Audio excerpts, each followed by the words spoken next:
All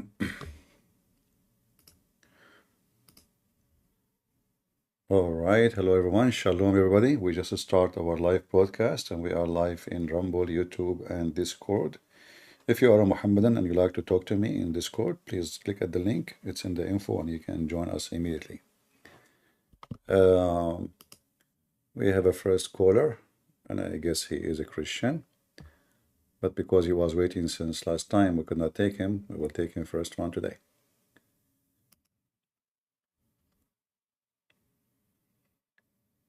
Are you there, Nadeem? I am. How are you doing today? I'm fine. Go ahead. What do you want to say to us, Nadeem? All right. I'll just make this as short as possible. My mom was a Muslim, and she's from Morocco, but she died this past December. Sorry to Been hear listening that. to you for a long time, but All right. it's part of life. But I thank you.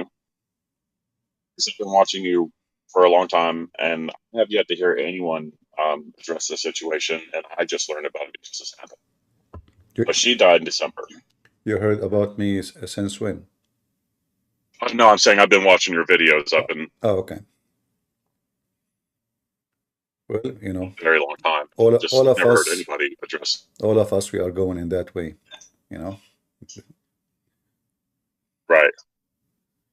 Uh, But she had died, and her mosque. We, whenever she passed in the nursing home, right after she died, my brother's wife, my younger brother, he's a Muslim, and his wife is Muslim. They started a whole big fight in the family because the mosque didn't want to bury her because supposedly she owed somebody in Morocco $1,000. Okay. Have you ever heard of anything so ridiculous and disgusting? Is that Yeah, part of yeah. Islam, or is Islamic, that just like a certain sect? Islamic religion, they have history of that. Even Uthman himself, he's the caliphate. When he died, when they killed him, they buried him with the Jews. They refused to bury him with Muslims. Muslims are very, you know, we can say racist. They consider themselves a race. So if you are not one of them, as a race, which mean you are a Muslim. This is their race, the major race they have. And then after that, they discriminate you based if you are an Arab or not. But for them, the racism is a normal practice. They are very vicious and very aggressive and very hateful. Even the dead person, he is not safe in their hand. In fact, I don't know if you know in Morocco what Muslims they do. When a young woman she died, let's say if you have a woman in your family, she is, let's say, 20, 30, 35, 40, 14. Uh, the family, they have to put guards around her grave for the first few nights because young Moroccan men, they will take her from her grave and rape her. So Islamic countries, they are so proud of themselves. But the second you go in details about the community and the society, you will see how disgusting it is. That's, Yeah. that is, You can search it right now. You can yeah. search it right now. Not only do that in the graveyards, even even like you somebody died, they put him in the fridge, like the freezer in the hospital, right? Even there, the ones who they are in charge, they can rent women for sex. They are renting dead women. Imagine they are renting dead women. You know, they have pimp house. So you go to the pimp house, which is this hospital.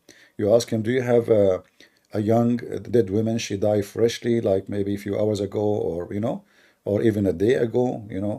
In your freezer. He will say yes. How much you charge? They give you the dead women to rape her. But this is Islam. You know. Yeah. And by the way, Actually looked on if you Google search if you to. if you search if you search right now in Google about the fatwa in Egypt about having sex with dead women, they will say yes, it is legal, it is right. Having fatwa with sex with dead women. So I mean, you experience how aggressive they are with you and what happened. But this is nothing. Trust me, it can go way far.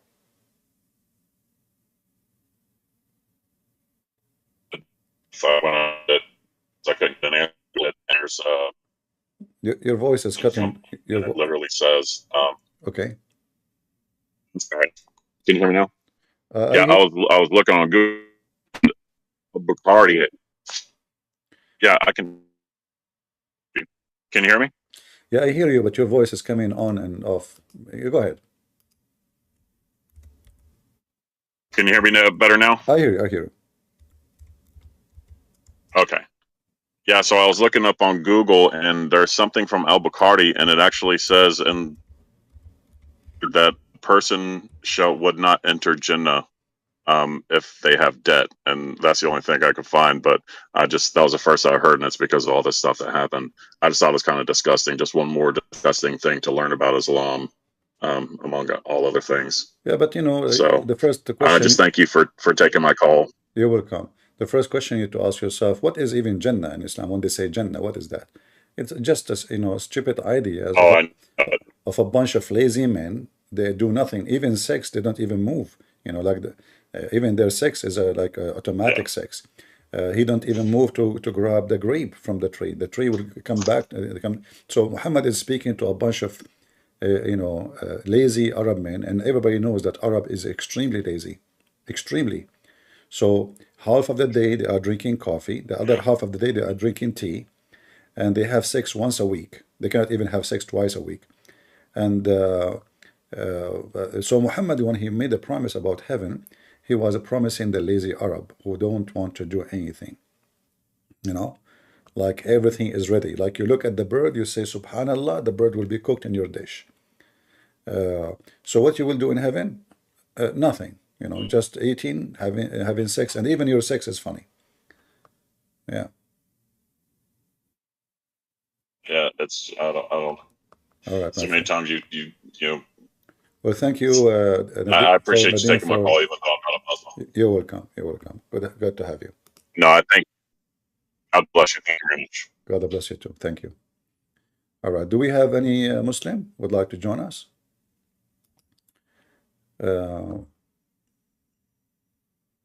Uh, Nadim, can you leave the stage instead of me disconnecting you, please?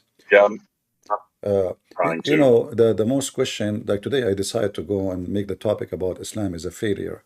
And I want Muslims to prove me wrong. Who is a Muslim would like to prove me wrong that Islam is not a failure? By the way, today I went to other channel, and I don't know, like I noticed when I go to Christian channel to support them, uh, always the admins or the owners of the channels, they try, I don't know, they ignore me. I don't know. I mean, even I try to join them, which usually I don't do, you know, like just to show them support, to answer the Abdul who was asking, making a claim. They totally ignore me. I don't know why, you know. But anyway, I wish them good luck. I never been in that channel before. Uh, but I don't know. I do my best. Like usually, I don't go to different channels, you know. But I notice if I go and I make a comment, um, in fact, I think all Christian channels, when I go there, they act as if I'm not there. I know why. I have no idea. Anyway, we have a first caller, and All I right, guess my he is a voice here is Christian. Coming twice. Yeah. Yeah, I just wanted to support them and give them the right answer for the Abdul who was making, a false answer. Yeah, like in the other channel, they ask what is the most strong argument. They ask, it was good logic. He's a good man, you know. I support this young man, and we support everybody, you know. Especially he is in the black community, and the Muslim they target the black. So for us, having people from every society, every community is very important. Like we need to have someone, he's an Asian, so he speak to Asian people. Someone he is black, so because he can, you know, he knew how to be connected better than someone like me. Uh, it's very important to have, a new young generation come in. This is what we do here. Actually, we are trying to establish an army of warriors, who they are going to demolish Islam and make it shish kebab. Uh, so there was a question: what is the most strong argument against Islam? God logic, he said, is that the Bible is confirmed in the Quran. Now, this is his opinion. I say that the most strong argument against Islam is proving Islam to be false. Muhammad is a false prophet. Because if you prove that, the rest is gone. You know? Salam al-Masih CP. Peace to you, brother.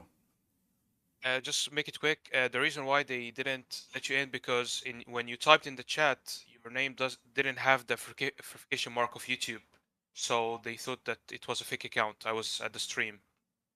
So No, they I thought think it if was a fake they account. no, I think if they click at my name, they will find that this is my channel. I tried and it didn't appear. I tried as Really? well. Okay. Yeah. I don't know. Maybe. But If you want me to try to reach to Logic, I can tell him. no, and no, we no, can no, no. become It personal. wasn't God Logic channel. It was this Smart Christian, something like that. Yeah, a new channel. But if you wanna have a stream with Logic, No, I no, can. no, no, I no, can no. reach You, to and you. me, I don't actually do stream with others usually, but I wanted just to Okay. join them because the Abdul was giving them hard time with his lies. That's all. Yeah. Okay. So I just want to let you know. So Yeah, and actually, they all love you, man. I click at the link, but it says you could not find your camera, and it looked like it doesn't allow unless you have a camera to join.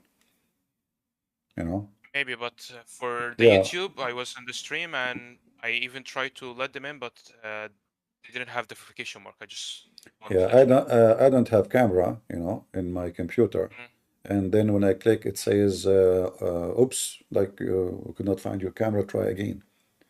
You know? Yeah. But anyway, it's okay. But this is not the first time actually.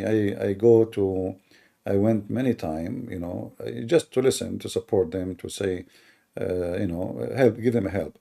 But I noticed that in Christian channels, somehow, I don't know. Oh man, they love you, man. Sam knows you, Logic No, no, no, knows you, I'm Rob not talking knows about you. individual, but you see, Yeah. I noticed that even the chat is boiling saying CP is here. The owner of the channel is the last one to mention it. You know, you will notice that. But I don't know. I hope nothing wrong with their behavior. Yeah, because it doesn't make sense that everybody's saying, "Hey, CP is here, CP is here," and then the admin is the last one to see it. You know what I mean? Yeah, but it does have gift mark, so maybe that's the reason. I don't know. I just want Yeah, it's all right. It's all right. God is so good. not to make you feel. Oh, we all love you, man. All Don't right. say that. Thank you, brother. No problem. Okay, CP, good luck. Yeah. We need CP to debate Abdul like Hamza. I mean, Hamza, this is not even a guy to debate. What debate? Debate is between two people who knows what they are talking about.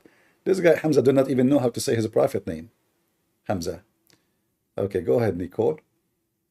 Can you hear me? I hear you.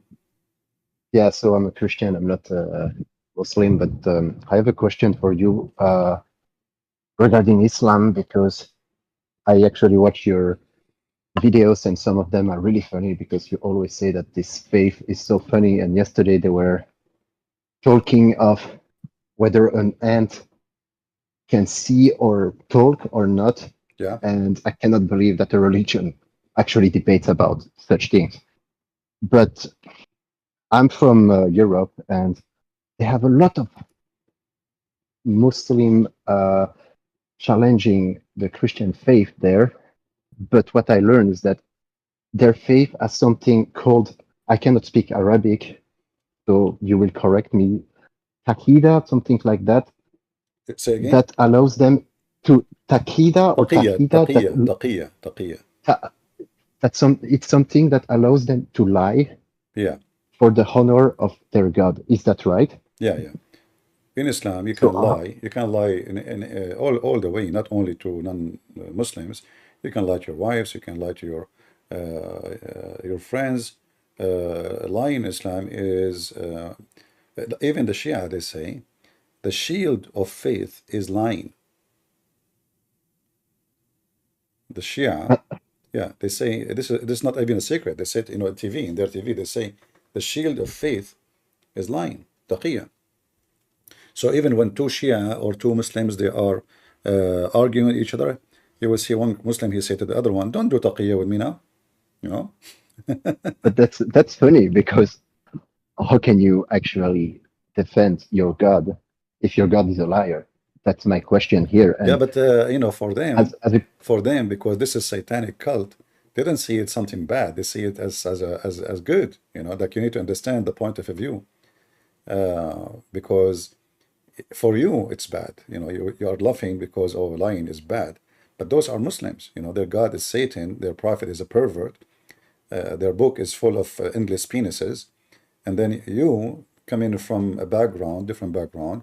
You're trying to wonder how in the world they are doing this. But you need to understand that this is Islam. This is not. This is the religion of shish kebab. Of course. Yeah. I mean, I'm trying to understand because when I listen to you debating with them, you can handle that because you know their book and you actually speak Arabic. Well, When I try to you debate, see, and there I is. always try to not be offensive, Yeah. it's very difficult because they're challenging. I mean, they're claiming that they respect Jesus and Jesus is one of their prophet. But then I listened to one of your other video with Sam Shamoun explaining that Mohammed claimed that There is no Jesus in Islam. That is a big, fallacy Muslim, they say, because they have a guy. His name is Isa. We don't know who's he. They have miracles. They mention we do not know when it happened, but we know the source is coming. We have Mary. She is the sister of Aaron, which is stupid to say. yes, And we have Amran is the father of Mary. I mean, that changed the whole family. Who's left? So, no, this is crazy. but this is what happened when your master is a donkey. You know, it's like you take a Christian prince to teach English in Harvard University. You know, people will die Yeah, laughing. I mean, what this guy is talking about? This guy with the teach us English. I mean, he don't even know how to write the difference between gay and guys. And then you want to make him a professor in Harvard University to teach English. This is what happened to Muhammad. You bring me as an Arab guy who don't speak good English to Harvard University to teach people like English literature. People would die laughing. This is what happened to Muhammad, an idiot who do not, according to Muslim, he do not know how to write, how to read. And suddenly he became a professor in science, biology, astronomy, you name it. I mean, the guy, he knows everything. Like name one branch of knowledge Muhammad don't know. Just name one. He knows everything. He knows even shaitan. He play with the anus of people when they go in the bathroom if they don't say certain prayer. So, we are talking about a stupid belief. The second you are part of it, you are stupid. Like if a person want to join a gay club, what is the requirement? What is the first requirement? to join a what a lab? A gay club. Gay club. What is the first to be a gay, right? Yeah, Okay, Islam is the same. To join Islam, the first requirement to be stupid. I mean, when I debate them, they tell me we are not supposed to challenge our book. We are just supposed to listen to the Imam. And then as soon as I give them Quran quotation by listening to their debate, I say, well, Allah has different parts. He has hands. And the guy told me, no, Allah doesn't have hands. I never seen that. I gave them the verse and they're like, oh, it's metaphorical. So it's, as you explained, they have a double standard. So my question for the community is they're still they're still not able to answer this question to Jay Dyer, to you, to Sam Shamoun, to anyone. How come they blame the fact that we have a God with three hypostases, one God, but their God has thousands of parts? So it's not united. But anyway, I will let you debate with your community because you're much better than me. But thank you for calling me in, and I really enjoy your content. And please Thank you. keep on. You're It's really funny sometimes with the stupidity of some people. I really enjoy. Yeah. Well, thank you very much. God bless you. Please, you guys, God share the bless you. link and invite your friends if you have any. I remember when I was in school, there was a guy. He's a Muslim, and he's a nice guy, by the way. He's a very, he's not a bad person. And his name, Abdul. This is his name. So once he told me, well, I was walking with him. He said, "This in this place. You remember I told you someone tried to steal my wallet?" I said, "Yeah." He said, "Here," and he pointed his finger at like a club. I said, "You idiot! This guy was not stealing your wallet. This is a gay club. He was touching your butt." You know. So this Abdul, he go inside the club, he drink, you know. So he was sitting on the chair, and there's a guy, he put his hand on his pocket in the back, you know. So he pushed him, and he, the first time, and then he put it again. He said, he came to me, he says later, they tried to steal my word there twice. I said, really? And what you did about it? He said, I just pushed him. I said, that's it? You know? Yeah, but then I was walking with him, and he pointed his finger. I said, you idiot, don't you see? It says gay, gay. You know, he's touching your ass, Abdul. What's wrong with you? He said, oh my Allah, really? I said, yeah, your ass is big and round. It's ready. He's a little bit choppy, you know, he have a round ass. So anyway, there is many, they are ignorant, they don't know where they are going. Like this guy, Abdul, he go inside the gay club, he think he is going to drink just beer, you know, and somebody put his hand over his butt, he think he is just trying to steal his wallet. But the guy is trying to get something else from him. So it depends who you are and how aware of your, you know, like surrounding your action will be. And most of Muslims, they have no idea, you know, what they told them, that Muhammad is a great man. He is the most wonderful. He is the most knowledgeable. The Quran is amazing. But the second we put it into test, you know, everything collapses. Do we have any Abdul? Any Muhammadan? Actually, this Abdul, his family, they could not send him money in the last year to finish his school. I did support him from my money until he finished school. He was only like a few months left to finish his study. He cannot afford to pay rent no more. He cannot afford to pay for school. He cannot even afford for food, you know.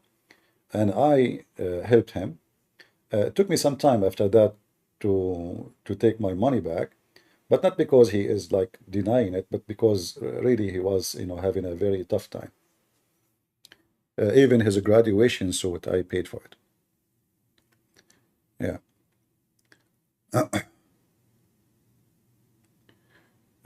Taeyang, you are from, who is here from Korea?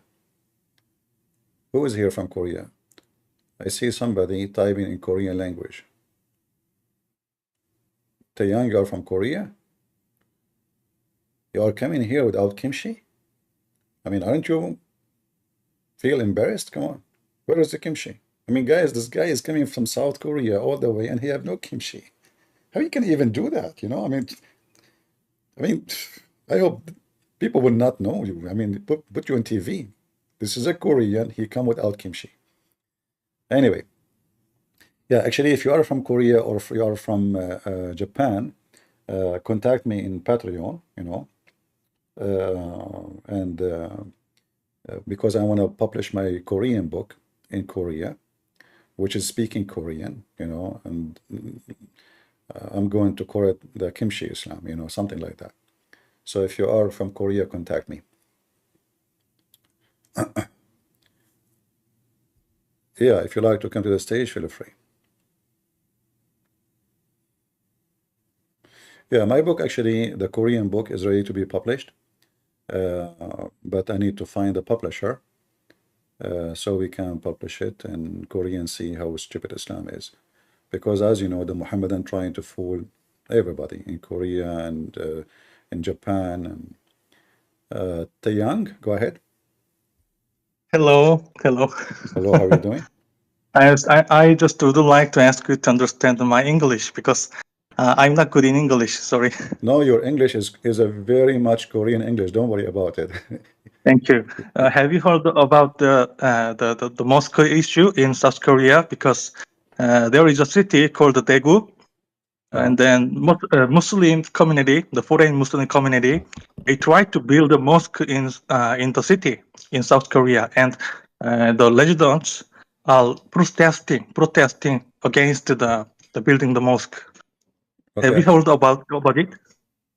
That's good. Uh-huh. Well, I'm happy to hear that. Yeah, I heard about this. Is they try to build a mosque. Yeah.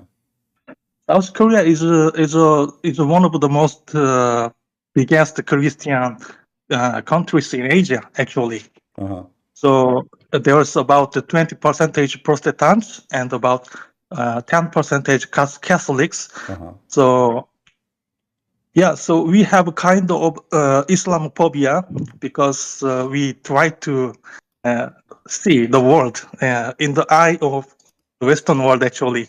So I Yeah, don't like Islam, but I just added you as a friend list. Text me thank you, you know, thank you. because I might do a seminar in Korea. So if you like to join, Yeah. you can join.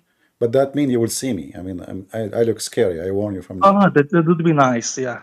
You Actually, nowadays we have some the Koreans who try to convert to Islam actually, and they try to just like try to make some propaganda about Islam. They claim that Islam is good and then Christianity is wrong, for example. So actually, when I was interested in Islam before, I almost seriously thought about.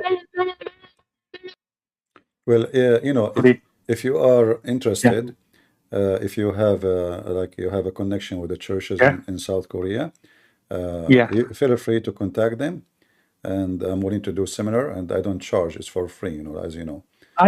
I'm Christian now. Yeah, I know, so but I'm saying if you have a Christian Yeah. churches, you know them, like ministers, and you can contact them and say, we have such a person. His name is a Christian Prince.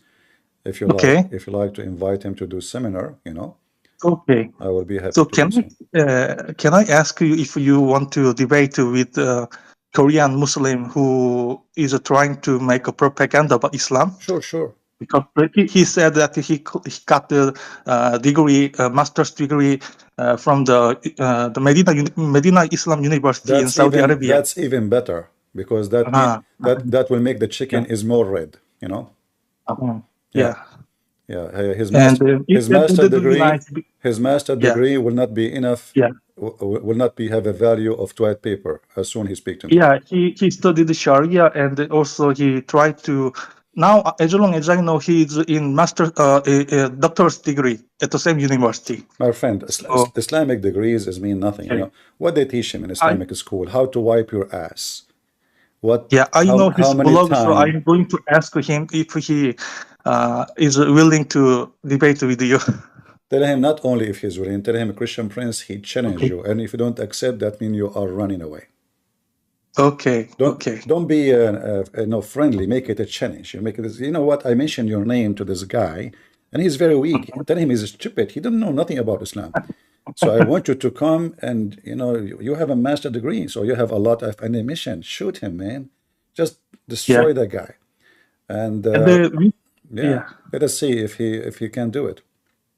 Yeah, actually, it would be very useful for us because many Koreans are interested in Islam nowadays because there are some benefits from Islam. For example, some Korean guys are getting into other countries, for example, and then nowadays Korean dramas, K-pop are so popular over the world. So, for example, many Turkish people and Arabic people are interested in South Korea, and then they want to marry South Korean guys, and they say, "Oh, if you become Muslim, then I can marry you." And then even I have the experience. For example, some Turkish girls and Arabic girls told me, if you convert to Islam, I can marry you.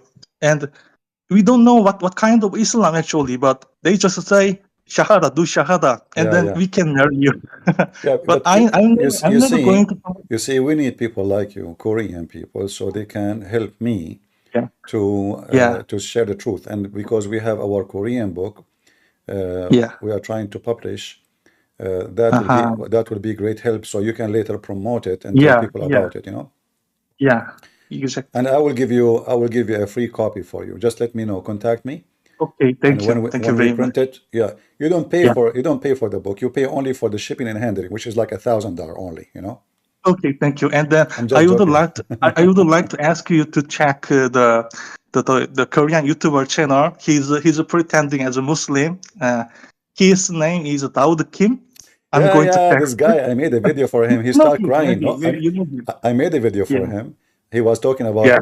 Quran miracles, and I made a video for him. I made him shish kebab, and then he made a video saying, "But I don't know, I don't know, you know, I don't know." Like instead of saying he's He, instead of saying he's a I donkey, yeah, he said, "I don't know. I How I heard that know?" Yeah. he tried to lie to some foreign Muslim girls in South Korea, as long as I know. No, no. You And see what happened? He did not try to rape them. The fact it is them who tried to uh-huh, rape him.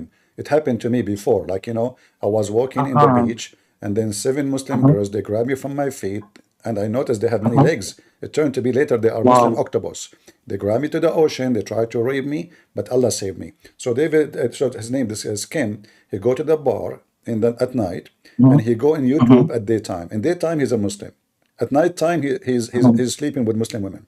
You know, I mean, it's a great job. That's why I'm thinking to be a Muslim in South Korea. If you can find me a job like that, you know. But I don't understand, because he's pretending as a good Muslim, so he's just like saying, he's saying that he doesn't drink alcohol at all. He prays 5 times a day, every day. But how can he just drink alcohol in the bar? And then I also saw that he was dancing with a Turkish girl in the club in Istanbul. Well, I So mean, all Muslims are. First of all, sleeping around in Islam is not forbidden. You know, Islam, approved that. But yeah, this guy came, you know, he said it clearly that he was trying to be a yeah, singer, and nobody listened to yeah, him. And then once he made a yeah, video about Islam, and he found it a successful business, yeah. his number grows so fast, and Muslim, they swarm you and they support you. So He's he used it to he's make money. exactly like the first prophet Muhammad, because he just using Islam for money and then sex. Exactly. Yeah. So I'm so glad to talk to you here. I'm happy to know you, my friend. Yeah. You live in Seoul? So I'm living close to Seoul, and actually I'm living in Incheon now, where there's the international airport. Yeah. So it's very close to Seoul, so we can meet in Seoul if you want. All right, sure. Okay. Is your Korean language is good? My Korean language? Yeah, like my Korean? I'm native Because I speaker. speak very good Korean, you know? Oh, I'm native speaker of Korean, so we can try to speak Korean now if you want. Okay, here we go. 안녕하세요. Yeah, yes, yeah. 안녕하세요. You know, once I was walking and there's a lady speaking to a Korean guy. Both of them are Korean. So the guy was talking. I don't know what he's saying. I have no idea what they're saying. They're speaking Korean. But the lady, she keeps saying, hey. And I was wondering what this is about, you know, like, yeah, you know. So this is the only word I learned in Korean, you know. So anyone says to me, like, I noticed that at the end of the phone call, they say, hey, you know, like it's like, now I know they are done, like, you know, yeah, okay. Anyway, glad to see you, brother, and I hope to have a coffee with you soon. Thank you. All right. Thank you. And then I want to say something to you that. All right. When I lost my way, I was interested in Islam because I had Turkish friends and some Arabic friends at the time, and then I was just thinking, maybe should I just convert to Islam? But then at the time I watched your YouTube videos by chance, and then I found the truth actually. So now I have the strong faith in Christianity, and so I try to become a good Christian. So thank you very much, You're welcome. Christian And friend. again, if you know any church are interested to host my seminar, I do it, Okay. and I do it for free. I will pay for all the cost to go and fly and etc. Right. Okay, with pleasure. Right. Thank you, brother. Thank you. All right, we have a Muslim. He keeps saying, you want to debate me? We invited you to the stage, but you made a very funny noise, so I kick you out. Go ahead, Skeptic. Hello? Go ahead. You worship a polytheistic religion. I am what? You are a polytheist. What does that mean? It means you worship more than one God. You worship the Father, Son, and Holy Spirit. All right. So why you're a stupid God? He says the Christian believe in. And also, hold on. My God isn't we have a stupid. conversation, my friend. If you want to have a conversation with me, you say something, I say something to you back, but talking at the same time will not work. Is that okay? You know what? I just want to say you're a stupid nigger. That's what you are. You're Ah. super nigger, nigger, nigger, nigger, nigger, nigger, nigger, nigger, nigger. The demon inside them. When I say they have a demon inside them, I'm not joking. They have a demon. They are, like YouTube, or still working good. I hope so. Because yeah. All right. Yeah, you see, like, first of all, this is the biggest lie the Muslims they say about us, that we believe in 3 gods, which is absolutely false. No Christian believe in many gods. We believe in one God. It is you who believe in many gods. And it doesn't matter if you believe in one God or many. I mean, those who worship Satan, he is one God for them. So, still he is a Satan. So you believe in one God, 2 God, 3 God. That is only a stupid argument, because what is important is if the God you will believe in is true or not.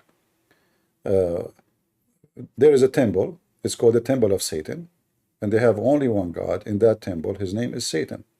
So, you have a temple. It's called the Temple of Mohammed. And your God is Satan. We can prove it so easy. Prove me wrong. I want to talk today about Islam as a failure. As I see, actually, one of the failure of Islam, the Muslims don't even understand what the Christian believe. The God of Islam do not even know what the Trinity is about. He think the Trinity is Mary, and there's a God, according to the Quran. There's a God. He married from Mary. They have a baby. His name is Jesus. If this is their stupid God, he don't understand what Trinity is. So what you expect from the stupid Abdul? Are you with me? This is their God. He don't know what the Trinity is. So what do you expect? Do we have any Abdul would like to join us? Is YouTube and Rumble coming smoothly, guys? Is it? I hope so. And again, if you are from Japan, or, we need somebody to translate my books into Japanese for sure, Yeah.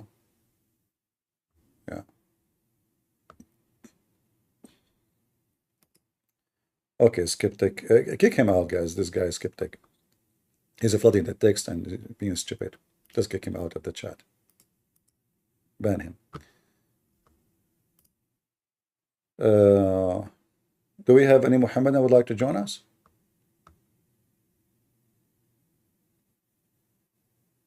The good thing about having admins who they are females are very good in shooting, because they practice a lot of, like shoes shooting, especially if the target is a man.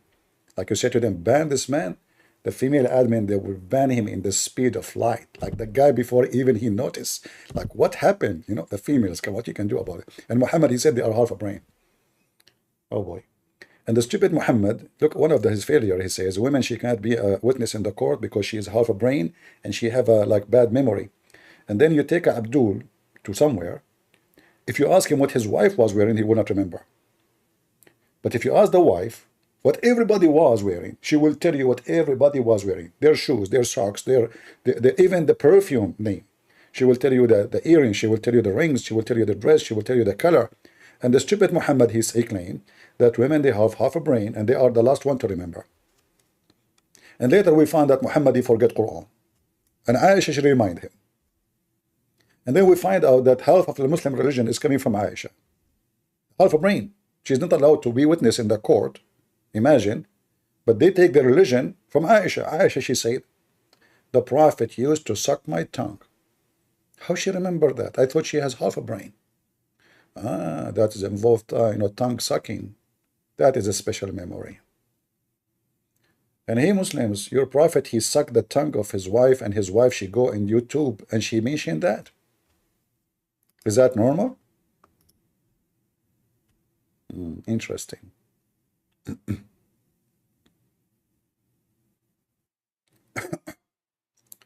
All right.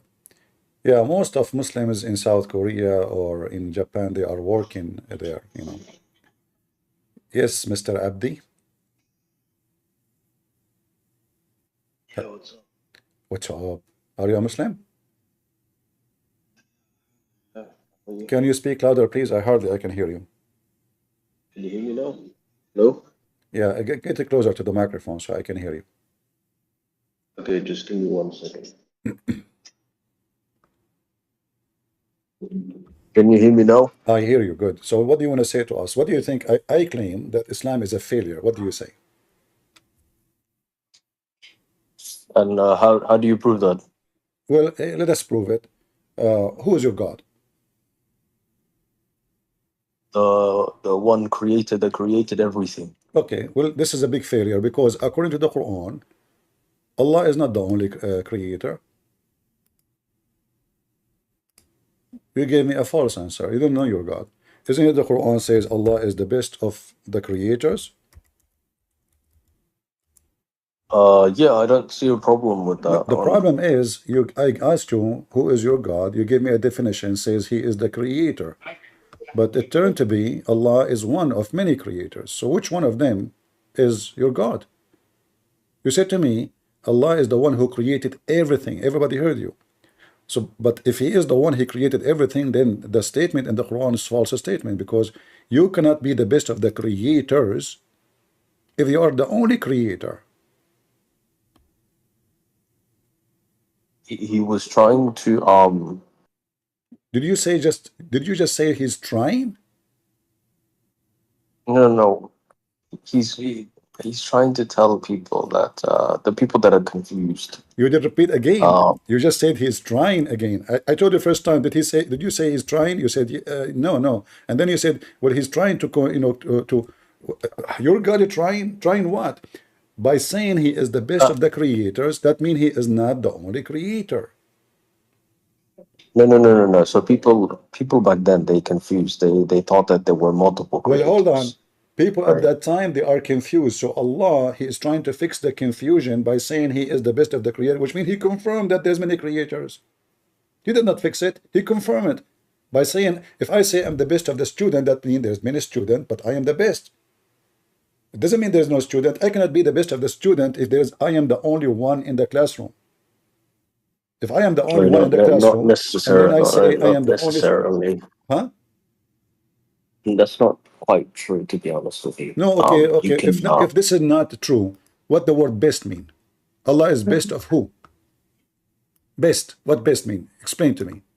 It's an emphasis. It doesn't mean literally. It's just emphasizing. So you are saying to me Allah is lying, and he is using false explanation for something does not exist, and he is giving himself a certificate that he is the best, but yet he is the only one. This is false certificate. Yes, it's a false certificate. If I am the best, but there's no other beast beside me, that the word is false. It's an emphasis. It's not a literal. You keep saying it's an emphasis, but that will not change. It's false, because if I say I'm the best and there's nobody else, that is a lie.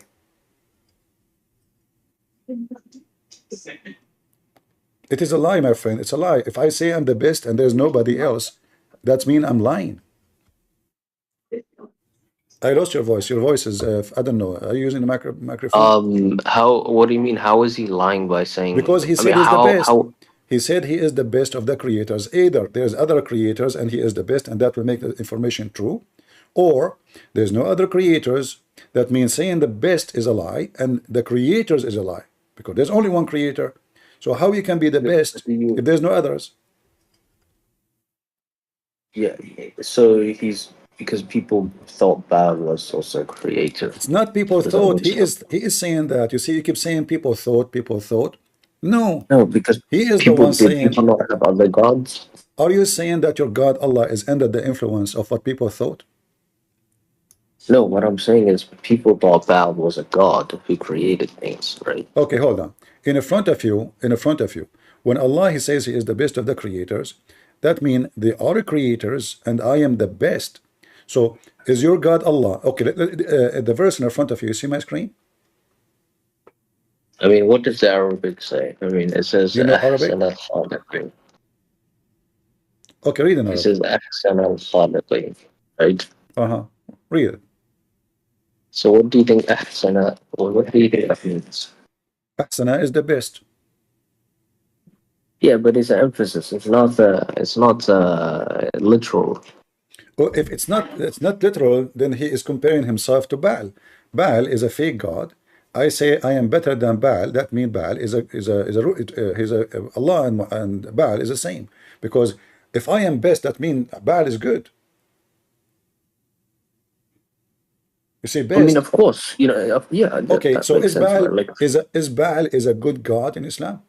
Baal? think about it, right? Like, if I created a god that had 98 attributes of Allah, and only one attribute was missing, then obviously that is not God, but that's the closest thing to God, right? So Did you say you can create that. did you say you created 99 attribute? I'm saying if I took 98 attributes of Allah and I created another God, and I said this God has the 98 attributes. Okay, you know what? I will go with your logic. Name for me any attribute of your God is not exist in Baal.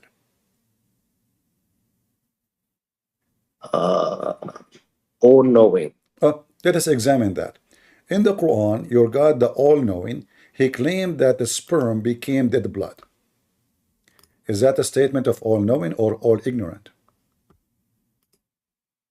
I think that was the best information that he could give to those people at that time. So are you saying to me that the best teaching of Allah was a failure? Because you just said he is trying by making false information, claiming to be a doctor, Allah, but yet he do not know how the baby is made.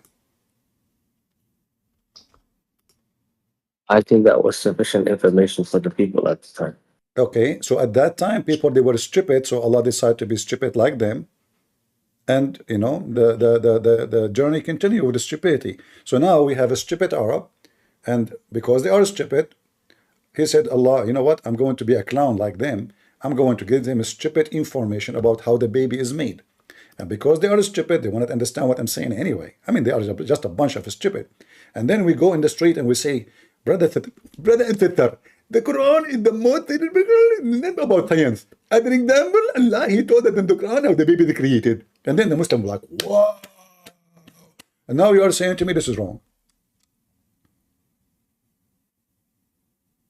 I mean, I don't see a problem with this. He finds in the Bible as well. So. What you will find in the Bible? You will find in the Bible that the sperm become a dead blood? You find in the Bible so many scientific errors. So. No, you see, we don't believe, for us as a Christians, we don't claim science. As an example, Jesus is born of a woman, she have no man. That is not scientist. This is against science. We believe in it. So we don't take science as a measurement of our faith. But you Muslims, you have a God, he decided to be Dr. Allah.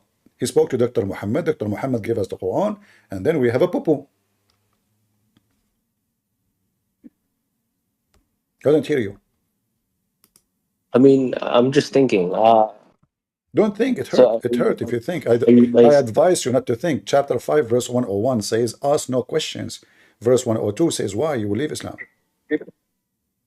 I'm saying that this is okay. I think this is enough information for the people at the time. So do you agree with me? Do you agree with me that this is wrong information? Yeah, of course, it's scientifically inaccurate. All right. It's, so it's what Allah is trying to accomplish? He's trying to accomplish lying to make us believe in him by saying this? No. He was just trying to, like, describe the process to them. That's all. Is that the process really? He's describing the creation. But this creation is wrong. And you agreed with me. He says there that he is the best of creators. No, you see, he is the best of liars then, because if this is wrong, he cannot be the best of the creators because he cannot be the creator. The creator, he will know how things is created. And if he do not know how the baby is created, that means he made a fallacy claiming that he is the best of the creators, but yet he do not know how the baby is created. Yeah, but you have to understand, when you're trying to explain something to a 5-year-old, you have to remove certain things, right? You have it. Sometimes it may not sound like what it really Are you is. saying to me that all the Muslims at that time, they were 5 years old, including your prophet? Yeah, they had like the 5-year-old knowledge. Like they weren't, they don't understand physics or biology or anything like that. Do you have 5 years old brain? No, of course not. All right. Are you going to follow the Quran then? No, no, I'm not following this verse. Obviously, it's wrong, but like I understand the context. You see, when I ask you what is the best attribute about Allah, you told me He is all-knowing. And the second Yeah, we I mean, I don't see. and the second we examine it, we find that He is not all-knowing at all. I mean, that's not all knowing would be he doesn't know First of all, something. when you say to me, Allah is trying, where do you get this from? You are making yourself a fallacy, trying The to defend. The Quran says perhaps and maybe a lot of times. So Exactly, Allah is because the author of the Quran is not sure of what he is talking about. I say, no, it's because Allah is if trying. I What's am wrong with God, trying? I will say to you, perhaps you will go to heaven, or I will say to you, you will go to heaven. Like a person was next to Jesus on the cross. Jesus says to him, today you will be with me in heaven. Today, he doesn't say perhaps. So go and your sin is forgiven, not perhaps your sin is forgiven. Carry your bed and walk. The guy, he carry his bed and walk. The blind, your God, you do not know Okay. how the baby Well, is can I made. ask you something, man? Well, hold on. Do you think what's the best way to communicate to a human being? Depend, if you are talking about Islam, you kiss the black stone of Allah. So the best way to communicate is by communicating like the human being does, No, right? according So to Islam, by kissing if you stones. okay, what's wrong with the kissing stone? If Allah said to you to Well, kiss a stone, will you do it? you Muslims, okay, you said Allah says to you, kiss the black stone. Can you show me the No, no, reference? no, no, no. No, I'm asking you. If Allah said to do something, would you question it? I would question, yeah.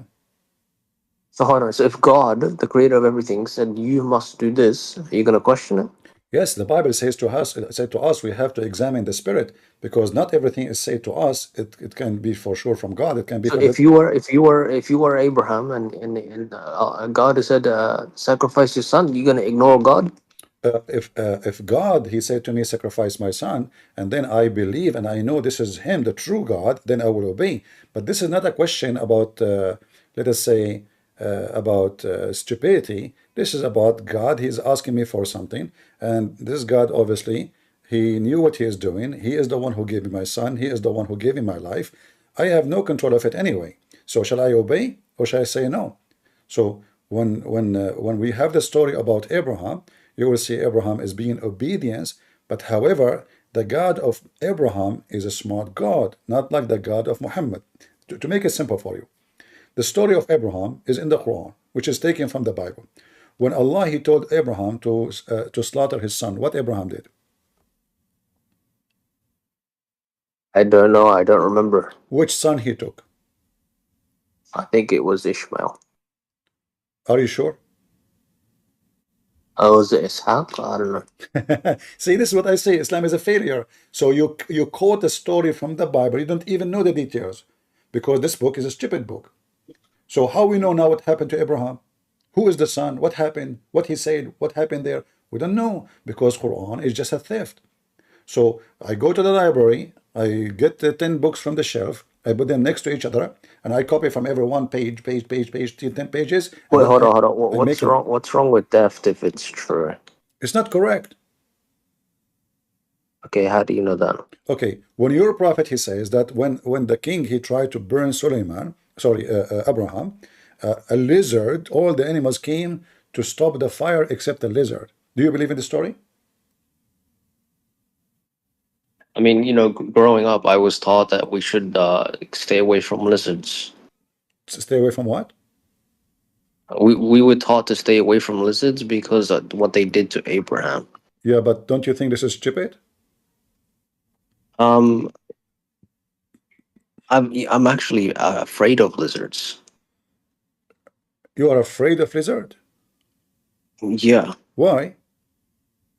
because I was taught of what they did to Abraham. Do you think a lizard is going to burn you? Do you think like lizard is a dinosaur? It's a Yes, lizard. of course. Alhamdulillah. Yeah, Allah said so. Allah said it. Yeah. So what do you mean? Yeah, it's a lizard. You can put it in your hand. I would never touch a lizard. Astaghfirullah. It's like touching a dog. It's haram. Okay. Touching a lizard is haram. Your prophet used to eat lizard. No, he did not. Muslims, they eat lizard. Yeah, if you go right now and type the word lizard in the hadith, lizard, you will find that the Muslim, they brought him lizard to eat. The only reason he did not eat the lizard, because he believed that those are Jews who Allah cursed them and made them lizard. Is that correct? No, of course not. Why would he eat it? It's haram to eat it. It's shaitan. Shaitan's in it, so you Well, can't. I have a challenge for you to show me where it says it's haram to eat it. I don't know where it says it, but I know growing up I was taught that they are evil. So the lizard is evil. Yeah, I know. I work in the CIA. So here we go. All those hadith is about the Muslims eating lizard. Do you see it? All of this. Lizard, lizard, lizard, lizard. And your prophet, he ordered to kill the lizard. But I want to show you this one. You said to me, you are forbidden to eat lizard because it's not halal. Read it.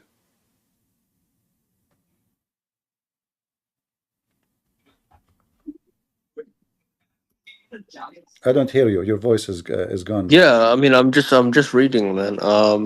I don't see a problem with this. If No, it's you just lawful, said it's to lawful. me. You just said to me it is haram. It turned to be you Muslims you eat lizard.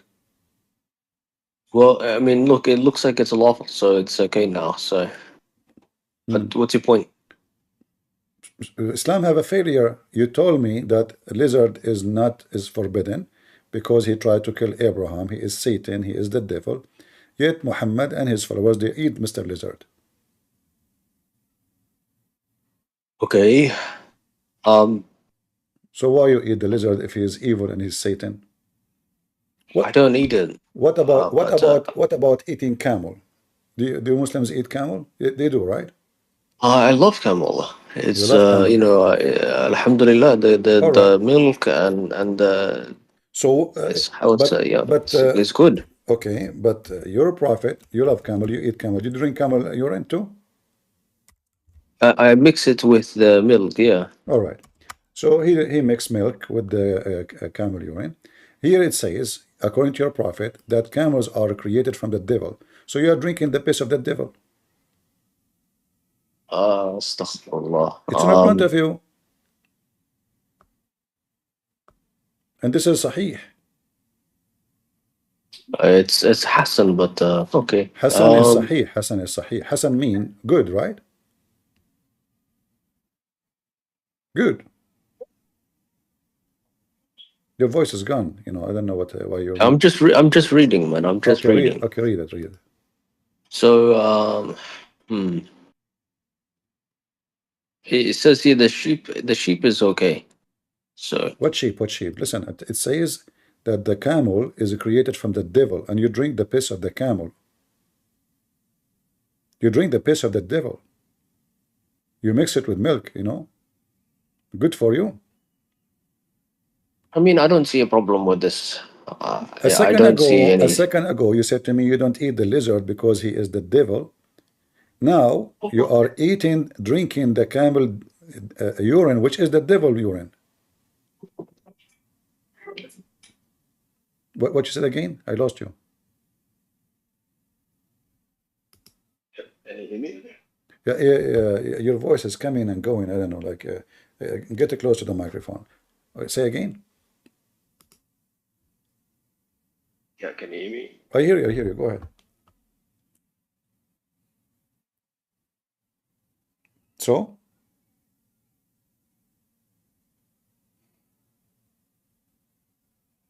Yeah, I don't see a problem with this. Okay, you know what? I told you from the beginning, give me one thing to prove Islam to me. You fail. But we can prove that Jesus exists. The computer, the time, the date, the salary is paid by the date of Jesus. Everything around you in this world now is dated by Jesus. So we have a proof that Jesus is the creator, but Muslims have zero proof that Allah create anything. He create lies. It's you who said to me that Allah, he gave them false information because at that time they have a brain of 5 years old. Right? Are you there? It's talking about not praying. That's all that's saying. I don't know why your voice is gone. Are you moving around? You can't hear me? He's talking about what? He's not saying they are devils. Get it close to the microphone, please. Your voice is gone. I don't know why. It's deep.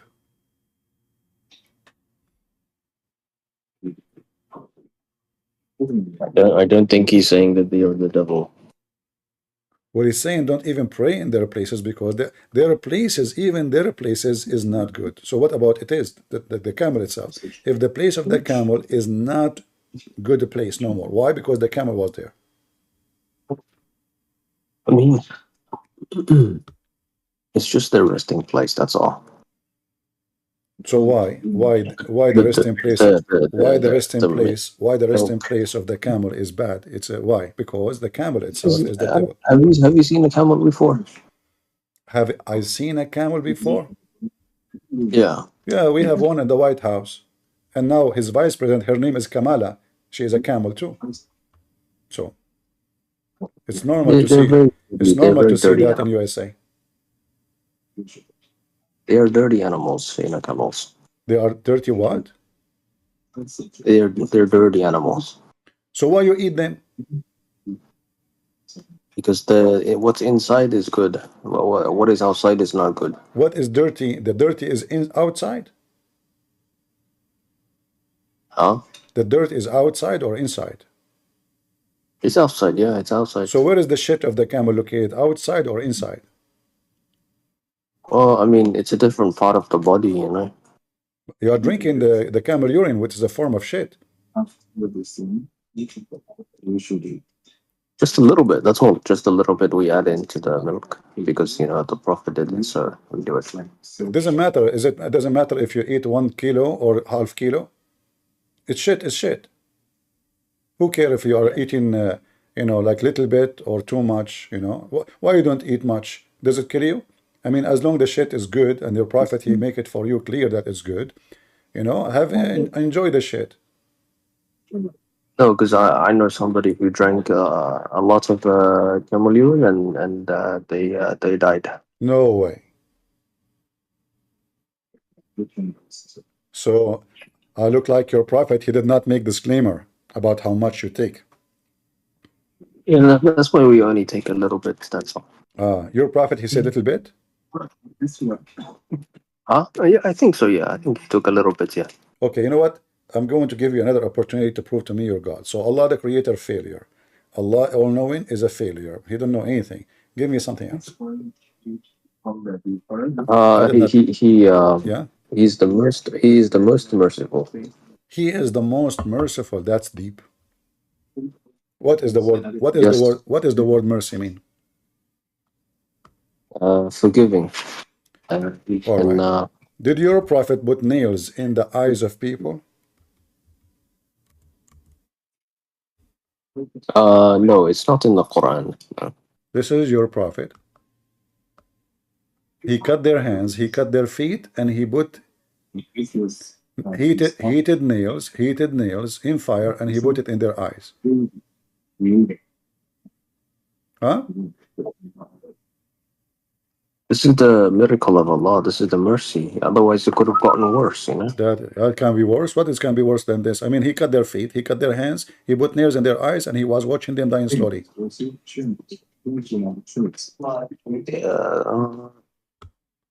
This only happened once. This didn't happen all the time. Doesn't matter how many times. Like what if it happened twice, 3 times? Doesn't matter. It happened once. It happened once. But this is the punishment in the Quran. The Quran says cut their hands and feet from different location. This is your Quran. Yeah, but that means it's good because it prevents people from doing crime. It's So why the Muslims countries are the biggest rapist country in the world if this will prevent the crimes? Because they're not doing this. That's why. Because they are not what? They're not doing this. You Muslims are raping even dead women. Dead women.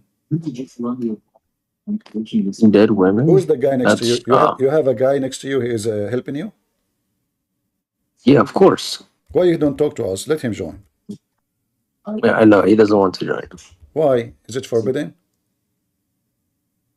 No, but he can't speak English. Why he speak Arabic only? No, he speaks a different language. Oh, okay. Well, I'm glad that you have help. I like you to get help. So now listen. If we make those punishments, what he's saying? Okay. To the always status. Can you tell me what he's saying? I don't understand him. So what's wrong with this? How do you know this is not merciful? Okay, if a person, according to Islam, if a person he steal an egg, we cut his hand. But don't you think a person who stole an egg, he is just a hungry person, he need help? Why we cut his hand? Did we fix it now? I mean, he stole the livelihood of the camel of the Prophet. So, but he is hungry. I have to be merciful. I should feed him, actually. He's not a bad person. He's just hungry. What he can do? He will die if he don't eat. Nobody's giving him food. So he said to himself, nobody is giving me food. Now listen. The mercy is to say, you know what, if somebody is hungry and he have no other choices, let us be merciful to this man. Like in the Bible, it says it clearly that if a person he steals because he need to eat, we don't punish him. But in your prophet case, he said that if somebody he stole an egg or a robe, we cut his hand. So now the guy, we cut his hand. How he can make living after that? He is poor already. Did we fix the society? Did we make it different? And as long we are going to cut the hand of a person who steal an egg, what about Muhammad? Why you don't cut his hands? We should cut all the hands of Muhammad. He is the bigger thief. That, you know, we will change the internet provider, and just have patience with me until a few days from now, and you know, we will fix that. All right, like we have 1,400 watching, now we have 800. What we can do, but just a few days from now, things will be fine. I will get Islamic internet provider sponsored by Allah cable, you know, and you know his cable is best. It's coming from the word Kabbalion, you know, which means Qibla. Qibla, brother, we pray to Qibla. This is where the cable coming from, you know. So we connect to the Qibla. You know, there's a Muslim in TV. He claimed to be a scientist. He said when the American they went to the moon, they found an X-ray coming all the way from the Kaaba. I can find you the video right now. Can you believe it? And those Muslims like, wow. And then he said, and the American, they published that in the internet for 17 days. But then they noticed that this is bad. People will convert to Islam. So they had, but at that time, there was no internet in public. The stupid Abdul do not know that at that time, when first time they went to the moon, as the American claim, there was no internet. Potato. Islam without lies dies. They published it in the internet for 17 days. Yeah, and then they took it off. And now the Muslim, they have satellite. Okay, take the picture of the X-ray coming from the Kaaba. The X-ray was exist only at that time. X-ray coming from the Kaaba going all the way to Allah.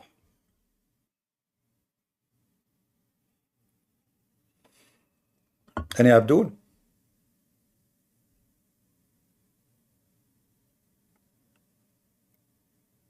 Anyone?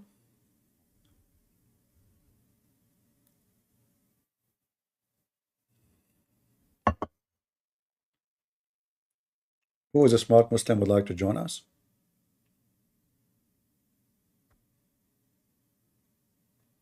Islam is a failure.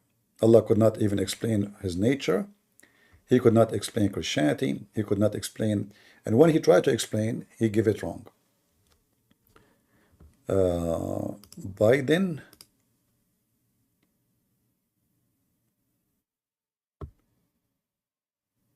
Rakab. CP, my boy, you miss me? Sure, I miss you. How I'm going to wipe my ass with what without you, man? Let's try. Listen, I'll give it a try. You're a prophet. He used to wipe his ass with what? Whatever was available back then. What? He used it. What is that? Whatever was available back in the day. I'm asking you how you know. Because that's what people do. This is what people do. Is your prophet as a people? Do you believe that? Do you believe that white people used to be having? Is your prophet a people? I mean, just do you believe that they had toilet papers like Is your prophet a people? 50 years ago? Is your I'm just saying, whatever people had, they used it. a The people? question. Is your prophet a people? What do you mean? Is the prophet You a said people? to me that he is a people. Where is it says that he is a people? You mean he's a person? Is he like the rest of mankind, Muhammad? Yeah, he said, I'm just a human being like you. You don't know those verses? He said he is man like you? Yeah, just like anybody else. All right. So why the Quran says that Muhammad and Allah, both of them, they are light? Did he say that, yes or no? Do you accept with me? Does it say that Muhammad is light? Do you agree with me that he said, I'm just a human being like you? Yeah, but he's saying in different places that he is different from all of you. Good. Yeah. Good boy. But no, good he's boy. not like you in anything because simply because he have a privilege in everything. So he is like you as a look, but is he like you as a person? No. This is why he have a privilege. That's what we're talking about. This is why he have a privilege. Okay, if he is a person like you, why he can if unlimited women, but you can have only 4? No, he's limited too. I just say, guys, did he say he's limited? Show me where in the Quran it says you can have 4. He can what? Show me where in the Quran it says Muhammad is limited to he can have only 4.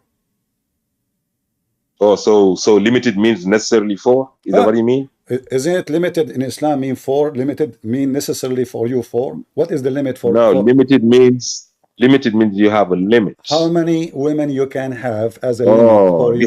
This is another question you're asking. The limit for him. Listen, I put you on the stage just for entertainment. I don't have time for kids. You're stupid. Everybody knows that Muslim they can marry only 4. Don't waste my time. I put you on the stage like you're just like a monkey for entertainment. Otherwise, your voice is annoying. Your stupidity is beyond stupidity. And everybody knows that Muhammad have unlimited numbers of wives, and you Muslims can have only 4. Even this one, you want to argue about it? I mean, how stupid you are. I mean, every single Muslim knew that this is what it is. How many times I need to spank you? I mean, my hand is dirty because of you. Potato. Even this one, they want to argue about it. Which every Muslim knew. Muhammad, he had many wives. You can have only 4 wives as a Muslim. So is Muhammad is a people like you? No, he's an animal. He need more. He is hungry. He's a beast. According to Muslims, Muhammad, he if all his wives in 1 hour, which is 20 minutes. At that time, the word sa mean 20 minutes, between 15 to 20 minutes. Imagine Muhammad ifing all his wives in less than 20 minutes, without even washing. You know, a pig. Only pig will do that. Let us assume that this story is true. You know, and Muhammad is a pimp. Right? So, who in the world want to believe that there's a guy, he have 25 wives at least, he if them all in less than 20 minutes? Are you a rabbit?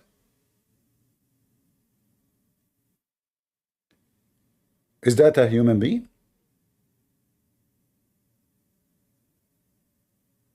I mean, by the time they take off their panties, you need more time.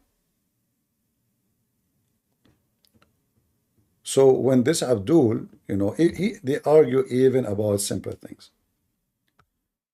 Do we have any truth for Abdul? I hope I'm not offending the Muslim by saying truthful. Because they get offended by anything. You say smart Abdul, they get offended. You say stupid Abdul, they get offended. It doesn't matter what you say, they got offended. Prophet Muhammad, they got offended. You read for them what it says in their books, they get offended. They love to be offended. But they offend everybody. They call you pagan, pig, monkey, etc. All right. Any Muhammadan? Abadi, you want to come back? Okay, Abadi is coming back. Abadi, you hear me? Yeah, what's up? Your friend, he said that the prophet is like everybody, but is it true that your prophet have no limit of how many wives he can have? Yeah, he had unlimited, but that doesn't mean that Okay, he hold could, on. He sleep with have any. unlimited. So why the Abdul before you, he did not acknowledge that? What do you think? Why he's lying? Yeah, but we are still human, so we can't have unlimited sex. You cannot have unlimited sex? It's not possible. We're human beings. Okay. Can a man have sex with 100 women in one night? If all of them are in one room, sure. What? In one room? Yeah, if all of them are in one room, yeah. You can have sex with 100 women in one night. If they're all in one room, yes. So the problem now, if they are in one room or two rooms, not the number of how many women. Okay. What do you mean, okay? Can a man have sex with 100 women in one night? Yeah, absolutely. Really? Are you sure? I don't see a problem with that. So you don't see a problem. Have you ever heard of a person he can have sex with 100 women in one night? Is he using his nose? If he goes in and out and he can do it in under an hour, I don't see a problem. He can do it what? Oh, you mean he just put it in, he take it, that's it. Like for a second. Right? Yeah, if you mean like that, yeah. Oh, okay. No, I'm talking about a guy, he did boom, boom, 100 women to make them have babies, which means have orgasm with each one of them. Oh, yeah, okay, yeah. No, that's not possible, man. Okay. So that is impossible, right? Yeah, that's impossible, yeah. So why your prophet, he says, Sulaiman, he did that, and he have orgasm 100 times, but because he forgot to say, inshallah, Allah gave him half child. He forgot to say inshallah, can you believe it? So he have 100 orgasm, 100 orgasm, and then he forgot to say inshallah. Let me show you the hadith. So do you think this story is true, or Muhammad is fabricating the story? And Muhammad always say inshallah. How come Allah did not even give him kids? So now Sulaiman, he decided to have sex with 100 women, but he forgot to say inshallah. And then, and your prophet, by the way, is very funny. Here in this story, he says there are 60 women. You see it? Al-Bukhari 7469. 60. Other hadith, he says 70. Other hadith, he says 90. Other hadith, he says 99. Other hadith, he says 100 women. So, how truthful your prophet when he say? So he tried to finish the job with each one. Huh? He tried what? Are you saying that he did it with each one completely? Yeah, he have orgasm. Each one of them. Yeah, that's not physically possible. It's not possible. But do you think because he's a prophet, his penis is special? But he can absolutely. He can be a miracle. It can be What? He could have stamina. So he can what? Stamina. He can have stamina. Stamina? What is that? Strength in difficult times. Oh, okay. Strength in difficult time. So this is a difficult time. I have 100 women in my bed, and now Allah, he gave me a stamina, so I can do 100 women. Yes. Is that like if you decide to do the same thing like Sulaiman, can you do it? No, of course not. Why? Because I'm not Solomon. You think that Solomon and Muhammad, they are special when it's come to their penis? It's only if Allah decrees, so... No, but this is his will, and as you see, Allah did not approve it, because Allah, he did not give him even a child, because he forgot to say inshallah. Allah, he punished him because he forgot to say inshallah. Do you say inshallah before sex? No. No. So how those people around the world, they have kids and nobody say inshallah? According to the Muhammad, if you don't say inshallah, Allah will give you, even he slept with 100 women, still Allah gave him half child, which means a person with disability.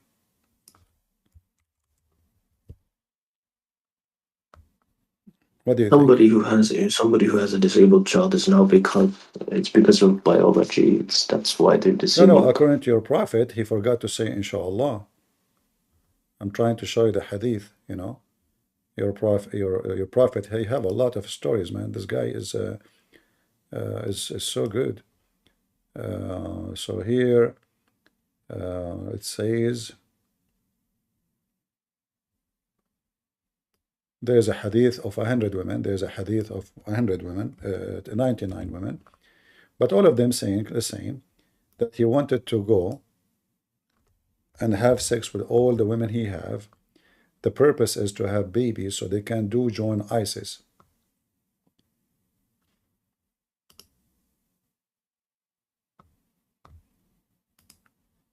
My internet is not helping me.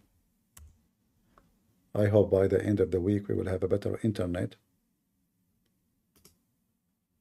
You see, even the website is not even moving. Crazy. All right. Are you there, Abadi? Yes. All right. It's empty. Oh. So is the story make sense for you, or the story is stupid? That the guy, he decided to have sex with all those wives just to make... Do you think it's stupid to walk on water? Well, first of all, you know, Jesus, he was not proven to us that he is sexually strong.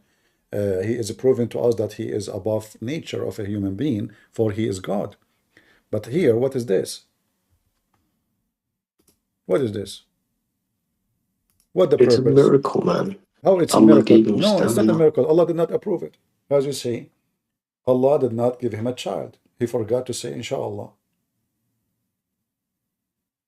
He ifed 100 women. None of them was able to become a pregnant except one.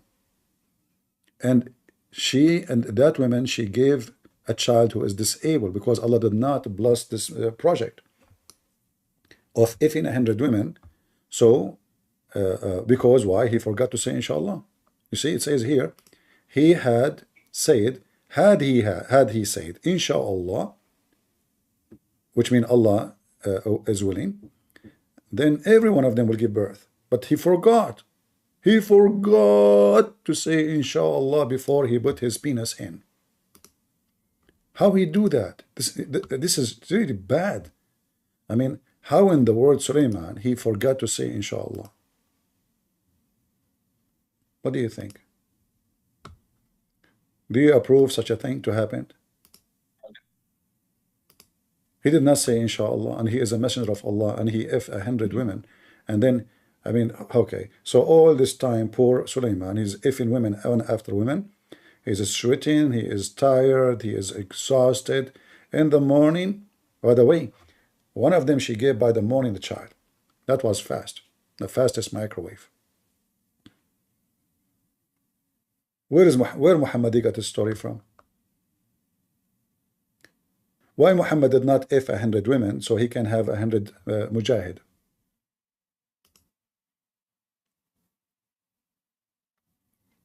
I don't know what happened to Abadi. I don't hear him no more. What happened? Are you practicing that now? Where do you go? I'm just reading. What do you think about this story? Look like Middle Eastern, they have a special features in their penises. They can if 100 women. Is that why they are number one nation in the world who buy Viagra? Who in the world wanna believe in this? It looks like a story that Mohammed is trying to tell his followers so that they can have more babies. He's trying to tell his followers, aren't you one of his followers? So that they can fight in the cause of Allah. Are you really one of his followers, or you are not? Yeah, of course. Can you say the Shahada for me? أشهد أن لا إله إلا الله أشهد أن محمد رسول الله. Oh, so you are a true follower. So do you believe in that or not? Yeah, but this is a different time, you know. So Because at that time they can ape 100 women. Now the men penis has became silicone. Like the wife, she go to the husband. Hey husband, can you make this thing work? You know, he said, I don't know how to use it. It's different time. We don't know how it work. How it work? You have to. What do you mean different time? What do you mean? I think this is not. I don't think this is real. I don't think this is literal. Why in Islam, when they speak about someone, they want to praise him, they praise his penis first? What is the connection between penis and being a prophet? Why in Islam, to be a prophet, you have to have a great penis? Because it's all about offspring. But as you see, he did not get offspring. Who is the offspring of Sulaiman? Give me the name. Do you know? He got 99 What 99? He could not. It says he gave only half child, disabled. And speaking of spring, okay, you know, is it true that the penis of Sulaiman was the best penis between all mankind in his time? I don't think Allah would say that.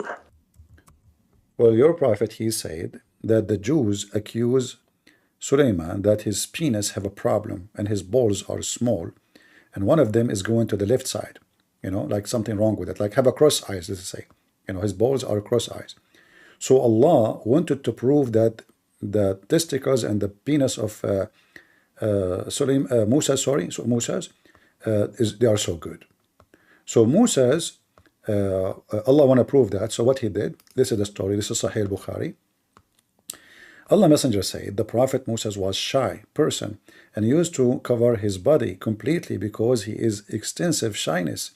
One of the children of Israel heard him by saying, he cover his body because he have a problem there. Actually, in fact, in Arabic it says different. So he have a defect in his skin, spoken about specifically his penis area. Either leprosy or scrotal hernia, or he has some other defect. Allah wished to clear Musa's, the Pink Panther is coming, from what they said. So one day, sit down, Abadi, because this is getting exciting. So one day, while Musa was in the seclusion, as usual, he's shy, he took off his clothes. Like Musa, he take off his clothes when he take a shower. Shame on you. I thought you are shy, man. And he put them on the stone. And he started taking a bath. But when he had finished the bath, he moved toward his clothes as to take them. But the stone took his clothes and fled. Are you with me, Abadi? Yeah, that's... The stone stole the clothes of Moses. Why? Let us see. Moses picked up his stick. Look, Moses cannot even move without his stick. I mean, this is the Harry Potter thing, you know, the stick in the movie, the magical stick. So he picked up his stick and ran after the stone, saying, "Oh, stone, give me my garment." Abadi, you Muslims speak to stones all the time. Is that normal to see stones? Shouldn't Moses be like, "Wow, the stone is running"? No, Moses, he did not find it. He's talking to the stone as if a dog. He took his. Shouldn't Moses be astonished that the stone is taking his clothing? How does stone can run? Do stones have legs? Sometimes you can attach a string to a stone and Sometime what? You can attach a string around the stone. You can attach a string? Yeah, like a string. But this is a stone in the ground. He put his, nobody did anything. It's a stone. The stone is running. We're not talking about Tesla cars. We're talking about stone. Stone was in the ground. He put his clothes on it. The stone, she took off and stole his clothes. Is that a true story? I mean, this is a miracle, right? It's a miracle. till he reached the group of Bani Israel. So now Moses is running naked, totally naked, between the Jews. And he is shouting, "Oh stone, give me my garment." And then when he reached the group of Bani Israel, which means children of Israel, who saw him naked, and they found him in the best of what Allah had created. The women, they were looking at his penis and they said, "Look at this, and look what my husband has." The other woman, she looked at his balls. She said, "Praise be to Allah. This is how balls should be for every man. Why the husband don't have this?" And this is how Allah cleared him of what they had accused him of. That's deep. That's really deep. So now everybody in town, he saw the penis of Moses just because Allah want to clean him, clear his name.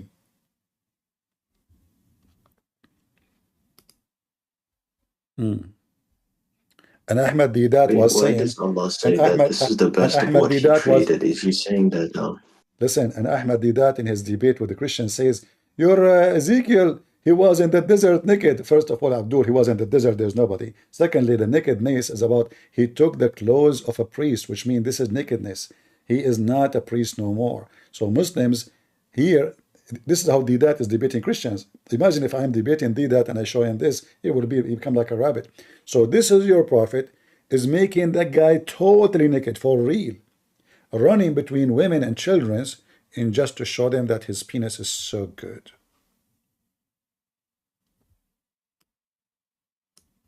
How come your prophet Allah did not clear him like this way? There's a guy, he accused your prophet that his penis is cut off. Is that correct? Right? In the chapter of I don't think so. Yeah, in the chapter of the Kawthar, Allah, he wanted to clear Muhammad's name. Somebody says to you, he's cut off. The Muslims, they lie in translation, says he's cut off from every good thing. No. Abtar in Arabic is word used for somebody, his penis is cut off. You change the translator, you will see different translation. Different words for the same Quran. So the guy, he accused him that he have no penis because he cannot have kids. They accuse him even he cannot have sex. In fact, the hadith confirmed that. So how come Allah did not prove them wrong, at least by making them have tons of babies? He do not need to make the guy, in this case, run in the street naked. He can have him, give him tons of babies. He could not. Do we have any Abdul? I mean, I don't see a problem with this. Well, you don't see any problem. Anyway, thank you, Abadi, for being here. There's no problem in anything I show you. Obviously, you are the best, and forget about the rest. Do we have any Muslim would like to join us? Abadi, he have no problem with all of this. Allah, he made the guy go naked in the street just because somebody says his penis is not good. This is how Allah, he support you. So now somebody of you say, Christian Prince, his penis is not good. What Allah will do? Allah will steal my clothing by commanding a rock to steal my clothes, and then I run in the street. And then every woman, they start taking selfie with me and post it in TikTok. Look, his penis is good. Praise be to Allah. Listen, Prince, first of all, your penis is not the same as the peanut of Prophet Sulaiman. Okay, hold on. How you know? Get the breath. Between me and you, that is the truth. I know and you know it. Okay, Zakir, Naik, hold on. You said that mine is not like his. That means you saw both. Get the breath. First of all, I do not need to see it to believe it. You believe in the penis? Exactly. Oh, okay. No comment. Oh boy.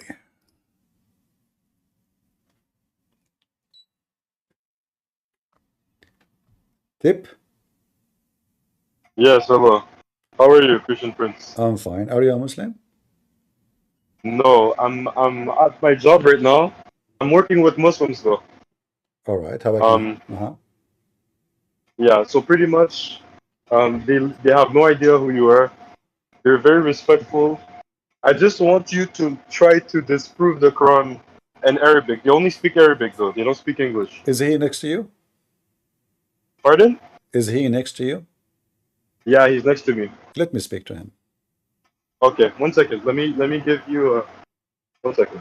All right, guys. I will speak to him in Arabic if you don't mind, but I will translate what he is saying and what I am saying. Thank you. I appreciate it. Just 1 second. No problem. And by the way, according to Muslim, Christian prince do not know Arabic.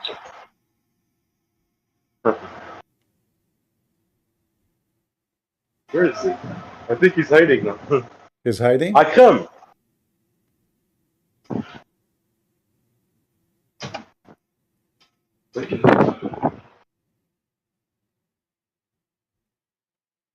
Akram! Viens, viens, viens, viens, viens. Viens, viens, viens. C'est bien. Tu dois venir, tu dois venir. Abdul is missing. No, no. Wait, Christian Prince, do you hear me? I hear you. I hear you.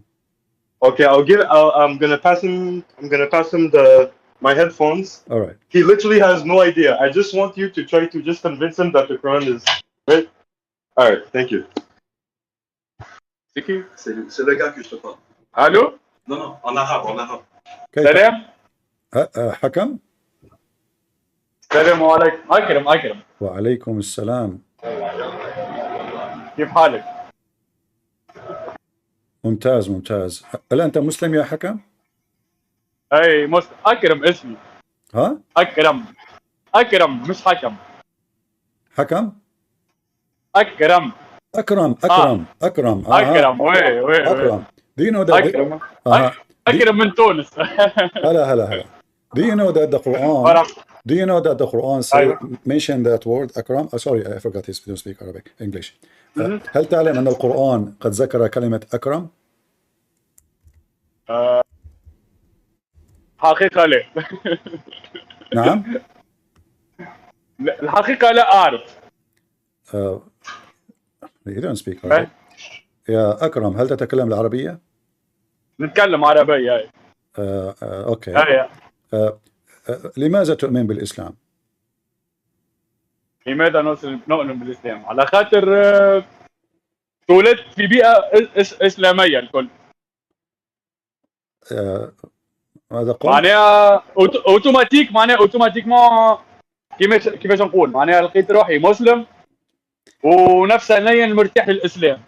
Yeah, I don't understand really what he's saying. He's speaking, you know, his accent, Tunisian accent. It's mixed French and, you know, يا أكرم صراحة لا أفهم اللهجة التونسية.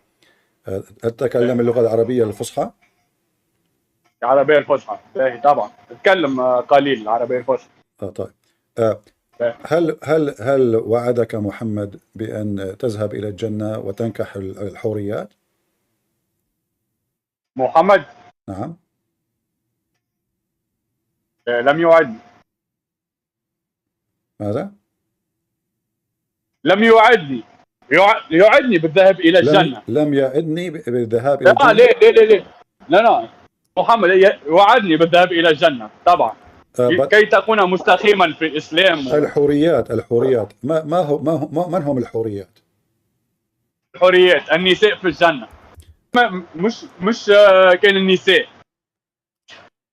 Yeah, he's saying Islam is not about women, but this is not true. But you know the problem is I cannot really communicate with him.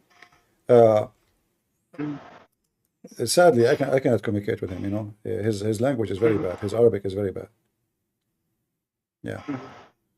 I'm going to disconnect you. Sorry. I don't understand what he's saying. He have very difficult time. He don't speak good Arabic, and you know those North Africa.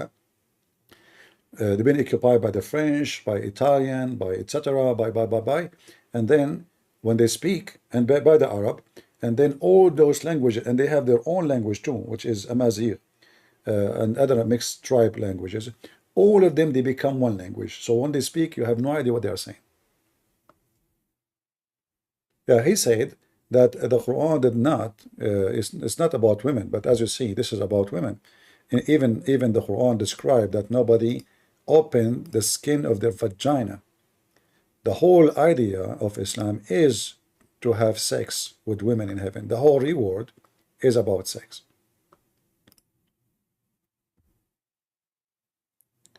Do we have any Muslim who can speak to us and we can understand what he's saying? QI.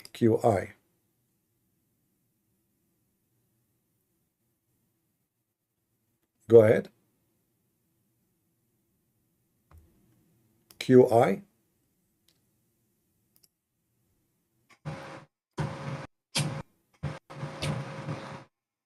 Hello. Oh, hello. I was deafened. You are what? Yeah, no problem. You are a Muslim? Yes. You are welcome. How you prove to the audience that Islam is from the true God?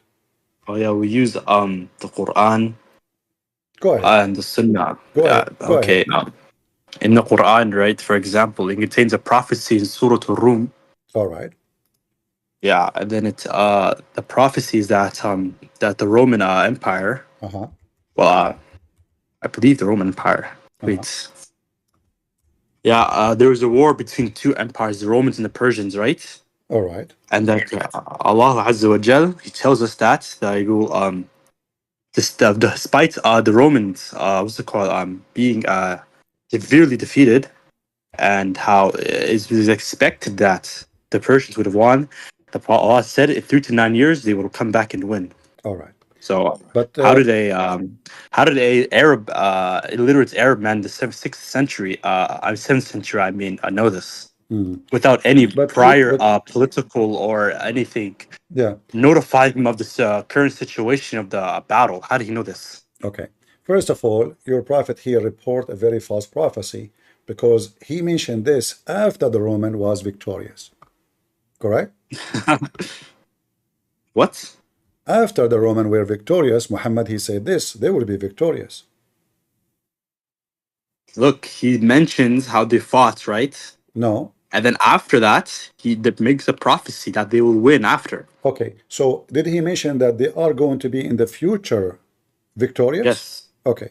Yes. So within 3 to 9 years, Allah will make them win. But if we go and we read the hadith, you will see that your prophet, he mentioned this after they were being victorious. And this is the hadith. Can you mix this hadith? Go ahead, read it. What hadith? This is the hadith, read it. It's on the screen. Where is it from? You see my screen? Abu Sa'id on the day but the Romans victorious, so the believers are pleased with him, and then they're following Lipham, the Romans will be defeated upon saying, Romans will rejoice at the top of Allah. 31, he said, so the believers are happy with the victory of the Romans. What does hadith imply? The hadith implied that Muhammad, he mentioned this after they've been victorious. What? The Roman, they were victorious. Read carefully. On the day of Badr, the Roman had victory over the Persian. So the believer were pleased with that. Then the following verse was revealed. Alif Lam Mim, the Roman had been defeated up to his saying, and the believer will rejoice. What is the hadith from? This is from your book. Can I see the book? Yeah, sure. Here we go. And this is authentic. Wait, who's authenticated this? You. I don't know what Jerusalem is. It's a bunch of random people. They don't have actually any backing. So who's Jerusalem? So now this hadith is a fabrication. Wait, I'm not even saying the hadith is fake. I'm not even saying that. But right away, you see, I'm showing you your website. This is your Muslim website. It says authentic. And then right away you say, who is the one who did that? Who is the authentic? Who is the one who made? So you Muslims, you question what is embarrassing. But if it's not embarrassing, you don't question it. I don't see where you got that from. I just showed you. If you're gonna use evidence, you have to clarify. Then what's it called? It is you Muslims who clarify. Defend it. Why I need to clarify something? You Muslims. So you're using something that's potentially false. You Muslims clarify it already. Are you using something that's potentially false? What do you mean I'm using something false? So are you saying that's to me potentially false? The Muslims, when they say this is sahih, it means it's false? Who's the Muslims? You. Can you show us? Can you show this? Is Sunnah.com is your website or website of somebody else? No, I want to know who authenticated the hadith. All right. Shall we go and read the interpretation for the Quran and see what the Quran is saying? What do you mean? The Quran reading interpretation for the verse you mentioned to me. What about it? If we go and read what it says, what do you think? What would it say? Here we go. This is Tafsir al-Qurtubi, saying exactly the same. Wait, I don't accept Tafsir al-Qurtubi. He's an Ash'ari. I don't accept anything from him. You don't accept al-Qurtubi, why? Because he's an Ash'ari. And I think it's Zindiq because you like mentioned that. He is Ash'ari.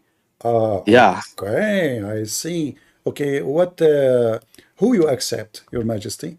I'll accept Tafsir al-Sa'di or Ibn Kathir. You accept Ibn Kathir. That's a good thing. So if we go to Ibn Kathir, you will accept? Let's see. Well, here we go. Read with me. What is this? This is Qurtubi Tafsir. I'm going to show you the source of the hadith, and then we can go to the tafsir more. Does it say here Sahih? Hadith is this? Huh? Wait, I don't know. I don't even know Arabic, so I can't really do anything with this. You do not know Arabic? Yeah, I don't know Arabic. So how you pray to Allah in Arabic? Huh? I know the general meaning of what I pray with.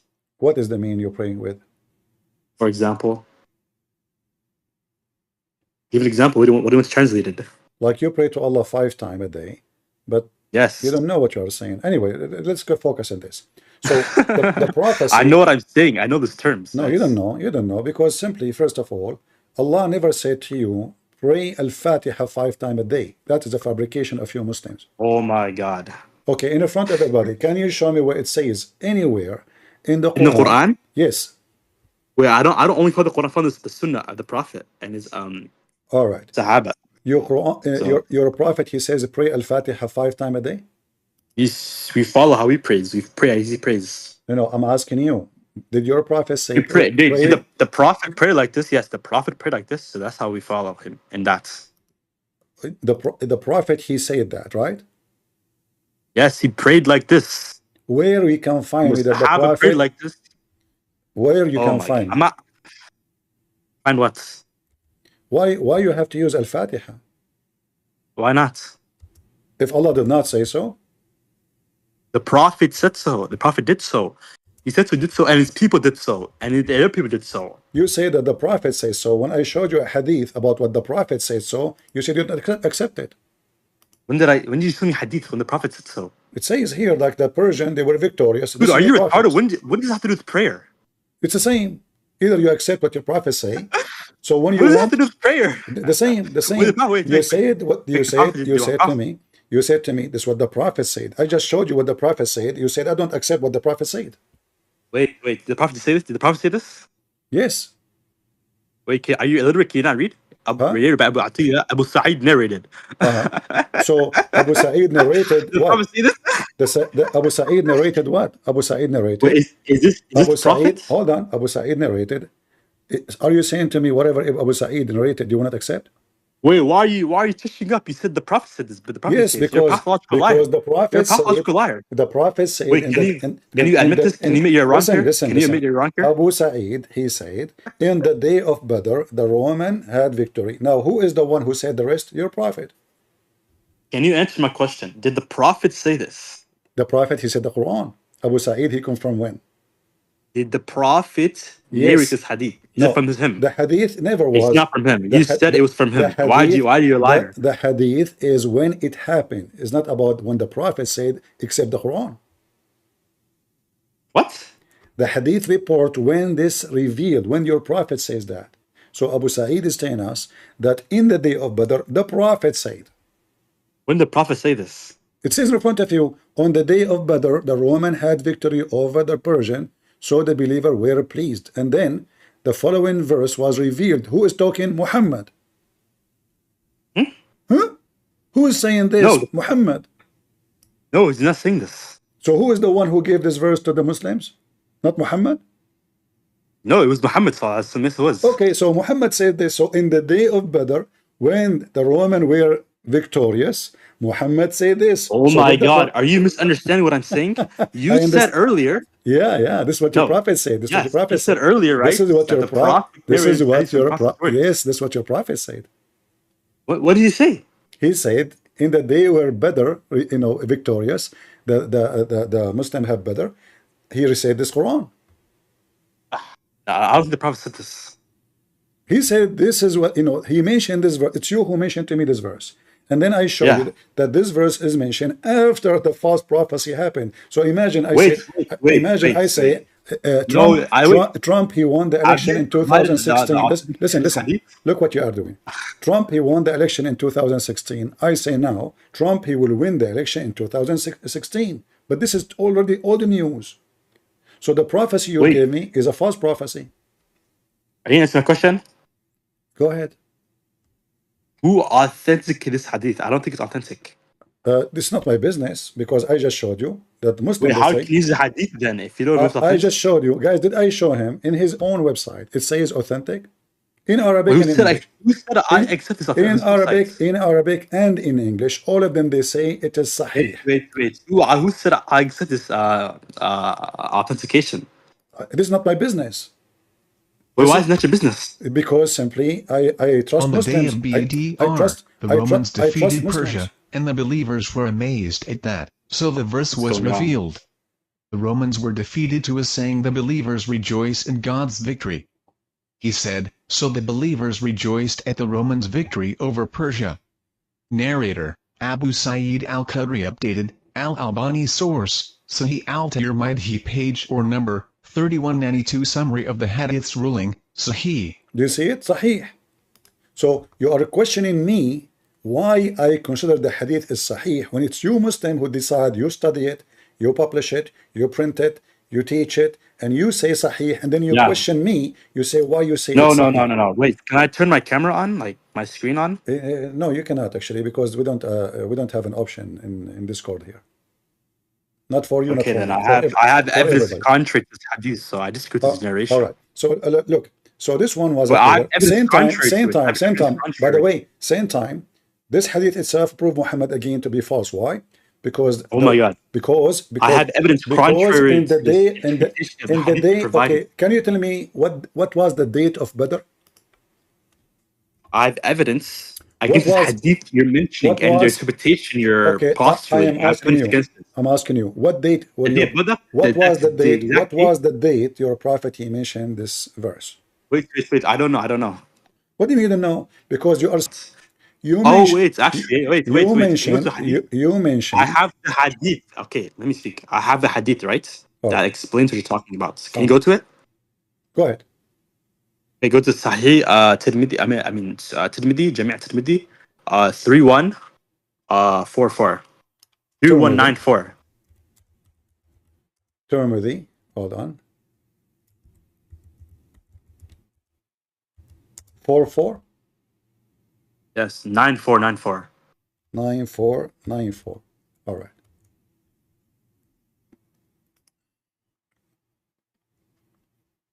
Okay, read it for us. I don't see 9494. Are you sure from the number? I see 2944. 2944. I don't see your screen. Give me the height number again, because you said 29. Jami' Tirmidhi, right? 3,194. 3,000. 100. 3,100. 194. All right. Let us put it in the screen. All right. Go ahead. I will wait for you. You read it for us. You don't see it? Yeah, I see it now. Go ahead. Okay, let me see it. I picked out. Oh, do you hear me? Yeah, I hear it. Go ahead. When the following was revealed, Alif Lam Mim, the Romans had been defeated in the nearest land, and after the defeat will be victorious in the Bid'ah years. On the day that his ayat were revealed, the Persians had defeated the Romans. And the Muslims, see, this is why the hadith is contrary to your belief. It was not the Persians defeating the Romans. Continue reading. And the Muslims had wanted the Romans to be victorious over them because they were the people of the book. So Allah said, and on that day the believers will rejoice with the help of Allah, and He will help whom He wills, and He is the Almighty and the Most Merciful. The Quraysh wanted the Persians to be victorious since they were not the people of the book, nor did they believe in the resurrection. When Allah released ayat, Abu Bakr as-Siddiq, may Allah be pleased with him, went on proclaiming throughout the Mecca, Alif Lam Mim, the Romans have been defeated in the nearest land, and they, after their defeats, will be victorious. Some of the Quraysh said, then this is a bet between us and you. Therefore, it's Hadith Sahih, by the way, the ayats were not revealed after they won. So it's not a false prophecy. It's before it happened. This is why the Quraysh said, this is a bet between you and us and you. Your companions claim that the Romans would defeat the Persians. All right. In the Bid'ah years. Are you done? So why have you placed a bet on the between us? Abu Bakr said yes. Are you done? Oh, yeah. All right. You want to finish the Hadith? The funny is that this is the same book I just gave you from At-Tirmidhi saying the opposite, according to you, right? I just told you. I don't know that there was a call. Right. But look what it says here. It says that this hadith nobody knew except one person. Do you see it? Oh my God. Yeah, it says that. It says that in front of you. Answer my question, sir. It says حسن غريب من حديث النيار بن مكرم لا نعرفه إلا من حديث عبد الرحمن. One person only reported. Just one. Okay, let's say. No. Here, actually, that will expose a big problem in Islam. How in the same book there's two hadith, both of them are sahih, one saying the opposite from the other one. Who said sahih? Who authenticated the hadith? They're not infallible. This could be false. The word can be untrue. So this hadith can be false too. Okay, go to the. Are you there? No. The hadith you just gave me, it says sahih, right? Yes. Okay. Who is the one? Who is the one who authenticated this hadith? That's fine. That's exactly what I'm telling you. You can't argue that unless you believe. What's it called? One takes precedence over the other. You have to prove it. So which one is the correct one? This is the same book. Okay, this is At-Tirmidhi. This is At-Tirmidhi too, and this is Sahih. Go back up. Huh? Go back up. Read it. See the hadith. Read it. Here we go. It says Sahih. Yes. Okay. So now here it says that the chapter been revealed after the Roman victory. The same. The same book. Well, that's fine. The same book, yeah, the same book. How it can be? Wait. One of them is lying. One of them is lying. Wait.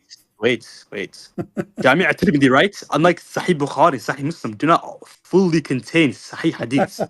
So it's possible. Okay, so it's possible that both of them are lying too? No, it's not possible that they're lying. Let us solve the problem. Let us solve the problem. The hadith you gave me, you cannot take it back. You gave it to me. Correct? Yes. All right. Now, does it say here that it happened in the year number 7 that the Roman was victorious?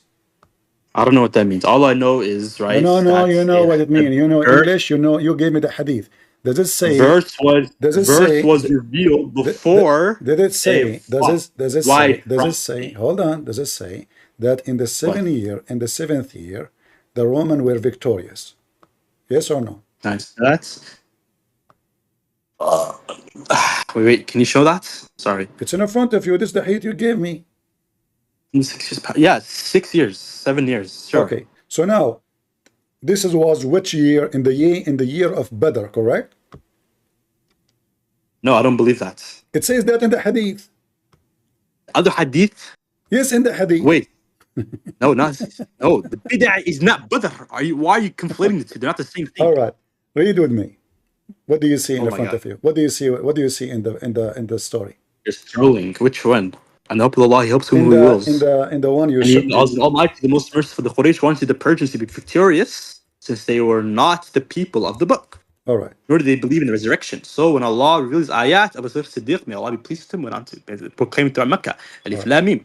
They have been defeated in the nearest land, and after they defeat, will be victorious in bid'ah years. So the Quraysh said, this is a bet between us and you. Therefore, this hadith proves that this is actually a prophecy that was said before they were victorious. So you are saying to me, nobody knows when Muhammad he said that, correct? All I know is it was prior to the actual Roman victory. No.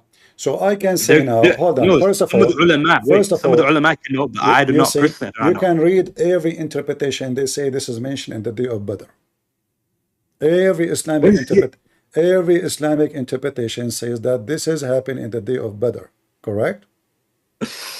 Wait, where does it say? Can I see that? I actually don't know. I show it to you already in the hadith, and we can show it to you from the interpretation. No. It's in the front of I it. don't wait. I don't even choose the translation actually. Can I see that? What hadith number is this? I'll look for another one. On the day of Badr. Do you see on the day of Badr? What's the number of the hadith? 319. Okay, let me see this.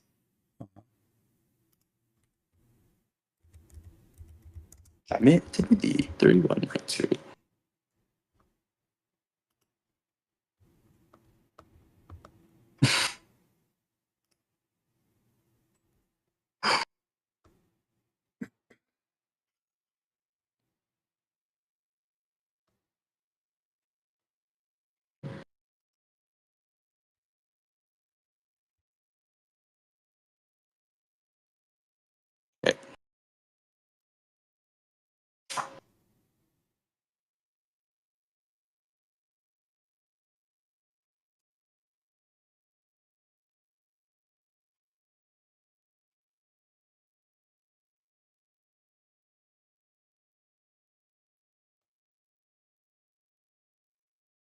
Yeah, what happened?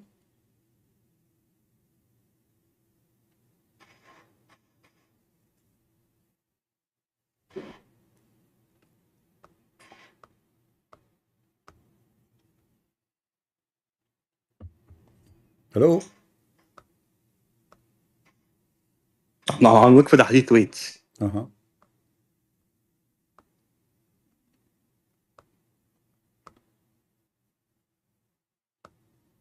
Yeah, this it doesn't make sense because those are called many hadith, the hadith right after it, and everything else proves that this and this. All right. Either Let me ask you for the last time. Does it happen in the time of Badr? Yes or no?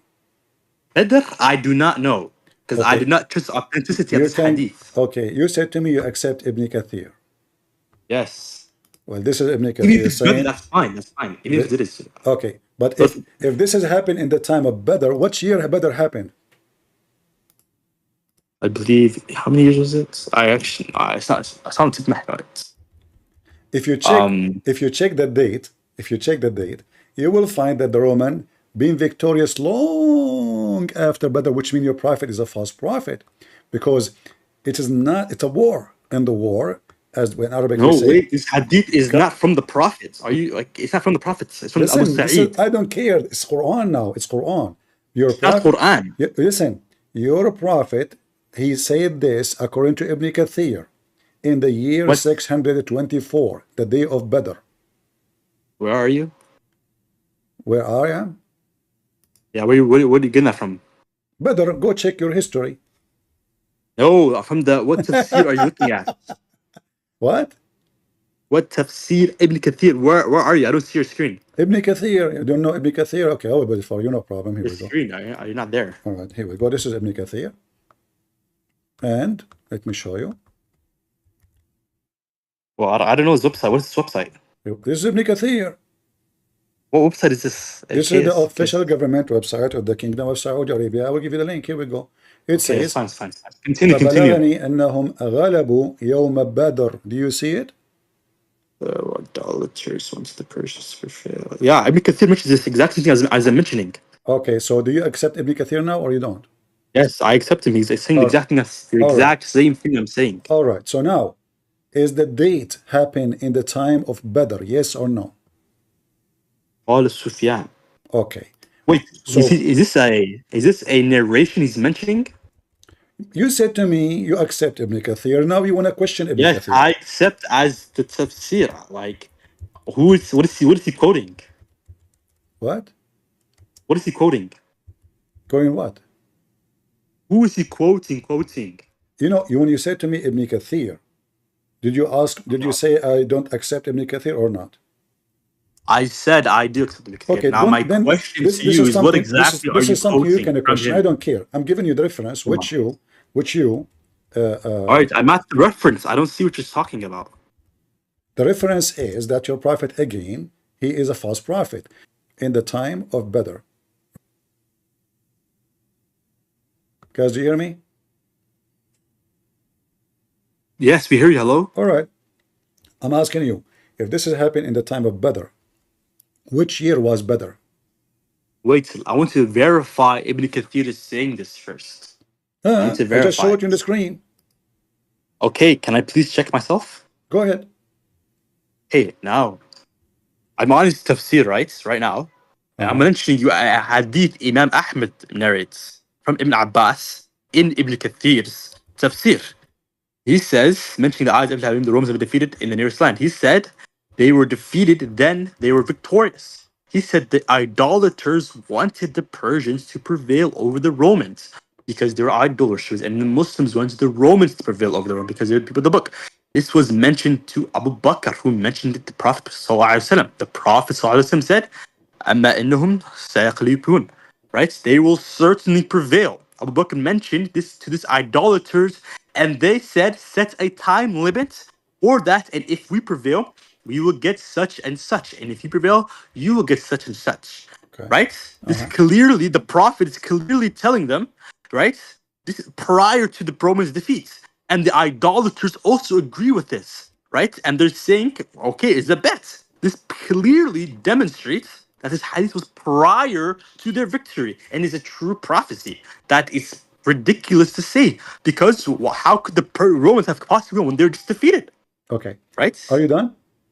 Yes, I'm done. All right. So when the Persian lost the war with the Roman, which year? Totally. The end of the war. What do you mean?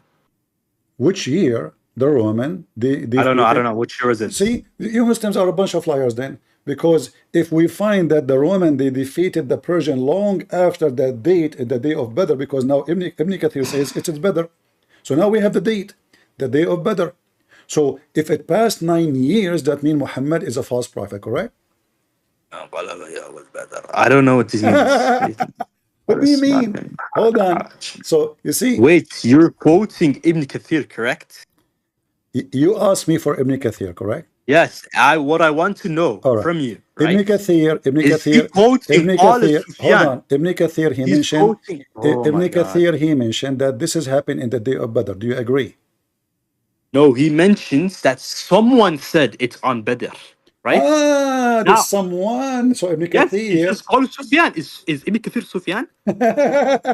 Is this someone? Is anyone in the street, or this is what it says?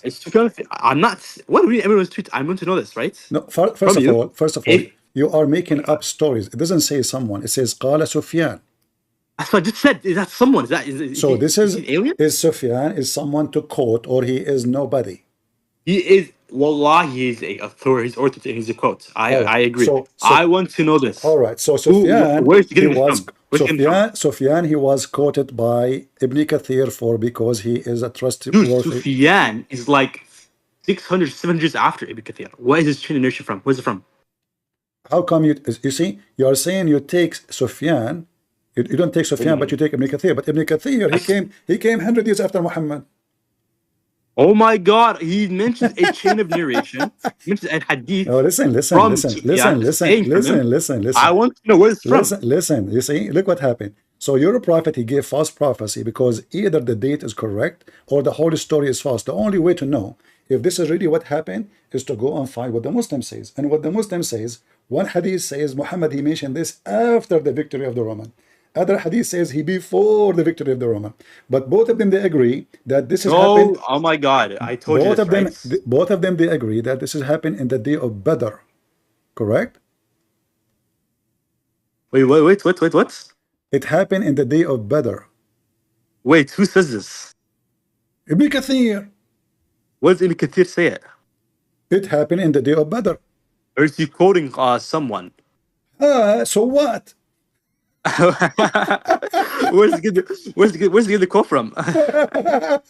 So look, guys, look at the hypocrite Muslims. Each time I show them a reference, they say, "Oh, he's quoting someone. Oh, there's no who authenticated this one. Oh, who said that? Oh, give me his name. Oh, where he's coming from. How he knew. How we can trust him." So you see, the Muslims, the game is in this just to duct tape their prophet. So the prophecy is a failure. Wait, what are you talking about? Wait, what are you talking about? We reach a dead end. I made my case, you made your case, I got you busted. It is said after what the victory. Same time, if you see actually the Quran with me here, you will see how stupid the Quran. Because why the Muslim will be happy because the Roman are victorious. I thought the Roman are kuffar, they worship Jesus. Yes, this is people the book. So why you want to side with the Roman if they are kuffar? If both of them are kuffar anyway. We have greater we're closer than we are to the kuffar. No, you will rejoice because they are. Yes, okay. It's the lesser two evils. We rather have them No, have I will tell you authority why. Because at that time your prophet was trying to claim to be Christian with the Christian, a Jew with the Jew. All right. Yeah. Otherwise, there is no reason. How the same people you want to kill them later, the same people you are rejoicing for, they are victorious. Doesn't make sense. How they are the enemy of Islam, the Roman, and now you Muslims are rejoicing because the Roman, they will be victorious. But he left. Do you see how stupid this religion is? Are we the enemy of Islam or we are the friends of Islam? The Muslims suddenly they having party because we are victorious. Hey, the American Marine are victorious. Huh? But aren't those you want to kill them? But at that moment, Muhammad is trying to kiss the ass of the Christians and the Jews to be close to them. He's nobody. He's trying to give himself identity. He's a believer, you know. He's a pagan person, but now he want to make himself a believer. So now he claimed that he is with the Roman. Which one you support, Brazil or Argentina? So the whole story is false. They didn't know the date. They can't give us the date. How we know that this was a prophecy? Because you said it is within 9 years. How we know that it was 9 years? If we check the date, we will see that there's a big failure. Because you see, war, if I win a battle with the enemy today, I might lose tomorrow. The war is not over. Victory is only when the war is over. Is that correct? A person can claim victory when the other ones surrender and we defeat them and the war is over. Muhammad is a false prophet. And not to mention all the false prophecies he gave. And I don't know why he left and he ran. Any Abdul?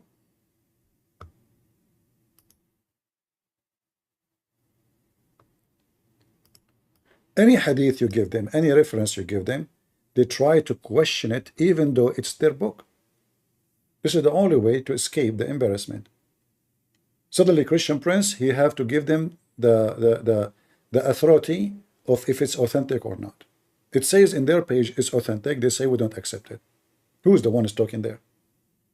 He say Ibn Kathir, we give them Ibn Kathir. We give them Al-Qurtubi. Oh, he is Ash'ari. Qurtubi is Ash'ari. Now, how you know? They label any person who, expose them. So what is Islam then? Look like every Muslim, he understands his religion differently.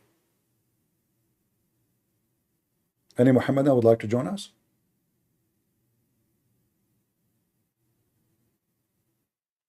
I don't know why he ran.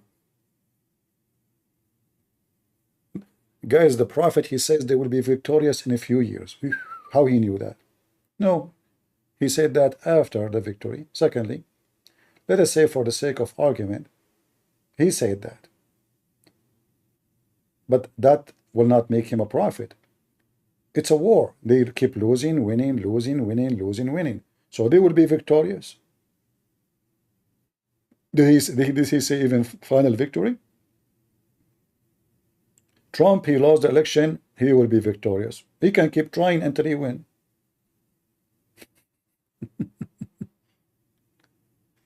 Oh boy. What about Muhammad? He prophesied that all the people of Mecca will never convert to Islam, and later all of them they convert to Islam. All of them. Isn't it this is the biggest false prophecy?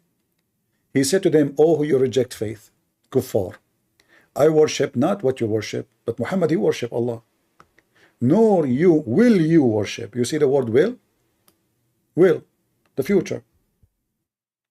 No, nor you will worship what I worship. Okay.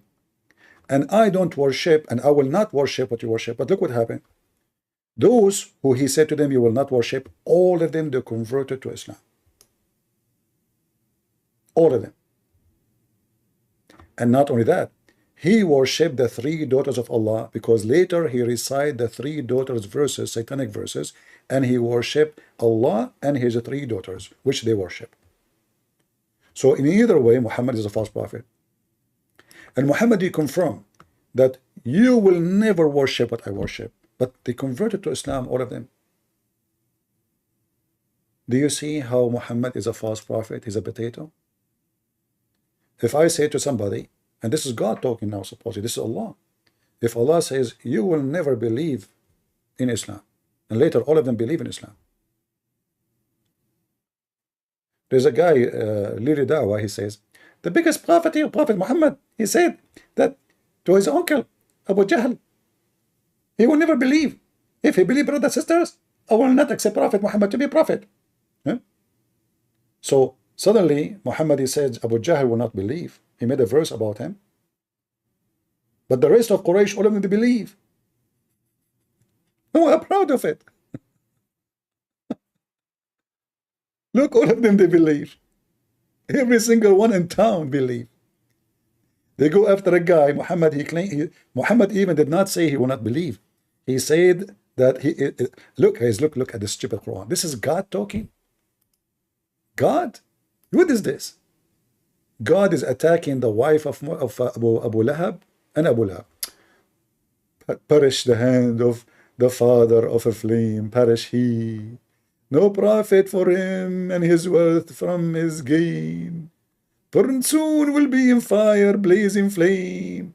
His wife shall carry cracking wood as a fuel, a twisted rope of palm leaf. What is that? This is God talking?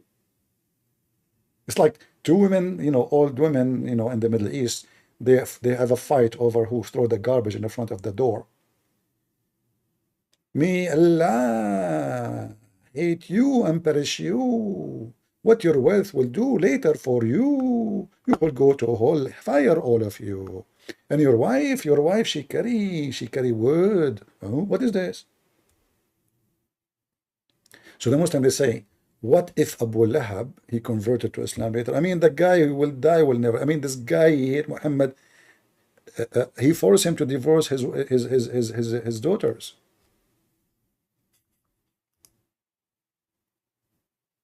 Any Abdul? I don't know why he left. Somebody dragged him out. Any Muhammadan would like to join us? Who is a beautiful believer he would like to join us? Anyone? Nobody from those who believe Allah will give them endless penis would like to join us? Obviously, your penis is so small. Otherwise, he would join. Prove me wrong. The religion of penises.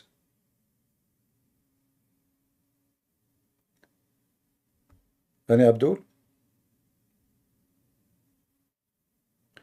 There is Abdul, he rose his hand. I don't see him. Sheikh Bahari? This is it sounds like from Senegal. Those in Senegal, they make names. They don't know how to make Arabic names. So they come with very funny names. 33, 50 to 52. Muhammad is limited. Read it. Don't run. I told you this is Senegal. Chapter 33, verse 50 to 52. Chapter 33? Yes. Yeah, it verse says, 52, that's what it we says need. after now, just Abdul, just said, after now, you cannot. Is it limited, yes or no? You cannot exchange. But how many wives, Is the Muhammad? prophet limited in wives, yes or no? Unlimited wife, Muhammad, he can have. They will read it, they will know that you're a liar. They will read chapter 33, verse 50 to 52. They will know that the prophet is limited. So you lied. Did Muhammad have unlimited? Read it, put it on the screen. Just when this potato he speak, I hate his voice. He says, it says to you, limited wife. Where it says limited, it says, after now you cannot exchange your wives. Stupid idiot. If you go to chapter 33, just to show you how stupid those Abduls.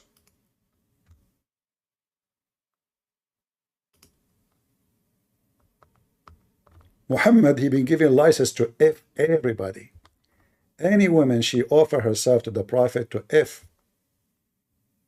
The verse he's quoting for us, let me show you.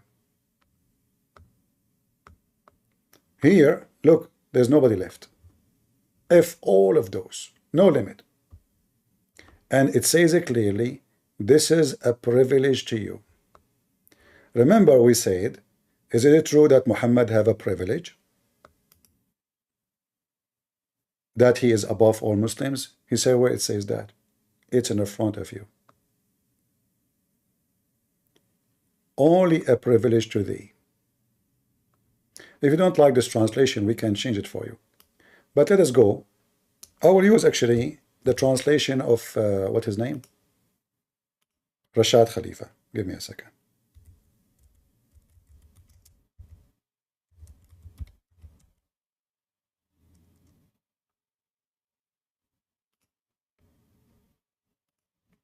This is the book he read it from. So if we go to Rashad Khalifa, which is here's a translation that you wait for you on the screen.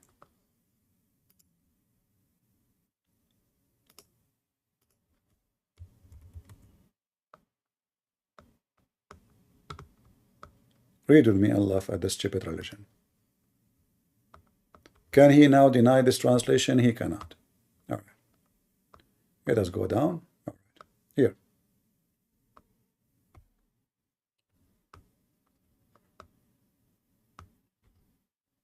O Prophet of Allah, we made lawful for you, your wives. So this is after Muhammad have wives, Allah making saying to him, we made lawful for your wives. Are you stupid? He already effing them. We made lawful for your wives. Now, whom you paid their dowry. Okay. Or what you already have, whatever you have, no limit. As granted to you by Allah. Also lawful for you in nikah, not marriage, but we will go with it, are the daughters of your father brothers, daughters of your father sisters, daughters of your mother brothers, the daughters of your mother sisters, who emigrated with you. Any woman she migrated with him, he can if her. Also, if a believing woman herself give herself to him to if her, by forfeiting the dowry, you don't even need to pay. The Prophet may marry her without dowry. See the exception? He's above Muslims. Muslims, they have to pay dowry. Not only that, if he so wishes, only if he so wishes, Muslim cannot do that. However, if he wishes, however, her forfeiting of the dowry applies only to the Prophet. Only to the Prophet. This is a privilege. You see it? This is the translation of Rashad Khalifa, which is Abdul. He believes he is a messenger of Allah. Only apply to who? To the Prophet. As a privilege. And not for the other believers. Do you see it? So is Muhammad one of the people? No. He have a privilege. But about what? About sex. Then he says, is going to mention limit. Let us continue. You may gently shun any one of them. Gently, huh? It says there gently. And you may bring closer to you. It says a closer or to F her. Any one of them. Is it limit or there's no limit? Remember, those women, they offer themselves to the Prophet. So there is a long list of women, they offer themselves to the Prophet to F them. You take anyone to bed or you delay later. You see the limit? No limit. And then, if you reconcile with any of them, you had estranged, you commit no error. If you like, there's a woman you don't like to F her, you know what the reason Muhammad he made this verse, because many women, they are not good looking. So Muhammad, he don't want to F everyone she offers herself. So he fabricated this verse to give himself excuse why he is rejecting, because already many, they are offering themselves. He said any believing women. So now to cover his ass from having women who they are not pleasant to have in the bed, he said, Allah told me, I can defer any, or I can take any, or I can delay any. Where is the limit? Until now, there's no limit. And then, in this way, they will be pleased, will have no grief, and will be no content with what you equitable offer to all of them.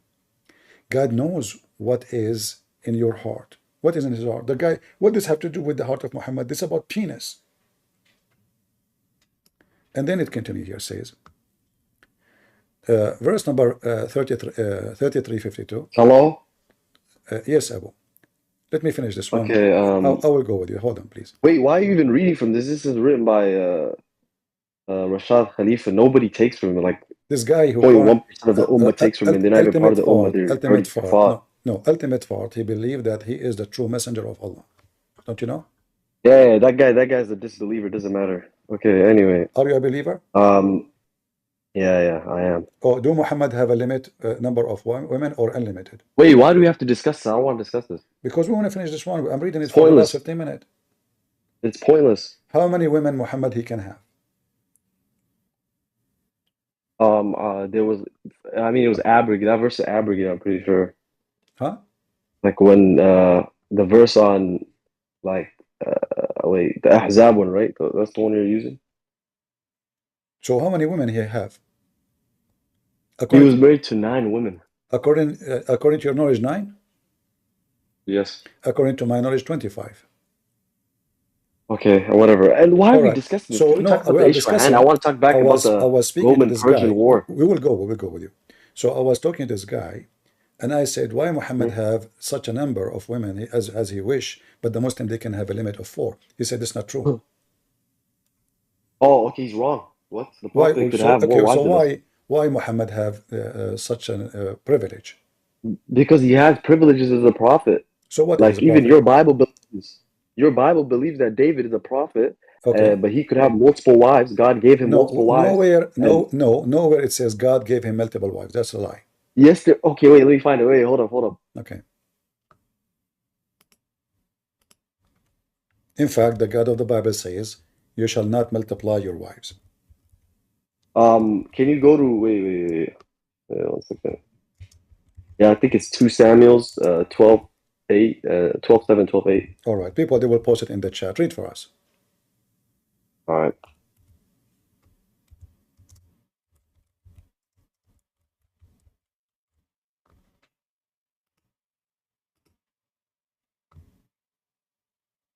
Read it. Wait. Okay.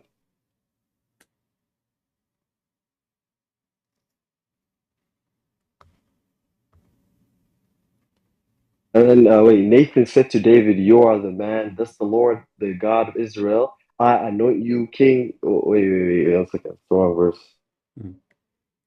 If we go to the book of Deuteronomy, chapter 17, it says, "You shall not multiply wives." And God, he punished David. Yeah, he said, "I gave your master's house to you." He gave him, because all the authority he have, if God will not let him have it, he will not have it. But doesn't mean God told him, go and have many wives. No, he said, "I gave you master's house to you, and your master's wives, it's your arms." I know. God gave him wives, literally. No, he did not. He did not give him wives. So you're saying basically David, he committed adultery with David, like when he did polygamy. David not only condemned in the Bible, he was even cursed. Is he a prophet, yes or no? In your religion, he is a prophet. In my book, in Christianity, is he a prophet? In my book, he is a bad and a good person in the same time, which means sometimes he do good, sometimes he do bad. Yeah, you Muslims. But he's a prophet. You Muslim, you worship anyone just because he is a prophet. Okay. Let me ask you. Hold on. As long as we mention David, in your book, in my book, David, he took the wife of somebody else. Is that good or bad? Taking the wife, it depends. He took the wife. He sent somebody to die, to go to war, just to take his wife. Is that good or bad? That is bad. That's bad. It's bad. That make him a prophet or a bad person? He's a prophet. What? I don't believe that. I'm asking you how you judge a person who did such an act. You say that was a bad action. Okay, does that make him a criminal? But why does this matter? My point is that God himself gave David wives. No, God, he said to David, he cursed David for the same reason you're talking about. He destroyed his house. So why would God say this? He destroyed his house. He destroyed his kingdom. He destroyed even his kid. He caused him to die. Even his son caused him to die. Because of what? Okay, that's because fine. of what? Because of the sin he did. So David is not the best example when it's come No, to this. this is besides David. I'm saying God Himself says, "I anointed you king, and I gave you this." No, God, He is saying to him, everything you have is given, is a gift from me, right? But nowhere in the Bible, it says that you can multiply your wives. In fact, the Bible says clearly, you cannot multiply your wives. So are you? So why would God say wives? That it's like implicitly accepting. Hold on. You see, just to show you how Muslims, they fabricate stories. If you read the whole chapter there, what do you see? Did you read only one verse, correct? Yes, I read one. Okay, what chapter you are reading again? So people will open it and read what it is. It's 2 Samuel's 12:8-10.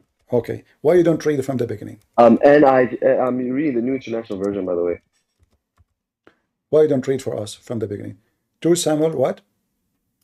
2 Samuel 12:8-10, New International Version. But I want you to be sure that, did you read the whole chapter? No, I haven't. Okay, so what you do, you copy only a phrase? No, but I'm saying it's pretty clear. And also, when you see, you see why you can't make this argument. You see, if I go now to the Quran and I show you a verse, you say, oh, you are. Okay, wait. Can I say something? Hold on. If you, you know why you can't play this game? If I go right now in the Quran and I say the verse that says there's no God, there is no God. There's a verse says that there's no God. I don't. If we continue, I asked you to explain it, but before you explain it, this verse. All right. Before you explain it. So I'm asking you why you did not read the whole chapter. I don't have to. It's pretty. It's what it's called. The meaning is clear. It's not like ambiguous. How you know the meaning is clear? And can I tell you why? Can I tell you why? No. When how you know the meaning is clear? Oh my God! I'm just trying to make it clear. Hold on. Listen. Isn't it the same chapter you are reading from? It says that it's speaking about David's sin. Nathan. That's fine. But can I? Hold on. Okay. So you are fabricating. You are showing me a verse condemning him. This is a book. This is a chapter condemning David, not saying you are good. Don't read. No, read for me. Read for me, guys. Do you see the hypocrisy? Do you see the hypocrisy? Can I explain what I mean? No. Does it say in the same chapter that God condemned him for the same reason, for multiplying wives? This is fine. For multiplying his wives, yes or no? Okay. So obviously, can I say something now? Obviously, you got it wrong. For if God condemned David for his sin, multiplying women and going after women, it can't be that God is blessing David. In fact, God is cursing David for doing such an act.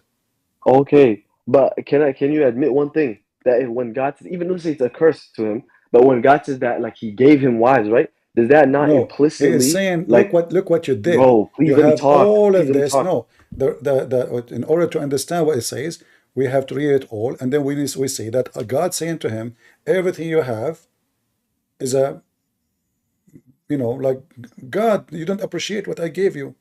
But He did not give him the wives. You have wives. He did not give him slaves. You have slaves. He did not give him, but He gave him the authority to be a king. So look at you. You have all of this, and now look what you are doing. You are going after even a woman. She is married. No, but listen, when God says that you have wives, right? What? Does that not implicitly admit that you, like, because He is not saying that. No, because the saying that wives, God is already admitting that it's possible you can be married to multiple people, because you wouldn't say wives. Because the Bible says the Bible says it clearly. What? No, hold on. I gave you the master house and the master wives into your bosom, right?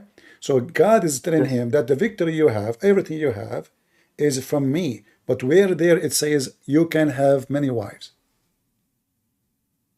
I never said, bro, I'm not making a claim that you can have many wives. It does actually implicitly but now affirm this. Okay, implicitly does. Nathan says to David, thou art the man, thus saith the Lord God of Israel, I anointed you as a king over Israel, and I delivered thee out of the hand of Saul, and I gave thee the master house and the master wives into their bosom, and gave thee the house of Israel, and of Judah. And then I had been, if it had been too little, I would moreover had given into thee such and such thing. But then what it says, why you are doing evil? Why you are being evil? Oh, you cut out. You hear me now? What? Yeah, I can hear. All right. So now, what the Lord, he says to him in verse number 11, I will rise up evil against thee out of thine own house, and I will take thee wives before thine eyes, and give them into the neighbor. So now what God is saying, you have wife, you have a glory, you have money, you have kingdom. I will take that, all of you, because you broke my law and you broke my command. Correct? Oh, okay, yeah, that's fine. That's all not right. the game. So now let us go back to 0.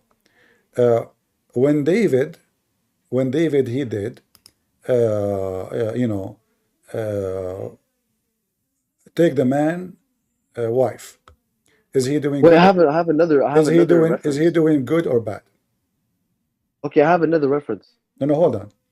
Is he He's bad? doing bad. He's is doing he bad. a bad I admit. person? Okay, doing bad. Is that story existing? But that's according to my framework. I don't know. You guys can allow it, maybe. Is that a story exist in Islam? Okay, wait. Before we go there, can I say something? Is that a story exist? I found another reference in Deuteronomy 21:15. Okay. What does it say? If a man has 2 wives and he loves one, wait, what does this mean? If like it says a man has 2 wives, that admits, God literally admits that a man can have more than one wife. Implicitly. First of all, this is the law and about solving problem. But God never said to them you can have many wives. People have, as an example, where God he says you can have How sex. can they be considered wives? Hold on, listen. Where God he said you can have sex with your sister. Anywhere, nowhere, right? In the Bible, I don't know. In your Quran, I can show it to you. You can have sex with your daughter too. However, I'm asking you. No, you can't. Did God? Listen. You Muslim, you say, look at the hypocrisy.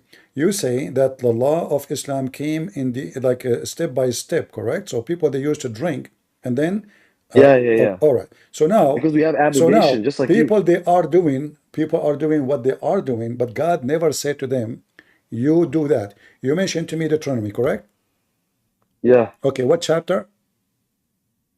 Deuteronomy. You said 22, correct? Where was it? 1 second. 21:15. 21. All right. So, but isn't it in the same book, 17? It says you cannot multiply your wives. Huh? Isn't it in the same book? It says you shall not multiply your wives. I know, but okay. So either you. So this is the command. This is the command of God. If people they have such a case, they have second wife or third wife or 10 wives. This is what they are doing. This is not God's command. Do you know the difference? Oh, that's huh? Do you know the difference? That verse is for if a person, listen, if a person he have second wife, still he exists, and the cases exist, and Musa now is a judge. You have to judge between them. So now he did it, he have it, but the Bible says it clearly in the same book, chapter 17, verse 17. He shall not multiply his wives for himself. Okay, let me find it. What do you see, chapter 17 of what? 17. But of what book? The same book you mentioned, Deuteronomy. Oh, Deuteronomy? Okay. And he shall not multiply wives for himself, lest his heart turn away. All right. Nor shall he greed. This is referring it's for kings. See, you put yourself in trouble again. So David, when David he have multi wives, he broke the command of God. Yeah, Thank you very much. But in the beginning, you mentioned to me David to prove that he have many wives, correct? And you said to me that God gave him the wives. Well, you cut out. You said that God gave him the wives, but as you see, God never approved him to have many wives. So God here is reporting what he have. He have wives. He let him go with the evil he is doing. But now it's time to pay. So David was He became aggressive. He became greedy. He want to take even the wife of my friend. The chapter you mentioned to me condemn David, does not approve David. Now let me also, can you go to let me make it simple. Is the same story exist in your book? About what? About David taking the wife, taking the wife of his man. 1 second. Can you go to Exodus 21:10? Don't. I answer you already about that. I'm asking you. Okay, repeating your answering. No, so it's for kings. David's a king. That's fine. He can be sinful for doing this. No, but you said to me. You said to me. No, let us go back to zero. You said to me, well, what about David? Yeah, okay. When I mentioned to you, verses, I mentioned to you why your prophet have many wives above the law. Correct? Huh? If the Muslims have a law that they can have 4. I'm talking about the Bible, though. Huh? That's within the Islamic tradition. I'm talking about the Bible. Why are you bringing up the? I'm talking about your Quran. I'm talking about your Quran. Yeah, no. This is a separate discussion. I'm talking about the polygamy in the Bible. Why are you bringing now up? I'm asking you. When David he did that, you Muslim, you keep talking about prophet as if they are gods, right? So now David in your yeah. No. Listen. But this specific, like for example, what you brought in Deuteronomy is for kings. I'm asking you. And there's other references like Exodus. Is that make David? Is that make David a sinner or a good person in Islam? Yeah, he's a sinner. But there's another. Can I bring another reference? All right. No, but if he is a sinner, why not? If he is a sinner in Islam, why he will be the first one in the heaven of Allah singing? Because we don't believe your story. This is in the Bible. I can reject it. I don't need to accept it. I am reading your story from the Quran. Which story? The story about David, the same story we see in the Bible.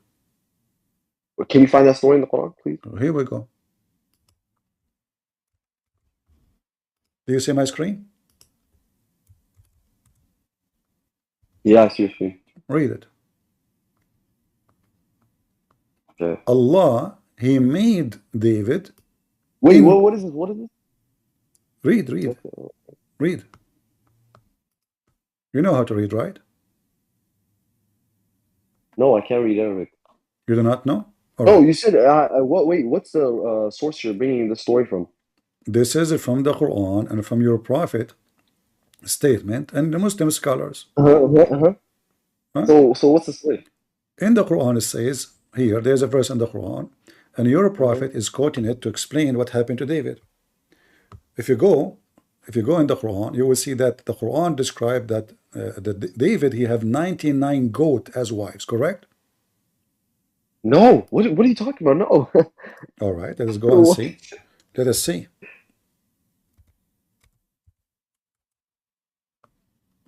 He married 99 goats. Okay, let's find this in the Quran, please. Chapter 33, verse number 23. I know what story you're talking about, but it's fine. Chapter 38, verse number 23. Yeah, where does this talk? Where is wives? Who is the one? Who is the one who have the goats? Huh? Who is the one who is having the 99 goats and he want to take the goat of somebody else? This is a story that's showing the wisdom of Solomon, basically. This is Solomon. This is David. This is David. What's Solomon? Yes, I know. David gave one ruling, and then Solomon told him like another ruling, and Solomon was what more Solomon told David other. What are you talking about? Solomon is telling. This is a dispute. Listen. Okay, hold on. Okay, David said. All right. So now, 99 goats. Who have 99 goats? This man, my brother. Who? This man, my brother. He has 9 and 99. Goats or no, this is David. He have 99 goats as wives. Where did you get that from? Huh? This is crazy. You just made that. Where is this? Okay. Well, we reading the same thing? You see, you said to me Suleiman, you said to me David. This verse here is about David or Suleiman, verse number 23. Yeah, can you keep scrolling down? Huh? You want to go up? Scroll down. Down? Okay, down. Keep going down. Go to the next verse. All right. Okay. Yeah, you see, so we forget. I don't know if this is not in the Quran, then it's in like a hadith. we forgave him. We forgave him this lapse. Like he made a mistake in his judgment.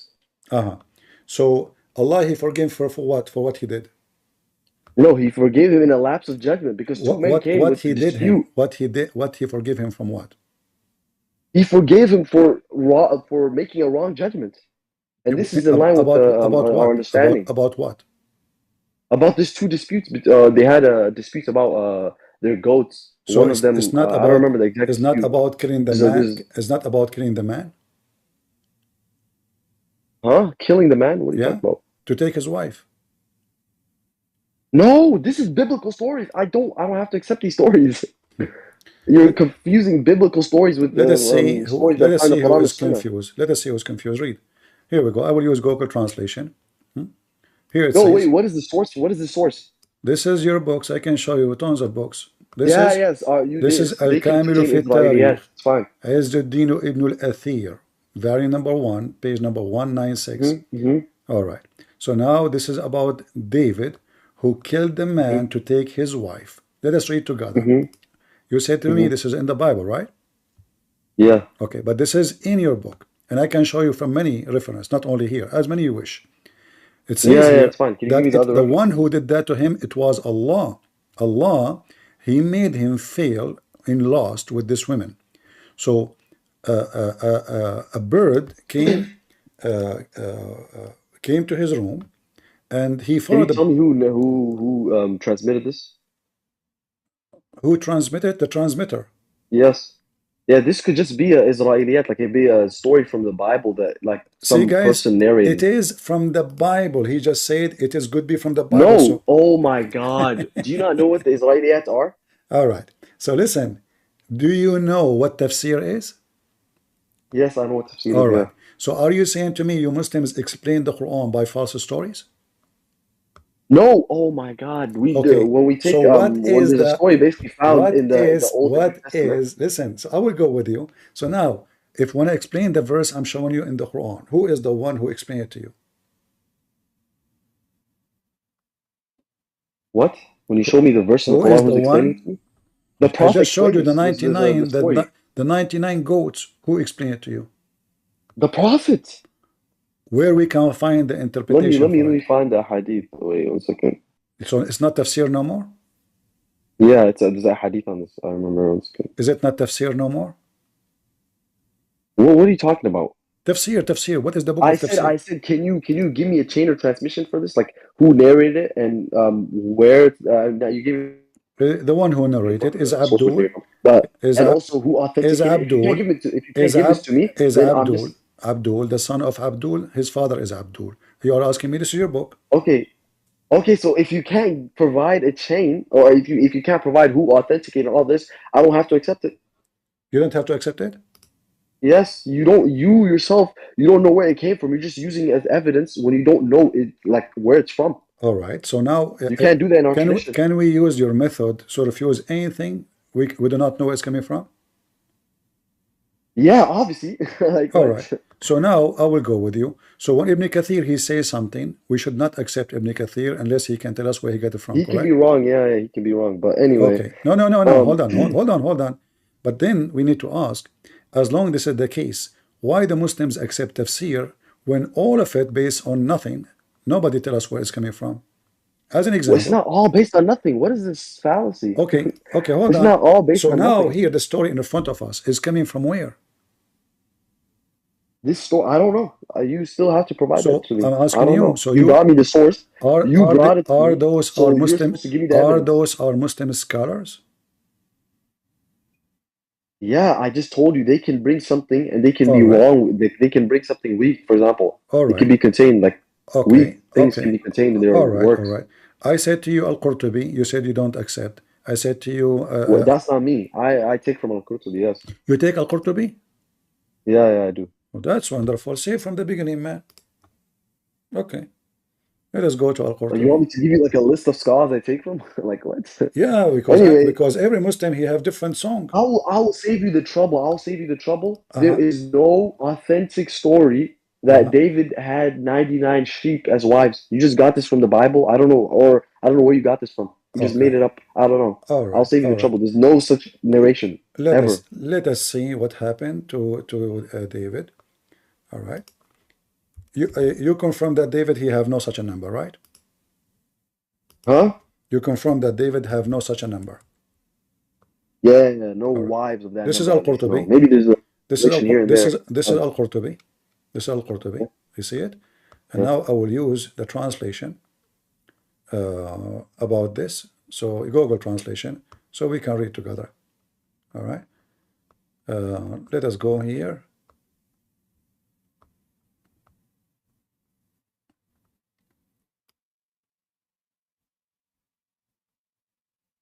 Here it says that David he have a lot of women, but this is not what we want now. Let us go down.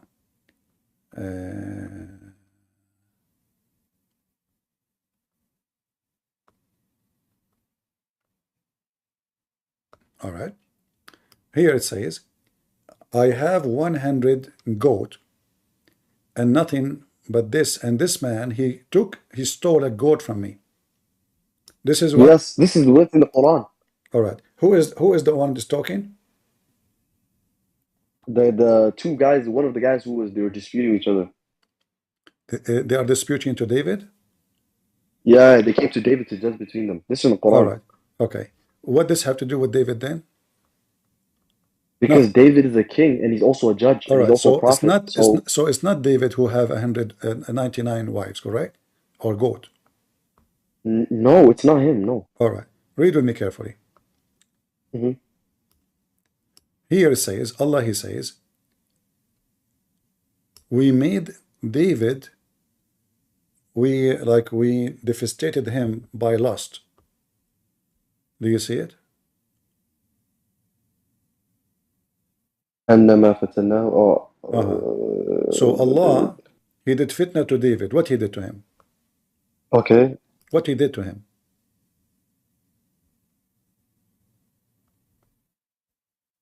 Do you know? I like how you skipped over the other fitna that I was mentioning. Okay. It says here. Yeah, what did he do? They are counting what he did. He look at the women, he keeps staring at her until he have enough of her, which means he is masturbating. Do you agree with this one? And who narrated this? You said to me you accept Al-Qurtubi. Yeah, I accept Al-Qurtubi, but okay, this is Al-Qurtubi. There's no need now to tell me who said that. And here. Yeah, he can include weak narrations inside his tafsir. It's fine. So here it says the second thing. He keep looking at the women and he keep looking again and again. And then and here it says this still doesn't address the point. And then this addresses the point. This is Al-Qurtubi. You said you accept, you will not question what Al-Qurtubi is saying. Oh my god, no. Guys, did he say it's a good tafsir. Did he say he accept Al-Qurtubi? You said that. Yes. All right. Can I explain so we have to accept whatever is there. No. I can accept Al-Qurtubi. Number two, number two, he sent her husband in a war to die, correct? I don't know. Can you tell me where this is from? Al-Qurtubi. No. I'm saying who's the narrators who are saying this? قال سعيد بن جبير. It's in front of you. وقال yes, ابن okay. وقال أبو. Can you bring me who did this narration? So now it says here, he sent her husband to die at war, correct? Okay. Now can you bring me? That's all good. Okay. Can you bring me who authenticated this narration? I don't care. All of them, they are lies. Okay, you don't care. So you can't substantiate this to me. You can't prove to me that this is authoritative. Are you asking me? I don't need to are you asking me to prove to you that Al-Qurtubi is not lying? Oh my! He is relaying this, but it could be weak. He could have it in his book. No, but it's weak. You said you accept Al-Qurtubi. You said you accept Al-Qurtubi. I accept his tafsir. All right. Read with me. Number four. Even it mentioned the name of the guy, David. He killed the husband and he took the wife. Yes, it's all good. All right. But this is still not addressing my main point. All right. You said that this story is obviously taken from the Jews. I have to agree. Islam is a fake story. Islam is a lie. Islam is a lie. Islam is a lie. How we can confirm this story? The only way to confirm it to go to the Bible, correct? No. Where are you Muslims? Where do you get those names from? Oh, the story, yeah, for sure. But I don't know. I don't believe exactly. that it's. So your Muslim scholars, they have to use our Bible in order to. They don't have to. They don't have to. No. So why are okay? Give me one Muslim scholar explain those verses without using our Bible. Go ahead. Every Muslim. What do you mean? Explain what verses? The story of David. Guys, until now he don't know what verses we're talking about. No, I'm saying the explaining the story of David. I'm asking you, can you give me? You said Al-Qurtubi, I give you Al-Qurtubi, you don't want it. I said Ibn Kathir, you don't want it. So what do you want? So can you name for me? No, I never. Can you name for me? Can you name for me one interpretation for the Quran can be independent on your book only? Can I explain to you what I mean by when I take it? So let us go to zero. I take it in. Oh my God! You keep trying to explain. So was David a bad person in Islam or a good person? No, not. He's infallible. I mean, he's infallible. He did sin. He's what? He's infallible. He did not sin. He only made mistakes in his ijtihad. What do you mean he didn't sin? He sent the guy to die. He did not commit sin. Oh my God! I don't believe in these stories. I told you, if you have to, you have to provide for me a chain of narration. That hadith itself, or this narration is not even reliable. All right. All right. Do you see what it says here? That your prophet, when he recited those verses, he bowed down. Why? Huh? What? When Can you repeat what you said? When your prophet recited those verses, he bowed down. Why? Recited what verses? The verses about. Because the ayah, because every time there's like a ayah where it mentions like a sujood, they would you would, even in the Quran you can see there's like a line you would make sujood. It's not because in the story of David, yeah, he prostrated. So that's the reason why. No, this is not about he prostrated. It's about that David, he commits sin and he killed a man so he can take the wife. So let me repeat that. Okay. Wait, this is gone so far from the main point. To Islam, let's go back to the main point. Let's go back to the main point. According to Islam, the man who do such a thing, is he a bad person or a good person? He's a bad person. He's a bad person. So can we agree now that David, when he did this, was a bad person? No, because I don't accept these stories. I just told you. Qurtubi himself, this narration, he says it's not reliable. I said to you, give me any interpretation. Can I tell you something? Okay. We don't have to accept things that are found in the Bible. Okay, listen. It's just used as like a historical document. We don't have to accept it. Okay. The only two things that we have to and are authoritative do prophets in Islam commit sin? This is a different topic. No. This is I believe no. No? There's difference. There's difference of opinion. No, the opinion. Here we go.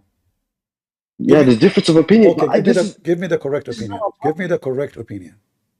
No, my opinion is they don't commit sins. But anyway, no, not anyway. You just destroy your religion. Oh my God. Here we go. Let's go back to David, please, in the Bible. We are going back to David, no problem. Don't worry. Here, this is your Quran saying that Muhammad is a big fat sinner. And not only that, is not sure that Allah will forgive his sin. And this is your Quran, chapter 48. Do you see the screen? Yeah, I see the screen, yeah. All right. Does it say that Muhammad is not sure that Allah will forgive his sin? This is for an example. You know how like when Jesus in the Bible, he does like, he bows down and like asks God for things, even though he's sinless? Or Jesus in the Bible, prays to God. Jesus in the Bible, he asked God for forgiveness? No, but he prays to God, right? Why does he need to pray to God if he's God? No, this is just he's setting an example for the people. No, you see, you are making a fallacy again. Jesus, when he speaks to the Father, he called him Father, and he said to the Father, glorify your Son, who was with you before the world was. So Jesus, he speaks to the Father. No, I'm saying, listen. Here, why you are making things mixing up? So here, Muhammad is a big fat sinner, yes or no? Huh? You said to me, Can you repeat what you said? You're cutting out. You said to me, Prophet, don't commit sin. Yes. So why the Quran saying Allah forgives sin, Muhammad maybe will forgive sin of Muhammad? Oh, no. This is. Wait 1 second. Yeah. Oh, this is Surah Fatih. My bad. Okay. This is like one of the fadail of the Prophet, like over everyone. Like he that actually proves my point that he's sinless, because if you forgive every future sin that you're gonna do and every past sin you're gonna do, that means you don't have any sin. So guys, if Allah will forgive his future sin, that means Muhammad is That literally sinless. proves that you're sinless. What? No, that means you are a sinner, because he forgive the sin you do, which means he is doing sin. No! Oh my God. What? So okay, explain the future sin. Explain what it means by the Too future. much camel urine, too much camel Possible. urine. How's that possible? Abdul, if How's I that say, possible? How is that possible? I'm going to clean your garbage, that means you have garbage, correct? Also, also you're not taking into account that there's a difference between istighfar and tawbah. What's istighfar? What tawbah? Allah is talking here. Allah is asking, are you saying Tawbah is different. Tawbah is like forgiving your like tawbah is different, like linguistically from istighfar. You are mixing things up. First of all, there is no tawbah. Tawbah means repent.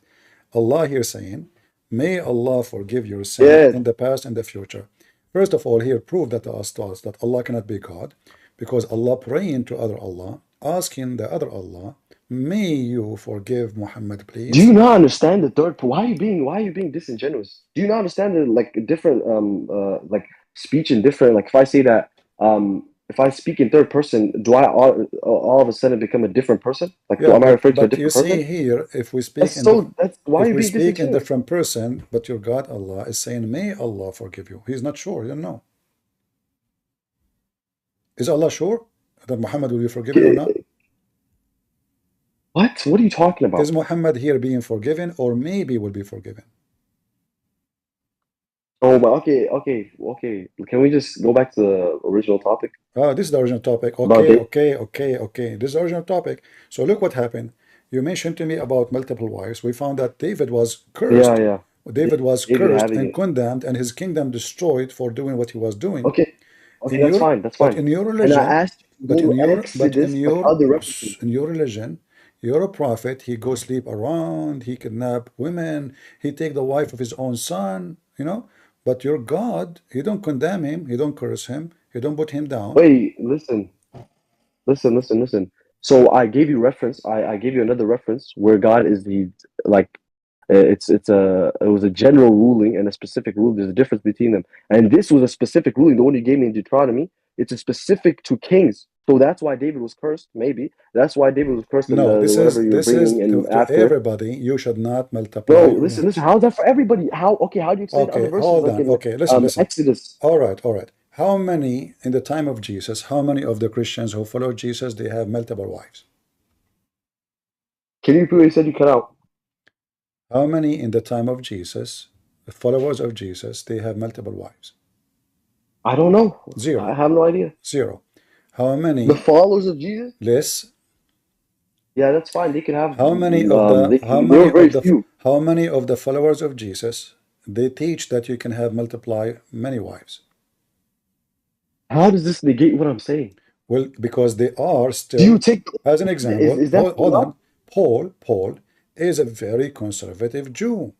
So if Paul he is following the conservative Jews teaching, then and the Jews teaching says you can have multiple wives as you wish, as you want, then Paul should say the same. The Jews till today believe you can have multiple wives. And Jesus said, I did not come to destroy but to fulfill. He did not destroy the previous law, to fulfill. So if the Jews believe in multiple wives, then Jesus should multiply wives too. You're cutting out, but I have a question. So if you believe that Jesus did not abolish the law, then why don't you circumcise? You understand very well. I'm saying to you, did Jesus mention that you can multiply your wives or you marry only one? He doesn't have to mention it. No, he mentioned it. It's in the Old Testament. No, it's not. You take the Old Testament. No. And Jesus says it clearly that you cannot do that. In fact, the one who divorced his wife, other than the reason for fornication, he is committing fornication. Correct? Wait, can you open the? Can you go to the? So listen. So look what happened. You were mentioning. Look what happened now. Your prophet, he go after his own son wife. He flirt with the wife when she is married. Your God say to Muhammad, why you hide what in is your heart? Correct? Hello? Yeah, what do you say? In the Bible, when David he do that, God curse him. When your prophet he Yeah, go because after.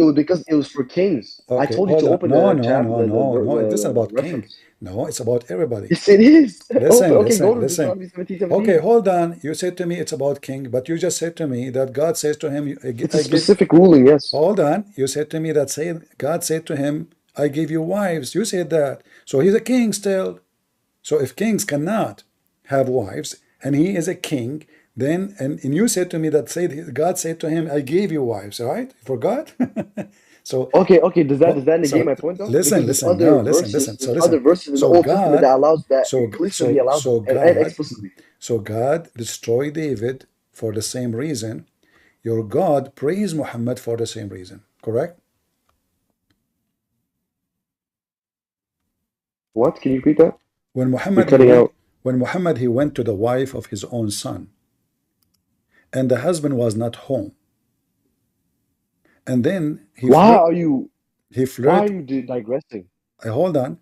You see, because we are showing you that in the Bible, this is the book of ethic. The book of the Quran is a book of sin. The God of the Quran, he praised Muhammad. Not only that, he says to him, why you hide the lost, You're cutting out. You're cutting out. Guys, you hear me in Discord? Am I heard or cut off? They hear me very fine, only you. So listen. So in your Quran, Allah says to Muhammad, why you tell the husband, keep your wife to you? The guy is married to her. He said to him, keep your wife to you. Why you don't divorce her? But a second ago, he was flirting with the wife. Are you with me? What? You cut out. All right, hold on. He keeps saying I'm cutting off. All right, you hear me now? Yeah. All right. So in the Quran, your prophet, he did the same as David. He go after a married woman, and she is married to his son. And he flirt with her, and he sleep with her. And then Allah says to him, why you hide what is your heart? The husband, he found out. What? Wait. That is wrong. That is so wrong. What do you mean wrong? Because this the prophet never did anything before he was married. What are you talking about? How you know? Because obviously the prophet can't do adultery. He's infallible. The prophet cannot do adultery? Yeah, he can't. What is adultery in Islam? It's being married like outside of without no like. All right. It's being basically out of wedlock. Like all right. Well, this is your book, and this is Al-Qurtubi saying that if the prophet, his eyes fall into a woman, her husband must divorce her so the prophet can F her. Oh my God! You keep bringing weak narrations from Qurtubi. Like you don't even go to a hadith book. You just go to the tafsir or Qurtubi. Like what? Hold on, read. This is Al-Qurtubi. You claim it is weak. Tell me okay, it's fine. Can I bring someone on? Hold on. Here we go. It says I'm a step down. Can I bring someone on? Sure. But answer about this. Is that true or not? Sorry, guys. They are working. They are working. Do you hear noise? Yeah. Okay. All right. I hear noise. Maybe I better stop soon because they are working. They are fixing something. Do you see this one, Abu? Well, I don't see your screen. Let me show you. Hold on. All right.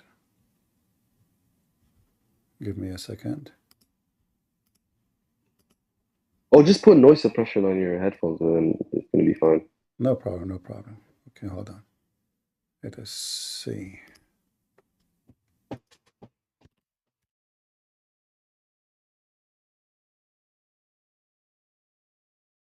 Oh yeah, but you see L, he's raising his hand. Can you put him on? All right, do you see it now? Yeah, I see it. But you see L, he's raising his hand. It says here, if his eyes fall into a woman, her husband must divorce her, correct? Okay, I'll say exactly what I said before. All right. So can you please bring who authenticated it? this? So is it, you see, you keep saying to me who authenticated that. Are you crazy? Are you saying to Yeah, me that? I told you, Are you because saying? this is not a book of a hadith. No, this is Al-Qurtubi telling us who is Muhammad. Do you not understand? This is Muhammad not is a the book of kind. hadith. We can. Muhammad is the kind. If he like your wife and he wanna if her, you have to give her to him. This is your book. What do? You are asking me. This is not my book. What are you talking about? This This is is my your book. book. Okay, This yeah, is it's my this book, is the but it can official contain government. weak narrations. This is that the are false. official government website of the Kingdom of Saudi Arabia. This is Surah Okay, Al-Ahzab. okay, that's fine. That's fine. And That's this is fine. Tafsir Al-Qurtubi. Do you see it? It says Tafsir Al-Qurtubi. Can you not understand that there can be weak narrations in a tafsir? It could be. It could not be. even a book of hadith. My friend, I'm wasting my time with you. Guys, listen carefully. This is Muhammad. The Muslim, doesn't matter what we show them. The funny is, they ask me to prove what I am saying from their books. I am the one who need to provide. I give them the book. I give them the page. I give them the reference. And then they say to me, do you have a proof? And then I have to prove to them that the book, which is their book, which he agreed with it. Did he say he accepted Al-Qurtubi? He said yes. He said yes. I gave him Al-Qurtubi. And now he says to me, prove it. So, a Muslim is like a monkey. And this is the truth about Muhammad. So in the Bible, when David, he do sin, God condemned him. He destroyed him. Even he destroyed his family. The same chapter he mentioned to me about David, the whole chapter is condemning David. Here, the God of Islam is the opposite. He make a married man, his name is Muhammad, who have many, many wives, go after his own son's wife, force him to divorce her so she can be in his bed. And not only that, they claim that privilege number 10 of the Prophet, any woman he see, her husband must divorce her. Any women. We are not talking about single women. We're talking about married women. This is Muhammad. So what we learn from here, that the book of Islam is the book of the devil, promotes sin and lust. The God of the Christians, even though David is one of the greatest names in the history of the Jews, the God of David, he destroyed David.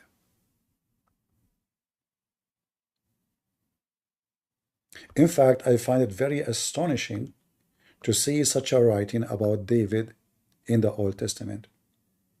Because remember, the stories about them written in their time. So imagine in your time, they write about you. In the time of your sons too. They are kings. Those are kings. And then the Jews, they are writing what David did in front of his eyes, saying he is a sinner, in front of his sons. And their sons did not kill them for saying that. This is the truth. And then they say to us, we are corrupt in our book. So our God, he condemned the sinner no matter who is he, even if he is David. With all the glory of a king and kingdom and amazing stuff he have, still he is nobody for God. God did not approve what he did. He said to him, you are bad, you are ugly, you are disgusting. This is what the Bible is saying. In their religion, their God, he praised Muhammad for fornication. Not only that, he made a verse for him saying, why you say to the man, the husband, keep your wife if you, in your heart, you want to F her. In your heart, you want to F her. Why you don't say to him? That is Islam. We have a Muslim here. His name L. Anyway, guys, I have some noise here. So I'm going to stop for now. I will try to come back maybe tomorrow. And I hope we will have a better time together. Don't forget to make your comment and download the videos. Let the Muslims see what Islam is about. They try their best, even though I'm going very nice with them. I'm being easy with them. Like I'm trying to put a Muslim in the stage, give him the time to explain himself. But as you see, the Muslim is a monkey.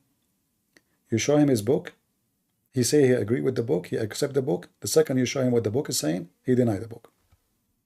And then he questioned me about how valid his book. This is why Islam is so stupid and so dummy and so ugly and so awkward. Imagine He showed me something from my Bible. I said to him, prove to me that this is authentic. This is what they do. And I asked him, do you accept this? Like the other guy he called me before him, he said he accept at-Tirmidhi. I show him the same hadith from at-Tirmidhi saying that Muhammad prophesied after the event happened. So how in the same book, two stories opposing each other and both of them they are authentic? How it can be? This is why Islam is so stupid. The same book, the same writer, the same story, opposing each other and both are authentic. This is what Islam is about. So when you debate a Muslim, this was my message for all the Christians, you don't debate a Muslim. We have to play with them.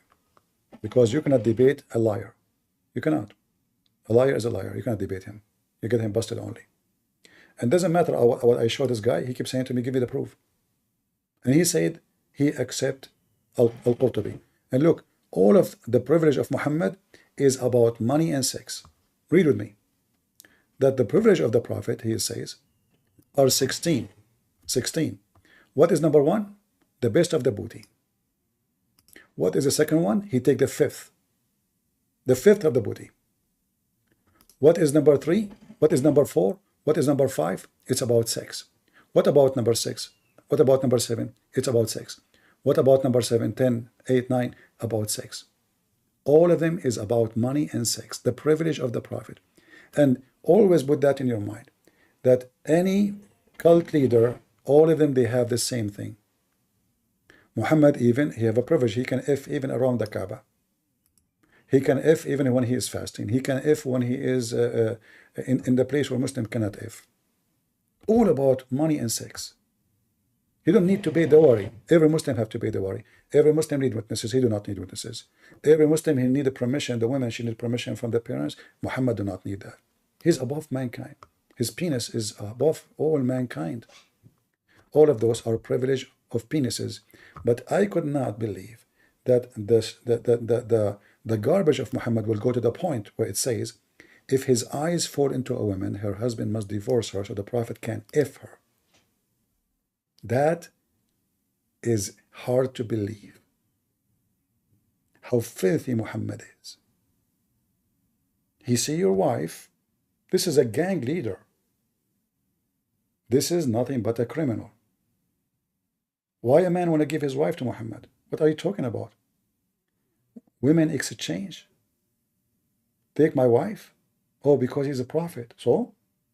Because he's a prophet, he became an effing prophet? Not an ethical? Because he's a prophet, he stripped a wife from her husband? Is that what prophet of God do? So in the Bible, when a prophet of God, as Muslims call him a prophet, he do such a thing. He did not force the man to divorce her. No, he sent the man to war. The man died, he took the wife. Here, no. The Muhammad, his eyes fall into your wife, give her to him. Immediately. It's a must to divorce her. It's not like maybe think about it. Can you please divorce your wife so I can if? No. He must divorce her immediately. So the Prophet can if her. So there's a huge difference between the garbage of Muhammad and the ethic of the Bible.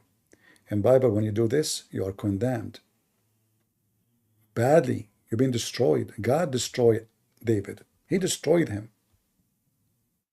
He literally destroyed him. Not metaphorically. He cursed him. He did not bless him for doing that. Here, no. It's Allah will. He take your wife. They are not ashamed of the zero ethic of the false prophet Muhammad. So how that can be from God? It's obvious that Muhammad is a Satan. He is Satan himself. And always remember, cult leaders, all of them, they share the same thing. They have a sexual privilege and money privilege. Give him money, give him your wife. That is Muhammad.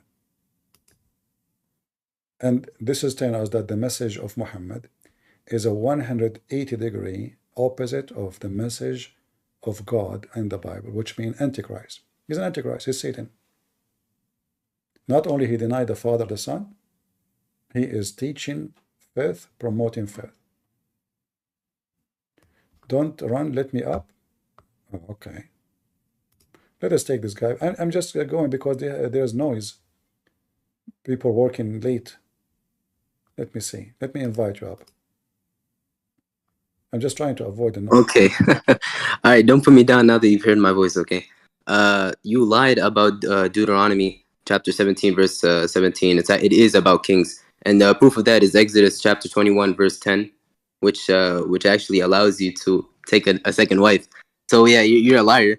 And if you want to make moral claims, you know, we could go to Numbers chapter 13, verse 18, where Moses, by God's legislation, hold on, let me finish, because at the end we're gonna talk about philosophical matters anyway, right? We're gonna talk about Tawheed versus Trinity, okay? So Moses, by God's legislation, orders his army to gather all the Midianite little girls and devour them. This is the literal translation, okay? You could go to any parallel Hebrew translation, and it'll say devour, okay?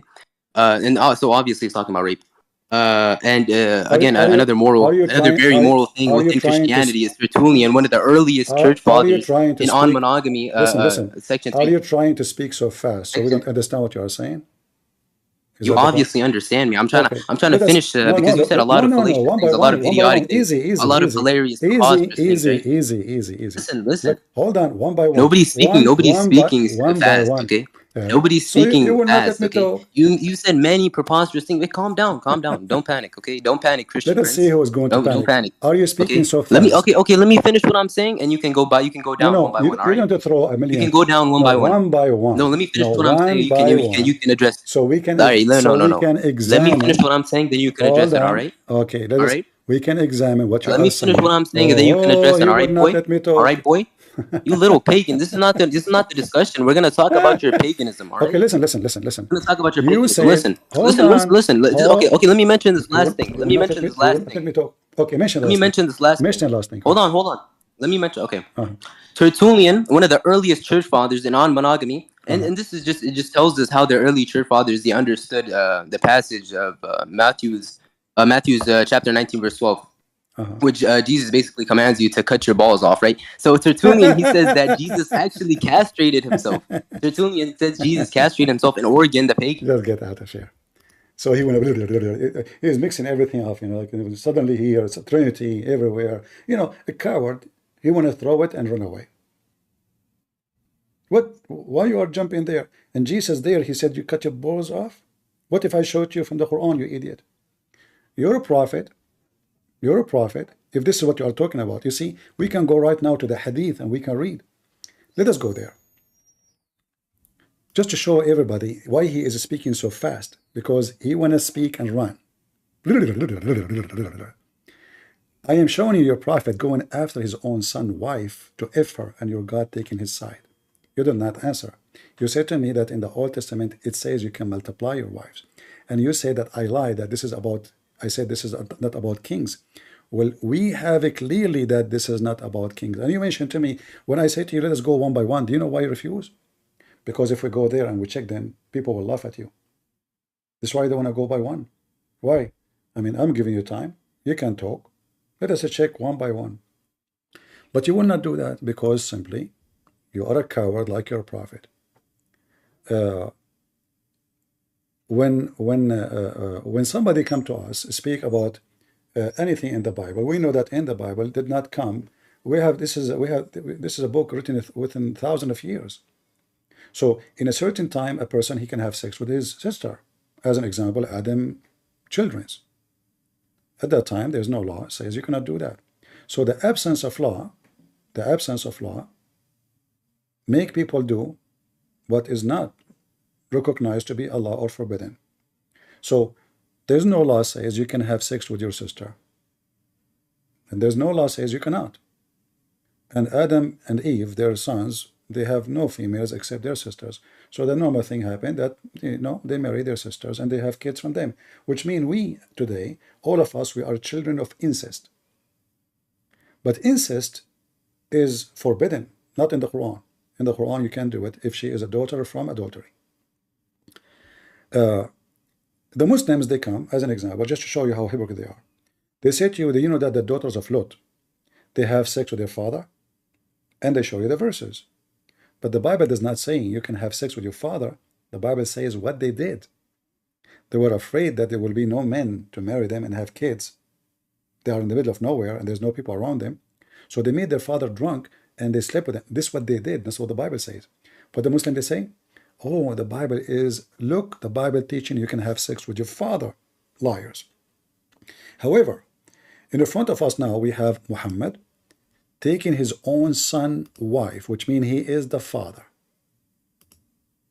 He have already many wives, and still he want to take the wife of his own son from the husband. In fact, it says there's a miracle here. Each time Muhammad, he wanted to have sex with his wife, Zayd. Each time he want to her, Allah, he make the penis of Zayd swell. So the Abdul, he want to come to the mic. He want to read for me a long list of articles. He want to prove to me something, but he will never dare to discuss it because we will get him busted. All of this is just to avoid how shameful Muhammad is. Let us say, for the sake of argument, God, he says you can marry 1,000 women, 10,000 women, 1,000,000. Still, that can explain why Muhammad is a pervert, why he go after his own wife, and why he force a Muslim man to divorce his wife so he can F her.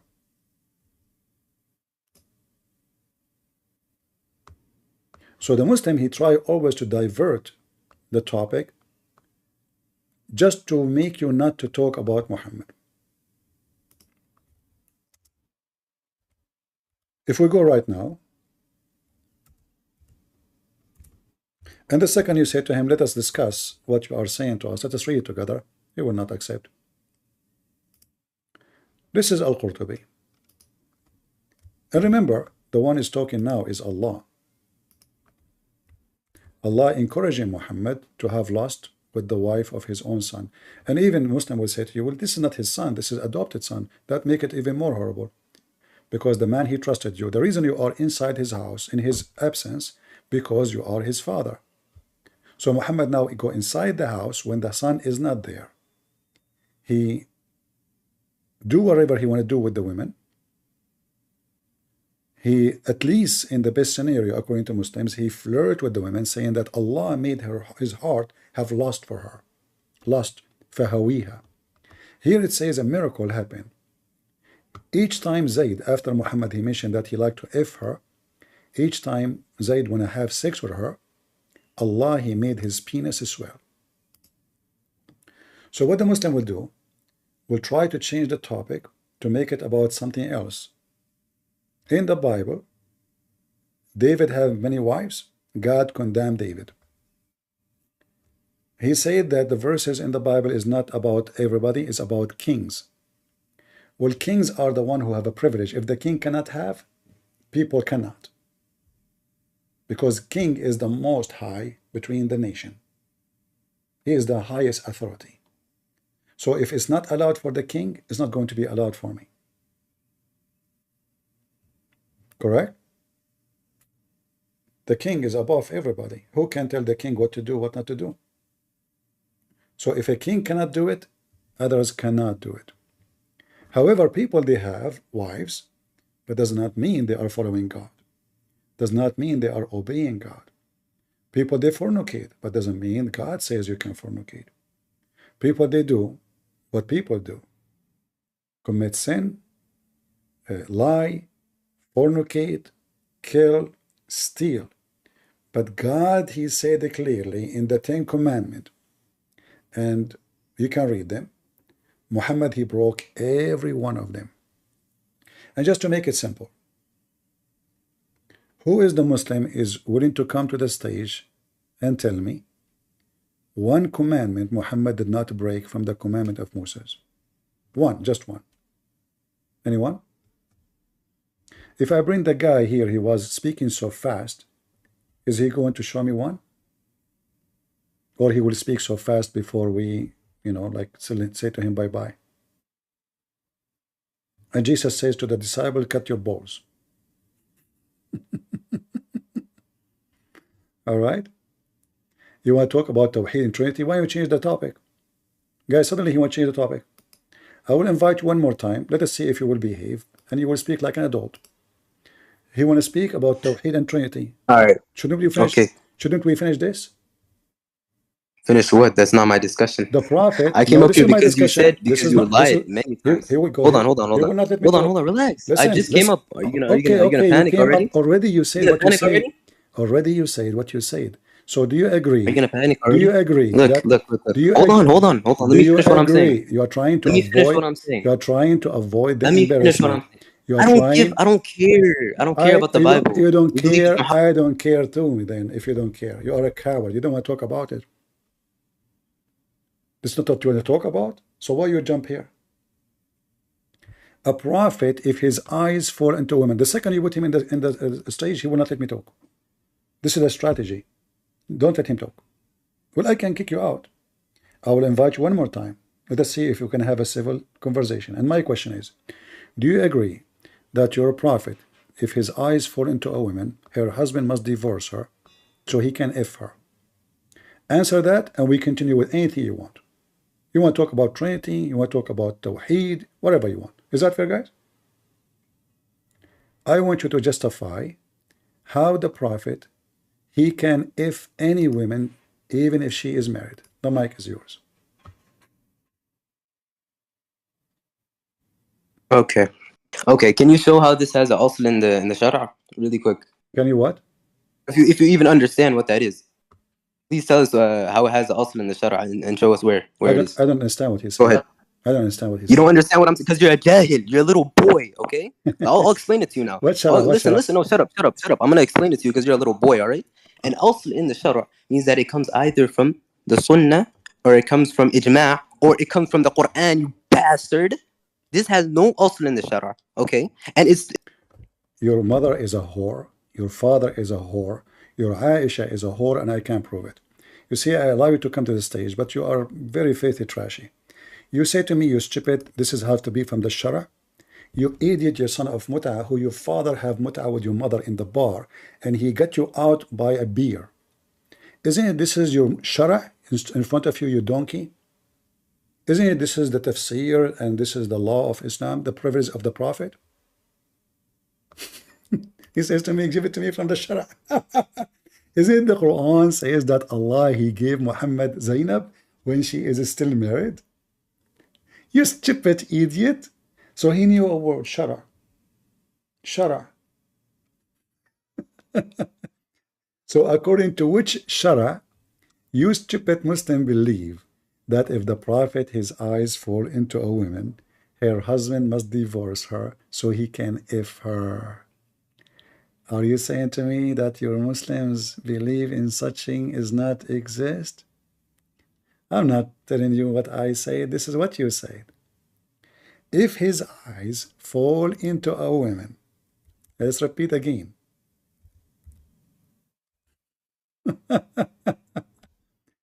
If his eyes fall into a woman, her husband must divorce her so the Prophet can F her.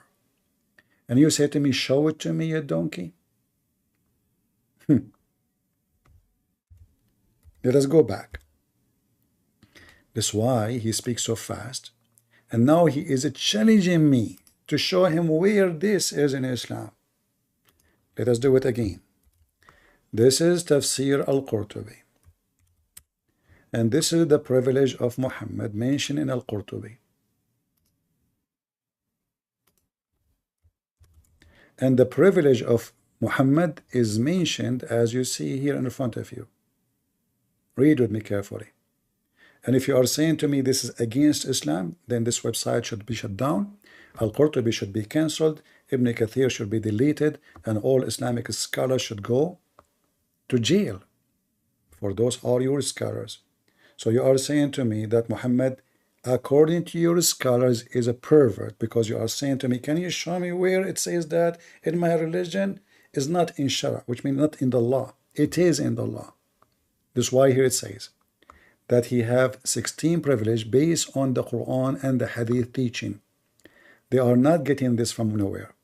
And this is to explain how Muhammad has a privilege to F Zainab. Hear the verse in front of you. And here is the statement of your scholars explaining what's going on. So privilege number 10. If the Prophet, his eyes fall into a woman, her husband must divorce her. Who said that? Explanation. قال ابن العربي هكذا قال إمام الحرمين. And this is what all the scholars agree upon regarding the story of Zayd. Read carefully. This is not me saying that. 10th, if he sees a woman, her husband must divorce her, and this is the permissible for him to marry her. Ibn al-Arabi said, this is what imams of the two holy mosques said, and the scholars previously stated. This is meaning regarding the story of Zayd. The potato, he says to me, show me where in Islamic teaching it says that. Who is the one agree upon that? Your top sheikhs, not a boy in Abdul playing with his little peeny willy coming to me to challenge me.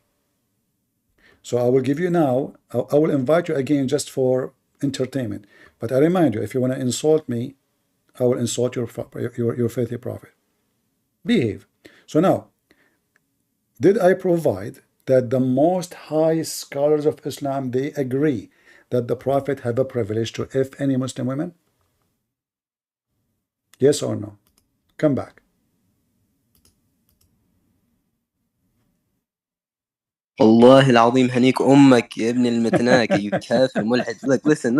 Guys, he said to me, I'm going to F your mother in Arabic. Yeah, trash, garbage like their prophet. I mean, this is what your prophet taught you. I cannot, you know. So he could not answer.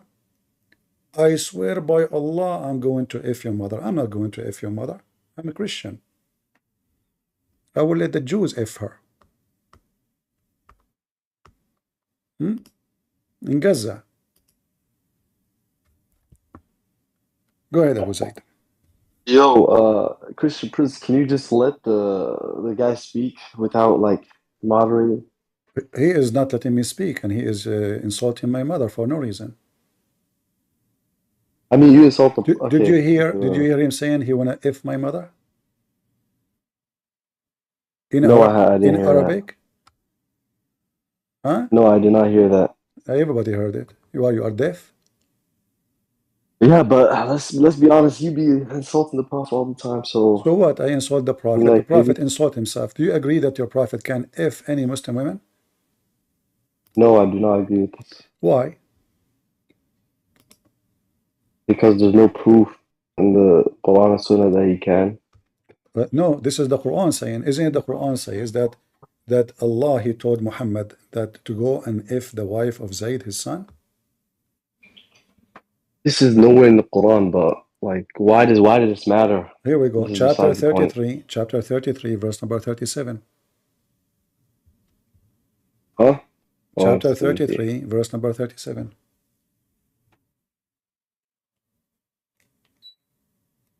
This is about Zayd. The man is Where does this say this? Oh my God. Oh my God. Oh my God. This happened when the Prophet married Zaynab. This happened after Zayd divorced her. No. He was not married to. No, he came to him. No, listen, Abu. Listen, I am assuming that you are a polite person and you want to know the truth, not like the filthy guy who just jumped on the stage. So listen, it says here that he said to him, keep your wife to you.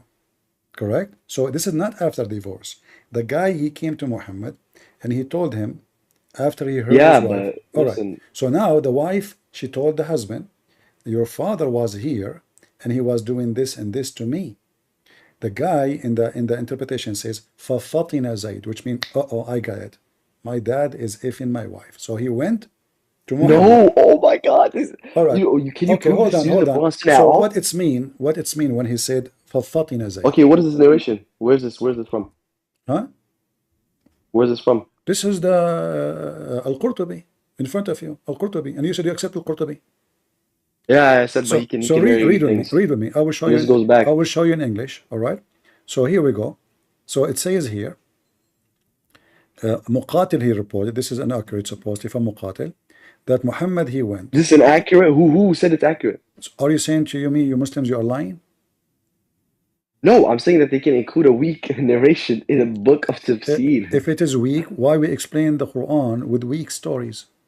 He's not explain. It does not necessarily mean that he's using it's to explain the this Quran. is the interpretation of the Quran. So here it says, Muhammad he went to his own son house. No, but he could be using it also as like a historical reference, or he could be using it for other this things. Is the historical record. Like evidence. This is a book written by you Muslims. One day. Also, he could be wrong. He could read with me. Then one day, there's no point of reading. Muhammad went to Zayd. Oh my God. And he come to ask for Zayd, and he saw Zaynab standing. She was white and beautiful and fat. He could just be refuting. Hold on. He could just be refuting the most beautiful women of Quraysh. Here he says, he touched her. This translation is not correct. And then he said, glory be to Allah, the one who made my heart have lust for you. This narration is weak. This narration is weak. Okay, this is weak. Islam is weak anyway. I mean, we show them the interpretation, we show them their books, we show them what the verse is about, and then they say this is weak because it's an embarrassment. And the other guy, he come right away because simply the second we check what he's saying, it's going to be an embarrassment. Any Muslim want to join us? Who is that? Abdul want to join us? Anyone? I'm showing you your book. You keep saying to me it's weak. Weak what? Weak book? Weak Quran? Weak stories? This is your book. I'm not showing you the books of the Jews or the book of the Christians or the book of the Hindus. This is your book. Those are scholars. Is Ibn al-Arabi is a Jewish guy? Is al-Qurtubi is a Jewish guy? Is Qatada is a Jewish guy? So we show you the garbage in your books and suddenly you want to throw it at us? Where is the one who can refute me? And then the idiot who want to talk about Trinity and Tawheed. Well, I mean, you Muslims sound like Kamala. You repeat yourself, you keep saying Tawheed, Tawheed, but Tawheed means unification, it doesn't mean one God. Imagine what can be and be unburdened by what has been. What can be unburdened by what has been. There are those who are unable to see what can be, but there are many more who are able to see what can be unburdened by what has been. Anyone can give us interpretation for what he's saying? This is your Quran. So we show you what interpretation is saying. What do? You throw your prophet under the bus. This is not Christian Prince interpretation. This is your books. And burdened by it was be. It had been. What?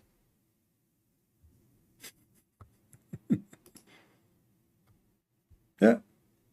You cannot refute us. You cannot, so you say, oh, this is weak. Anything we show you from your book is weak. He didn't want to answer. The prophet, he said to me, show me where in Shara it says, this is the Shara. This is the source of Shara, the Quran. He took the wife of his son. How? He saw her first. He liked her. He took her. This is why in the tafsir says, if his eyes fall into a woman, her husband must divorce her.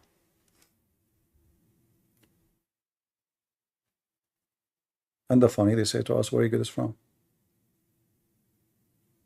They think if they speak so fast, that means they have knowledge.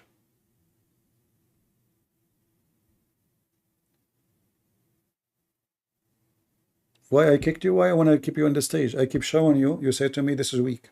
What weak? You idiot. Anything I show you, say it's weak. And you are the one who said you accept Al-Qurtubi. So he accepts the Qurtubi, but the Qurtubi is weak. If I show him from Al-Qurtubi something he like, he say it's true. That's it. And the other Abdul, he want to speak so fast, you know, because simply this is the only way they can confuse you about what they are saying, so nobody will notice what he is reading.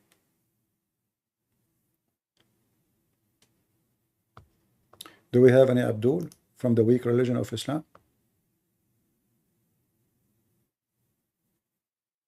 Huh?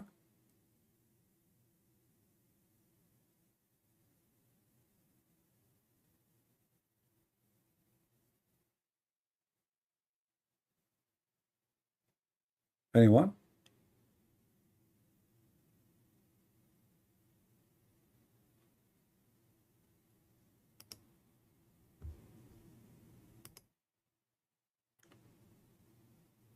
Any brave Abdul?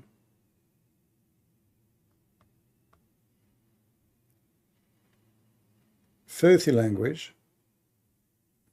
You know, it's an embarrassment actually to be a Muslim.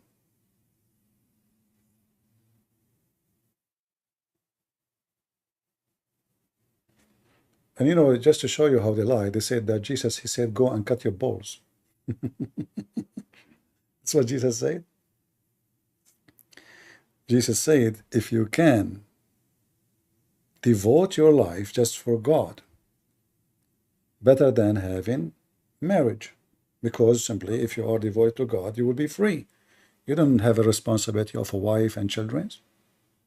This is not about cutting balls. Like, show us the reference where any one of them, he cut his balls, you stupid liar. However, in the case of Muhammad, he never cut his balls because we can prove that he have none. Is that correct? Your prophet, he have none. The Quran confirm it. Aisha confirm it. Muhammad, he have all those women, he could not have kids. Why? Why a person?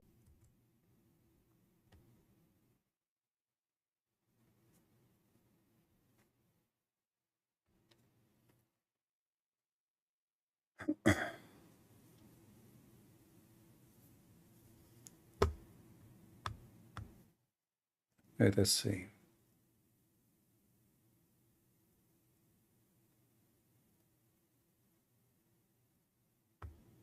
We have Yahya, he is a Muslim. Yahya, want to join us?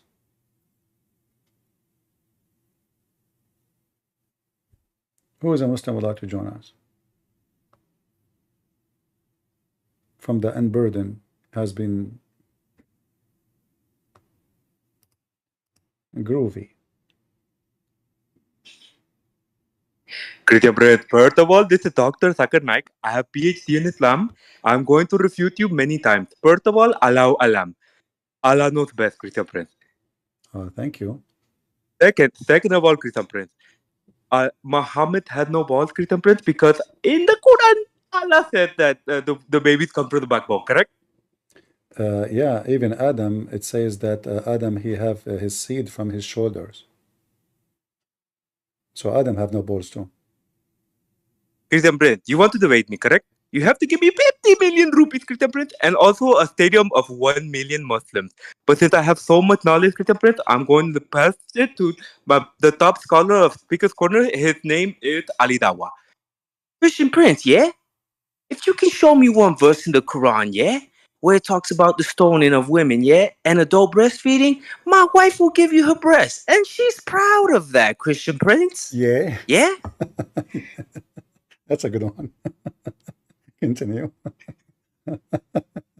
I was listening CP and I just had to start up a little show a little bit, just keep the party going.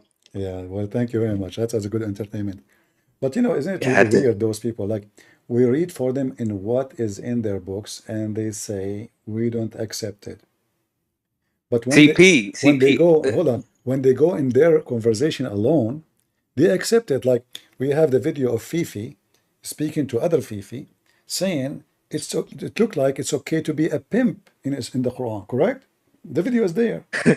But when CP, one of the biggest shirks in Islam is using your brain. You can't use your brain in Islam. But the hypocrisy of those people is beyond imagination. So when they are speaking to each other alone, they say it's okay to be a pimp. Christian Prince, he said, lie number 100. Christian Prince lying. It's not allowed in Islam to be a pimp. You go there, in their video, he says, yes, it's okay to be a pimp in Islam. So, because now they want to refute me, anything I say, once I went in a chat room, long time ago, this is Palto. So, the Muslim, they knew I will never say something good about Muhammad. So they gave me the microphone, and I said Prophet Muhammad was a decent man. Everybody in the chat was saying liar. I said he never fornicated. Liar. He never had sex with children. Liar. Because they are not listening. Christian Prince, this Christian Prince, whatever he say, we will say is a liar. So the whole chat room have hundreds of people are boiling, saying I'm liar, liar. And then the admin, he gave me a red dot, which means he muted my microphone. He took the microphone from me. He said to them, you stupid donkeys. He was saying to you, the Prophet did not commit this. And you say liar. You said he did not have sex with the goat. You said liar. So even in our room, he beat us, But the stupid himself, how come it took you 5 minutes to figure out what I'm doing? Why you waited 5 minutes, So I was saying, Muhammad did not have sex with the goat. Everybody in the chat room, liar, liar. And then I said, okay, we have a good recording for let's see. You just admitted that I am telling the truth. So when I say, even when I say Muhammad is a good man, they don't accept what I'm saying because I'm a Christian prince, So those are the Muslims. It doesn't matter what you say. They are not listening. You're a liar. That religion is a piece of work. Lately, I've been comparing it to Chuck E. Cheese. You mean piece of shit? Yeah, it's a piece of shit. It's a Chuck E. Cheese religion. Like when you go to Chuck E. Cheese, they say, you know how you get the tickets and you can redeem them? Like I look at the tickets as like, oh, those are your good deeds. You get all your good deeds. And then you can claim that at the end and get a reward. Supposedly you get like 72 virgins and you get little boys and you get wine that doesn't get you drunk. The thing is, you can't commit sin here on earth, but you can commit sin right in front of Allah. One of the funniest videos I've seen of yours is the one where you said, "Oh, does Allah have a big butt?" Like that was so funny. What if you wanted to F Allah? Is that permissible? Because everything is permissible in Jannah, according to them. You see, this is how stupid in the Quran is. When I say to somebody, whatever you wish, I have to keep my promise. So what there is people, they are gays. There is people, they have a mental, they have sex, they want to have sex with animals. There's somebody want to have sex with his mom, want to have sex with a tree. People are crazy. So if I say whatever they wish, what if somebody want to F Muhammad? What if somebody want to F Allah? So either we say whatever you wish, or we say what is approved. No. Anything they wish, they will have it in heaven. Anything. Yeah, it's interesting. Yeah. CP, it's always good talking to you, brother. God bless you. I'm telling you, bro, you're my best friend, CP. I love listening to you. So much knowledge. Thank you, brother. God bless you. God bless you too. From time to time, join us. Like for I like your Ali Dawah version. You make it perfect. Yeah, that was you weren't expecting that one, huh? But I don't know who can do Zakir Naik better, me or you. Let us compete. I did my best. Brother and sister, we have a person named Groovy, and he is saying that he can compete with me. I'm gonna screen record that. I need to keep that. First of all, I trained you only that to take off your clothes and to me personally. Because simply you cannot do that because simply you are very tall, but I'm very short. What the heck is that? God knows what I said. God bless you, CP. All right. Have a good one, brother. Take care. All right, Desmond. Are you there, Desmond? I don't know what happened to Desmond. Hello. Go ahead.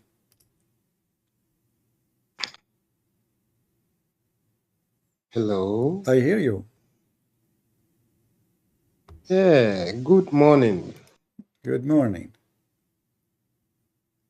I hope you are fine. I'm fine. Are you a Muslim? Hello. Oh, well, that's all right. Fix your microphone. Fix your microphone. Kalb, are you there? Cap, sorry. Hello, brother. How are you, brother? I'm fine.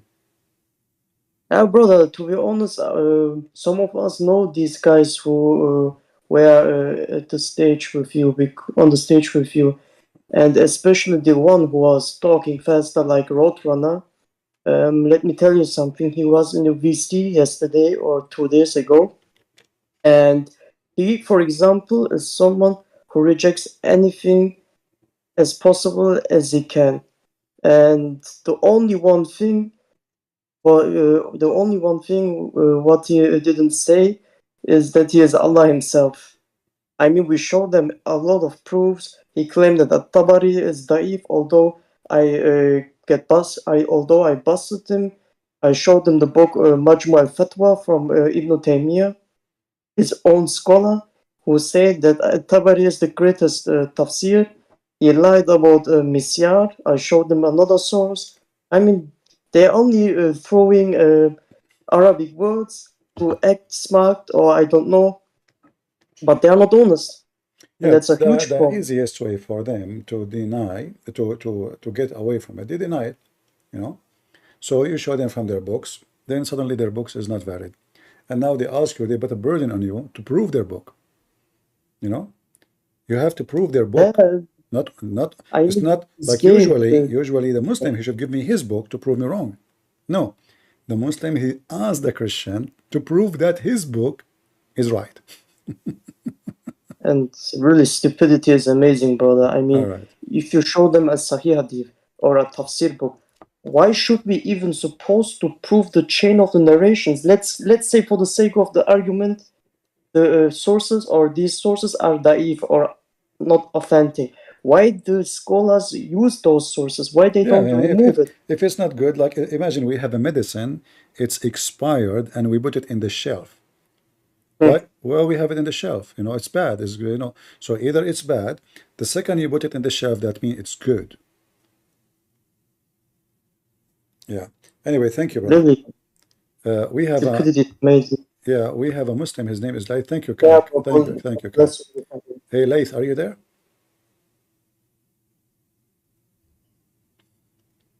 ACP. No, I've talked to you before. No, I'm an ex-Muslim. Oh, okay. I just wanted to comment on the Exodus verse that the Muslim brought up. Yeah. Okay.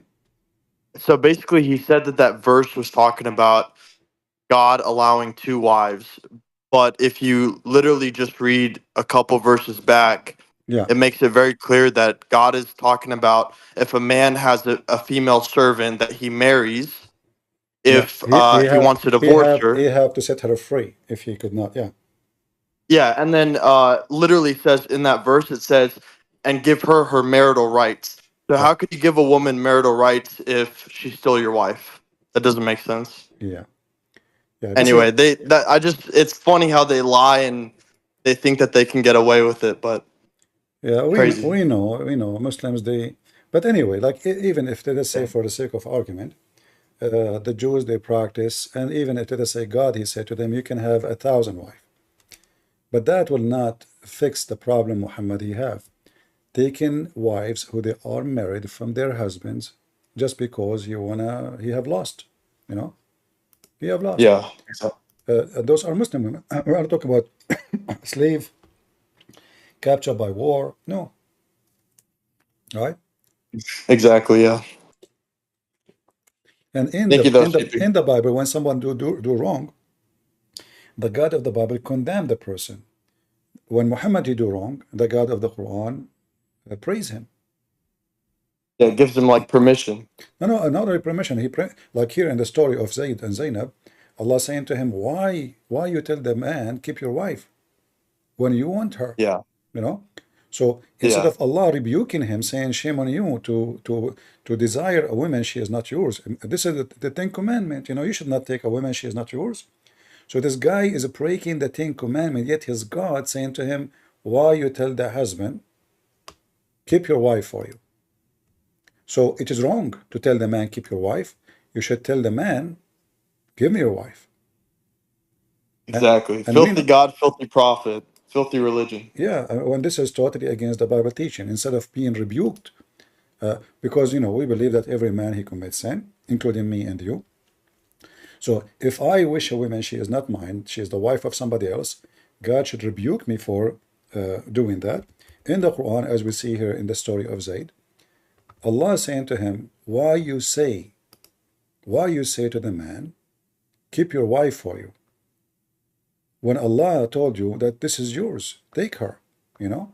Why you hide what is in yourself, you know? What Allah made known for you, what is made known for him, take her. The Muslim, they put between two brackets, as you see. So instead of saying to him, shame on you, you have already many wives, why you are going after this woman who is married? Shouldn't Muhammad say, you know what, keep the marriage, don't destroy your family, I will support you, I will help you? No, and this is his son. If this is what he do with his son, what he would do with a stranger. How are you doing, Adam? Salam alaikum, brother. I'm doing very well, thank you. Peace to you. How are you doing? Praise be to Lord. I'm doing very well. Thank you so very much and appreciate it. Um, I, like quite frankly, I lost my words at this moment because there was a time when I used all the bad words in my dictionary about you, and thank you so very much for all your help. Let me just say that, and I'm sorry for like my dictionary coming from Pakistan. My abusive word dictionary is pretty huge, and there was not a single one that I did not use about you. I just used each and every one of them. Well, my brother, because of you, I'm happy. By the way, I spoke to Adam before on the phone, correct? Yes. Yeah, actually, Osama, he spoke to me, and he was there in his house, and I spoke to Adam. And in case you do not know Adam, he have a channel. He's an ex-Muslim. Him and his family, as I understood, correct me, Adam, if I'm wrong. Him and his family, they left Islam and they become Christians. Correct, Adam? Absolutely correct. Yeah. But for me, I never knew him until Osama told me.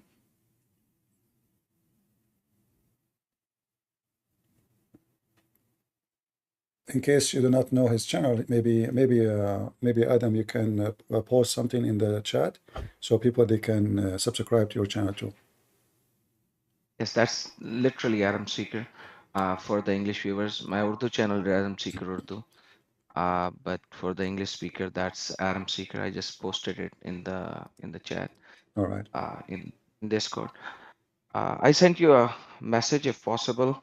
Whenever you can find some time, I would definitely like you to join in us and have a discussion in the Urdu channel. I will live translate if possible. Thank you. I looked at your video. A friend of mine, and I always say somebody has to be the first drop of water. And that's what I say. And this friend of mine was a first drop of water who gave me your first video.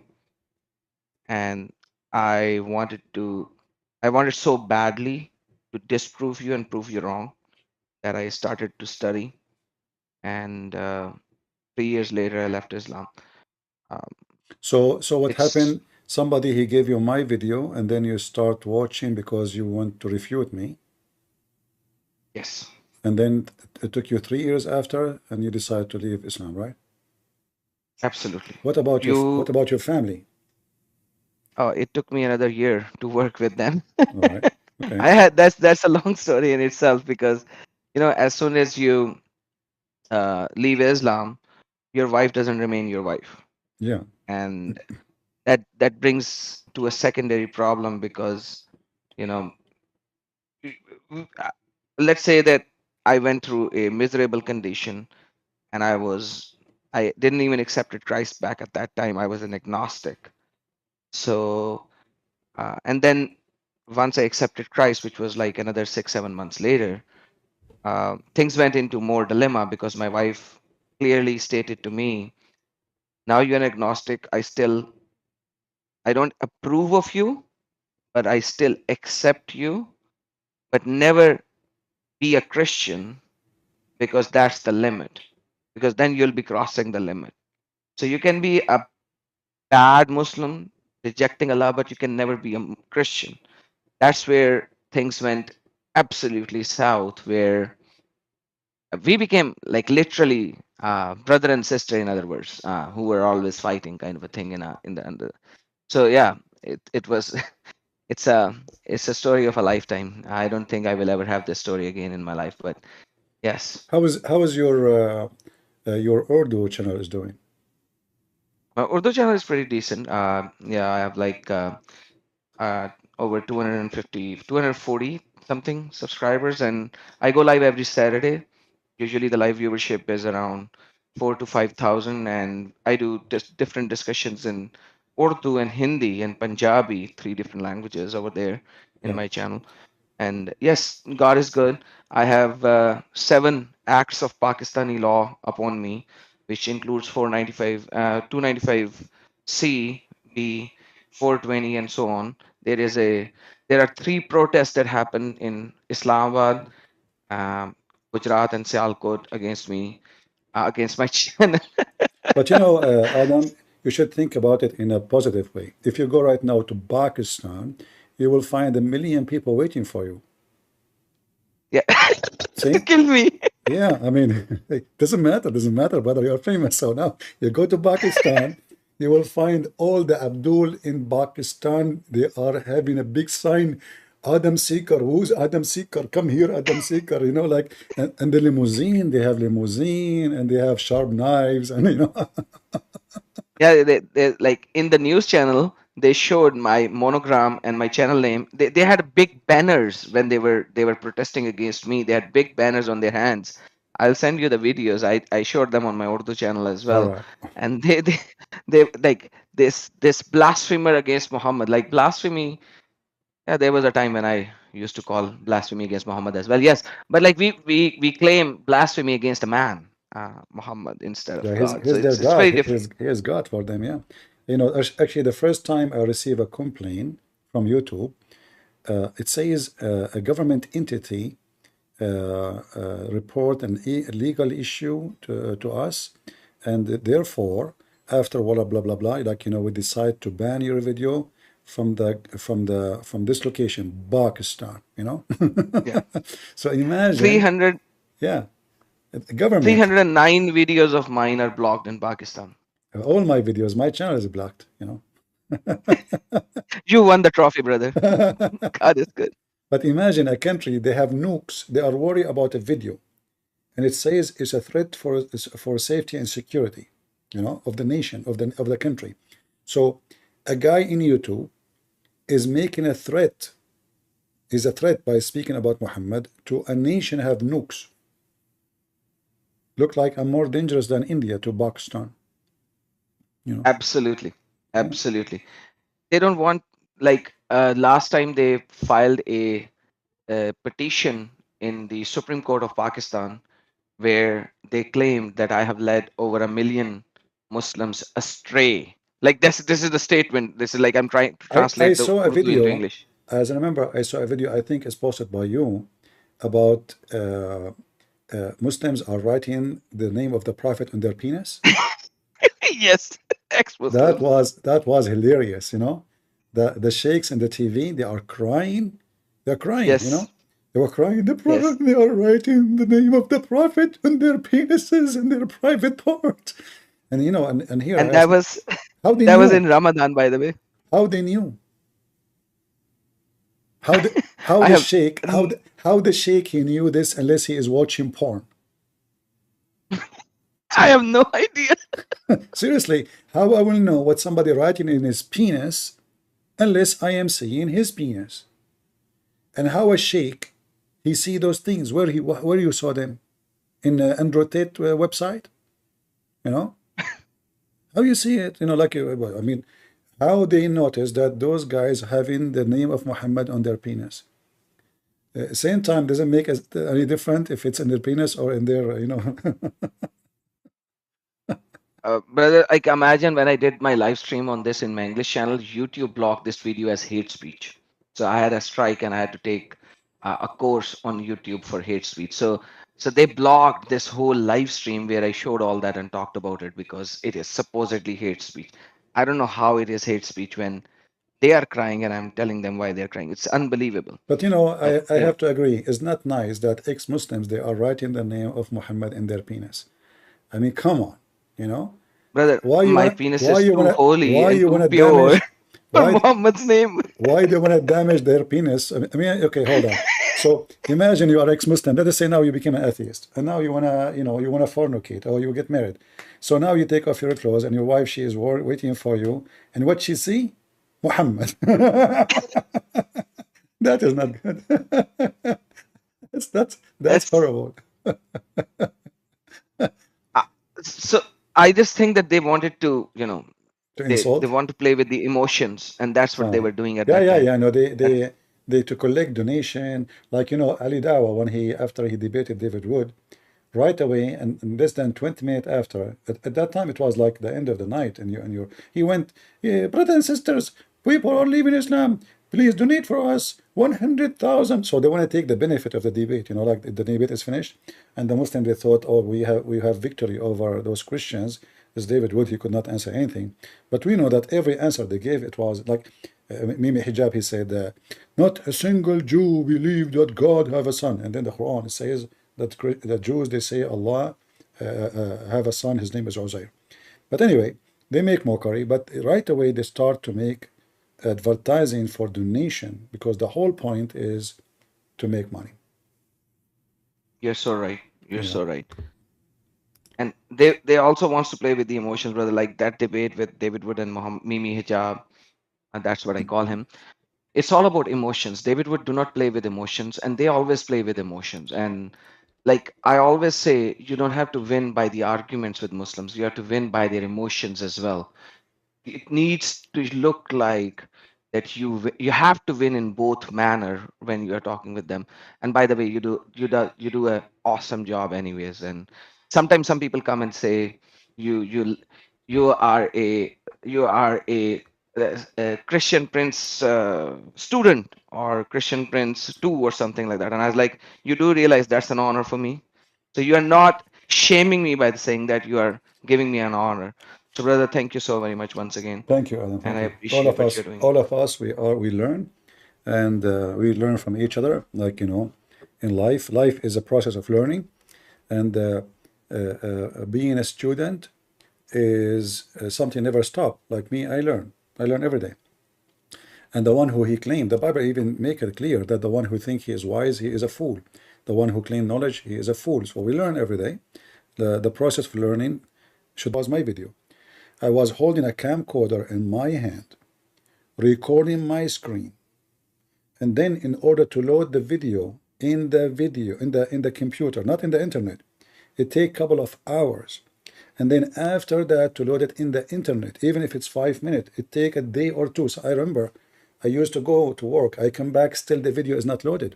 Can you believe it? Because now we have different story. We have the DSL, the connection by the phone, lose connection. The connection does not. You have a limit. It's so slow. Not like now. I mean, we have the privilege of common life, speaking to people, showing you the Islamic interpretation, the Islamic. So it's different story now. So internet, it was maybe for the benefit of the Muslim for some time, but the same internet is going to be the reason for Muslims to leave Islam. Amen. And Absolutely. now you can go to Pakistan without flying to Pakistan. How they can stop that? Absolutely, by blocking our videos, by the way. But still, in fact, we know that in Pakistan, they don't go by the government. Everybody have a, because most, number one, according to Fox News, number one country in the world who search for sex with horse, sex with etc. or rape is Pakistan, which mean they are using VPN, So all those blocking will not work. Yeah. True that. That is why 35% to 40% of my viewership is coming from non-subscribers, and I believe they are from Pakistan for sure. Yeah. Because they can't even subscribe. Yeah, but the government, they try their best to block it, but they cannot, because all the country work this way. In fact, when you forbid something, it becomes more attractive. Yep. It doesn't, like the Muslim, they make a woman wear hijab and burqa. Does that make Muslim not thinking about women, or they became obsessed with women? It does the opposite. Much more obsessed. Yeah. Much more obsessed. Yeah. So the women, I've seen that firsthand really, because I lived over there, and I know how. Rather, let me not say they. Let me say us, me included. We used to fantasize on that, because this is how it is. Like I lived a very filthy life all my life. I was a Muslim, and I lived a very, very filthy life. Yeah. Well, this is Islam. Islam does not make you anything will not make a normal person, a human being, normal human being, is not right. I posted a video a long time ago from a Saudi doctor. It's in the internet, still internet now. She was doing a study. She did a study about how many Saudi members they have sex with the family member, which means incest, brother with sister, or how many are homosexual. What Islam does, because I live in a community where I can see only my sister as a female, this is the only one I can be associated with her in the same house, and the only one I can see is male. So now there is two choices: either you sleep with your sister, or you sleep with the guy. The female the same. She is not allowed to have any friend, anyone to know except a female. So she can sit in a room, in her private room with other female. They can sleep in the same room, but she cannot see a boy. But now what will happen, those two teenage girls who they have desire and there's no male available. So what they do, what Islam is doing, increase homosexuality because there's no other options. And the female, she go to female, and the male, he go to male, or the male, he go to his sister. So Islam is a very unhealthy society. Does not prevent bad things, it encourages it. And this is what the woman she was saying in her, in her study. She is a doctor in the army, the military in Saudi Arabia. She made her study, and she said an astonishing number. I think, if I remember, 30 to 35% of Saudi, they have sex with a family member. Family member, which means inside the house. Brother with sister, or even father with daughter. So hijab and burqa did not make the society better. Make it pervert.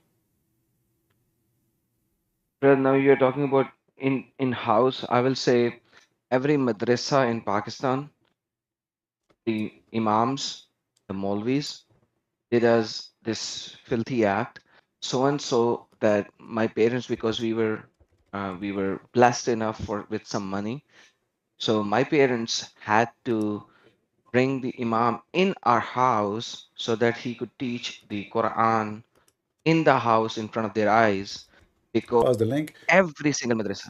I need to search it because this is a long time ago. Let us see, Saudi study gaze. I need to search it. I post this video, if I say maybe 12, 13, 14 years ago, I forgot. But maybe here we go. I found it. Here we go. I'm lucky actually to find it. Unbelievable how you can find something. Oh boy. Yeah, you can tell from the bad quality of the video how old it is. So this guy, he posted this video when? I'm not sure. Let me show it to you. Saudi society have been raped 23%, not 2%, 23. They have been raped. المجتمع السعودي تعرضوا للاغتصاب الجنسي. اوكي. حوالي ربع اطفال حوالي. The host of the TV, she says almost the quarter of the population being raped. The quarter of the children of the population in Saudi Arabia. ربع الأطفال السعودية متعرضين للاغتصاب الجنسي. 62% من هذول الأشخاص يعني لا عفوا هم الظاهر إنه هذه الدراسة. Anyway, I will post the link, guys, for you. You can watch it. But this is a video I posted long time ago, and this guy, he posted like, his name in the top of it. But this is my work, and this is why the quality is so bad. Because at that time the internet was so bad to post anything, to load any video. This is taken from TV, not from YouTube, which means record from the TV itself. Let me post it in Rumble for people on Rumble.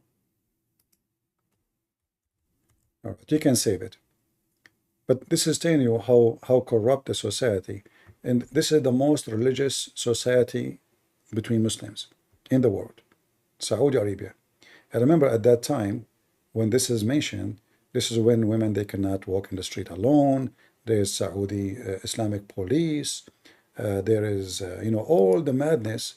Yet look at the numbers. Look here, it says here, if you continue, study from الدمام. وهي كانت دراسة مسويتها الدكتورة إنعام الربوعي. أوكي، هذه الدكتورة هي رئيسة قسم جراحة الأطفال في مستشفى القوات المسلحة في جدة. And this is a studies made by official government in the armed forces of Jeddah. She mentioned our in the coming years suffer society from extreme widespread cases of homosexuality. We continue. The reason for this, the increase of about what he's saying, let us know. If you are a Muslim, you would like to get us busted that this is not what it says. Let us know. All right, Adam, thank you, brother, for being here. Good to have you. And usually I don't go really to other channels, but I will be happy to join you one day. Thank you, brother. I've sent you a text in Discord whenever you're ready, or whenever it's possible for you. I do it every Saturday, so let me know, and I will be more than happy. Rather, it will be my honor to host you. Appreciate it, brother. Let us, God bless you. you know, maybe without setting up the time, I will try to surprise you and join. Awesome. All right. That'll be awesome, brother. God bless you. God bless you. All right. Bye-bye. BJ? Finally, I was able to talk to you. My laptop last time when I wanted to talk to you for some unforeseen reason, I don't know, maybe I didn't say subhanallah, maybe. I'm so sorry. Yeah, finally I was able to talk to you. Yeah, and I totally agree with you that we should not say I'm a Catholic or Orthodox or and all that, because when Christ came to the world, he only spread his message, and we are just the followers of Jesus, so that's the way we should be saying. Brother, I just have a few questions related to this religion. Other than he said, she said, narrated by he said, she said, is there anywhere in any of their books, regardless whatever the books is, other than the supposed person Momo, did anyone spoke with the so-called AL-law? Anybody during the time of Momo or after the time of Momo ever spoke with this supposed God, moon god of theirs, AL-law? That's the question, brother. That's the first question. If you may kindly answer. The funny that in the Quran you will see that Allah, he talked to everybody, but he never spoke to Muhammad. Yeah. You know. Brother, ironically, I speak Arabic. I don't say I'm a Shakespeare of Arabic, so it's not they can make a fool out of me, because I actually was born in the Middle East, a tiny country between Saudi and Iraq. So you know what I'm talking about. So I understand Arabic. I learned Arabic. I was fluent. Just when I moved down under, so g'day to all my brothers and sisters there. So yeah, so I lost my fluency, but I still can read and write Arabic. So yeah, by the grace of God. Yeah, you know, the God of the Quran, he speak even to Shaitan. Even Shaitan, he speak to him. He speak to Isa. He speak to Moses. He speak to Abraham. He speak to everybody. Thank you, brother. Yeah. So Allah, he speak to Adam, Shaitan. Allah speak to Moses. Allah speak to Isa. He speak to everybody. But when it's come to Muhammad, he don't speak to him. Why? And always sent through Jibreel. No, the reason for that, because Muhammad, if Allah is speaking to him, this is a big deal. And Muhammad, he is not convincing. He will not be convincing at all if he claims so. You know? So he chose to say that a man came to me. A man, you know, a man with normal, you know, it looked like a human being. And that will make it easier for him to cover his lie. Like, you know, a man, he came to me, spoke to me. He's an angel, yes, but he's a man. But if he say it's an angel, and then Muhammad, he says that he saw, Aisha, she said, that he saw Jibreel twice in the way he is, with 600 wings. So why Muhammad, he saw Jibreel with 600 wings twice, and the rest are just a man? Why not all the time with 600 wings? Because simply, people will keep asking, okay, this guy, he keep coming to him, but we never saw this guy, the 600 wings guy. But I can say, and the other day I was in the jungle, in the desert, and you know, the angel with 600 wings, they came to me. But if I say he's coming to me every day and I did not leave town, people will ask, where is this guy who can cover the horizon, you know, with his wings? He can enter town and nobody see him. Yeah. It's just a way to cover up a lie. Like if I say Trump, he came to visit a Christian prince today, and then people will say, where is the Secret Service? Where, I mean, Trump, this is the president, you know, he wasn't a president, so he will come with his Secret Service. There's no way he will come and nobody notice. But if I say undercover, right, that make the lie acceptable, because now I just said he came undercover.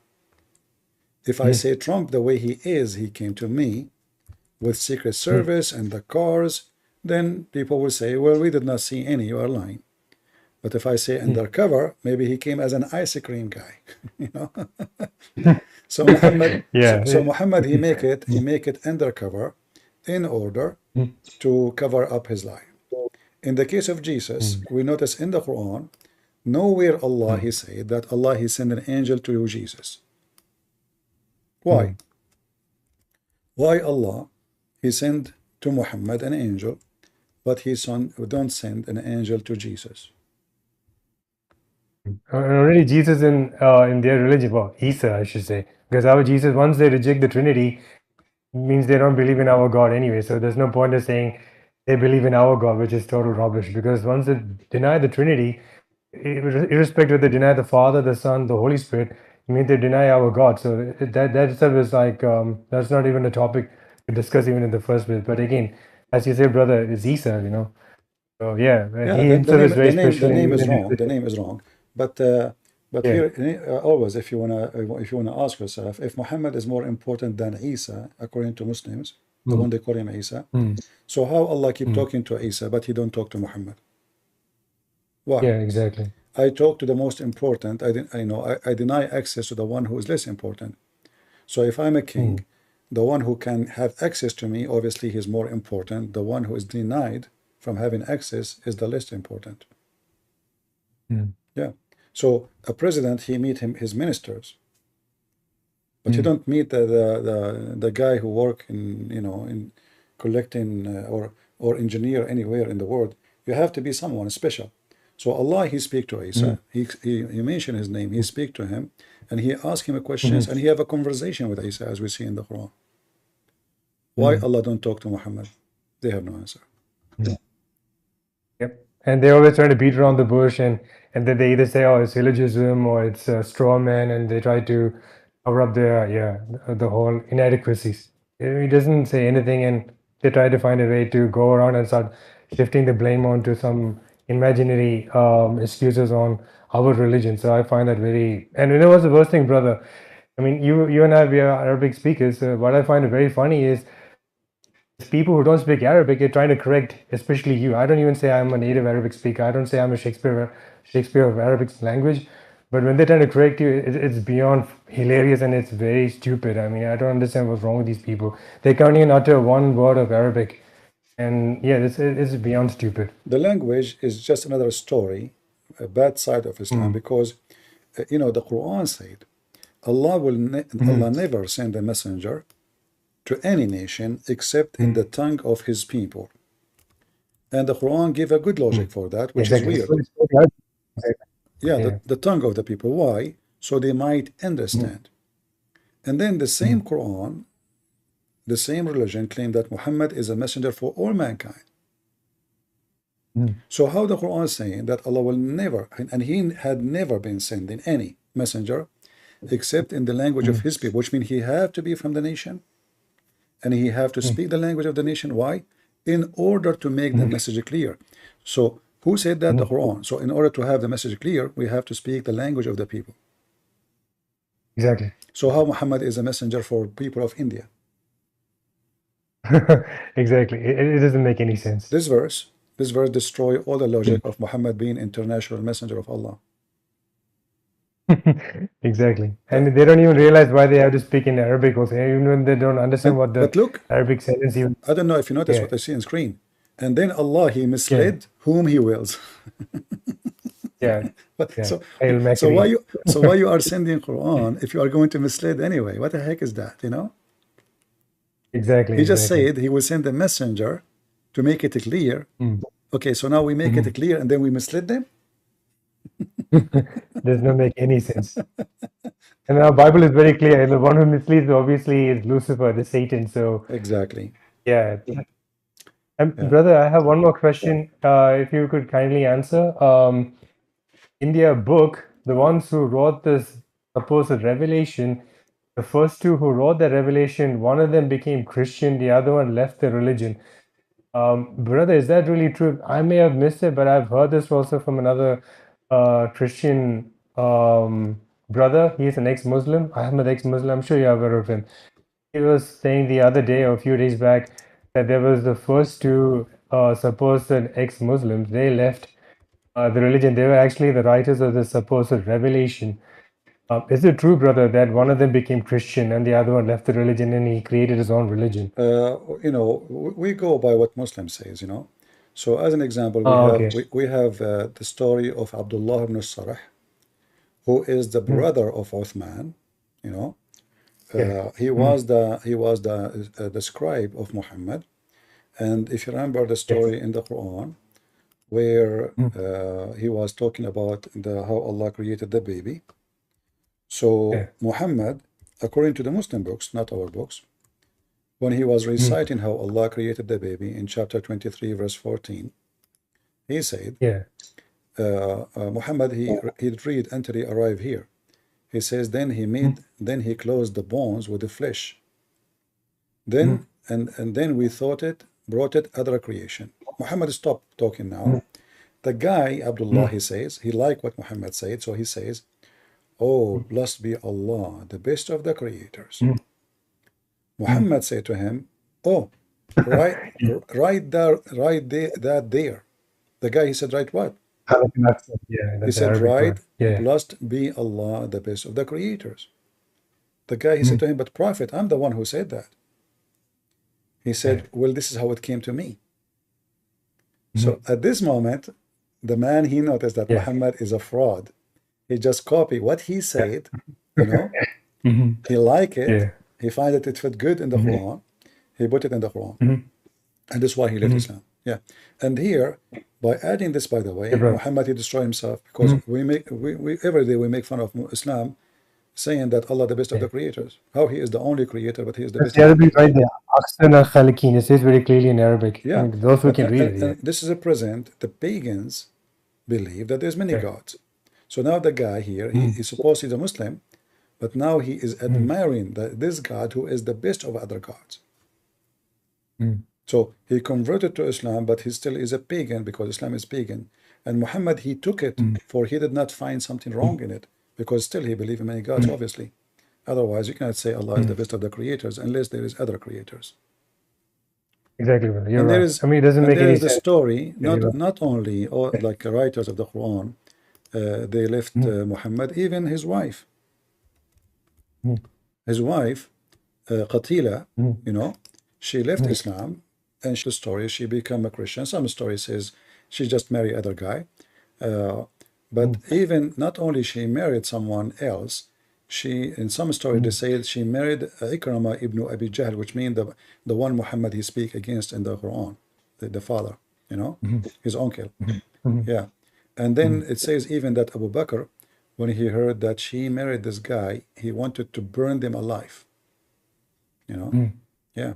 So Muhammad's wife herself, she left Islam, and she, you know, she knew Muhammad is a fraud. Yeah. Actually, I can share some reference. Hold on. Let me show some reference for that. This is the website here. As long as you know Arabic, you can open it. Yeah, sure. And maybe the admin can shorten the link and post it. And here we show it here. This is Qatila, the wife of Muhammad. And this is the book, Al-Mustadrak ala Sahihain. It's authentic. Yeah, I can see that right. Very clearly it says. And this is chapter 5, verse number 14, page number 49. And hadith number 2828. And here it says again, number 6899. So here it says, this is Qatila, that the Prophet, he married her. She is, she is the sister of Qais. She is the sister of Al-Ash'ath ibn Qais. He married her in the year number 10. And then he married her before, and then he died after, supposedly. But it says here, let us see.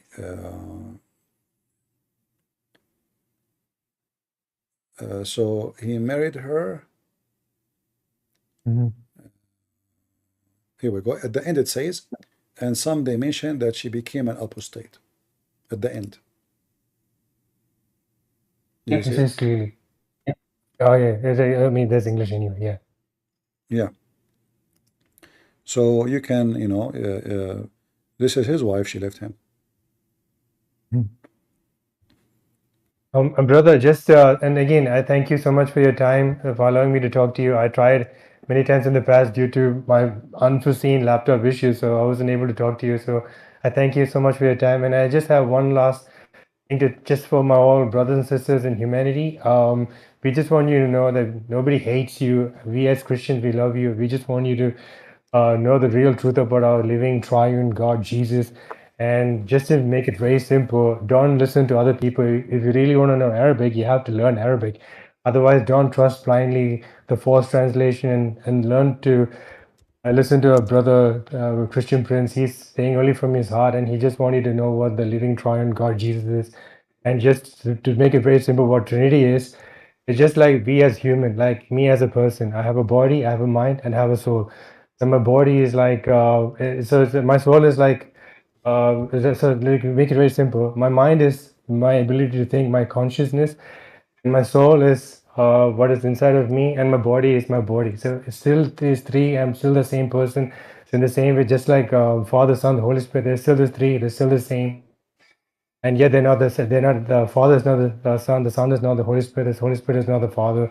So the same way, my body is not my mind is not my soul is not my body. So they're the same way. That's what the Trinity is, and they're the same person, and that's what, to make it very simple, what Trinity is actually. So you don't have to read and go through all those mumbo jumbos and very complex things about Trinity. It's just very simple, and the living triune Jesus is the living triune God. Jesus is the real God, and we just want you to know what our God is, and that's what our brother Christian Prince CP is trying to do as well.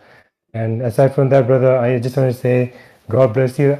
Yeshua, Yehmi Anta, so much. I'm so grateful, and you're the true warrior of our living triune God, Jesus, brother. Keep up the good works. Thank you, brother. God bless you. And Yeshua Yehmi Anta. I don't say Allah Yehmi Anta. I don't say Yeshua Yehmi Anta, brother. All right. I mean, thank you. The Muslims, they keep coming to us with a Trinity, and they think that we have a weakness when we believe in a Trinity. No, because God is miracle. God himself is a miracle. So if a Muslim, he says this is against logic, that because you are stupid and you are a hypocrite. Either you believe in logic all the time, or you don't request logic when it's come to God. The second we say God, he is above logic. Can I live for thousands of years? No. This is against logic. So how we Muslims accept that Jesus is alive and Muhammad is dead? And what is the logic that Muhammad is dead and Jesus is alive? Doesn't make sense. They say to you, because Jesus will come back. Okay, that make it more illogical. Why? Because you say that Jesus is just a prophet. He failed even to keep the Bible, yet he is the one who will finish the movie. Like if you watch a funny American movie, who is the one who stayed to the end of the movie? The hero. The rest are accessories. Is that correct? Who is going to come at the end of the time? Jesus. What he will do? He will destroy evil. So who is the one is important? Muhammad or Jesus? Obviously it's Jesus. So when they want, they say logic. When they want logic, is not required.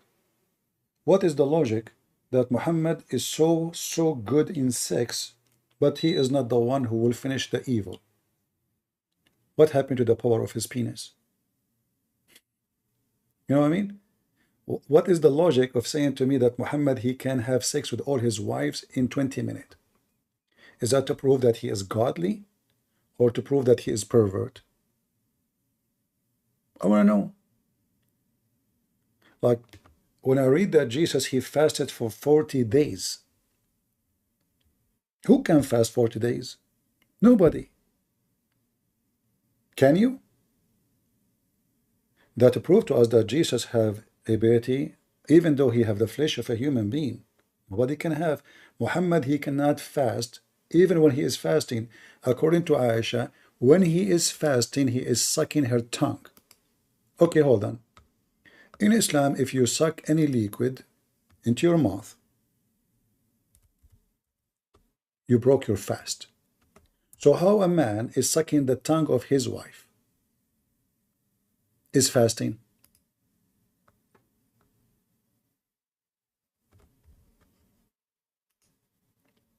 And not of Discord or in Facebook, and she said, listen, my husband, he was sucking my tongue. What? Is that for publishing you? Like, hello, CNN. My husband was sucking my tongue. Why you are publishing this?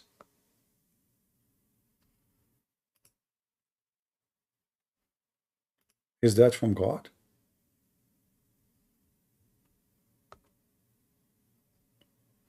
Am I heard, guys?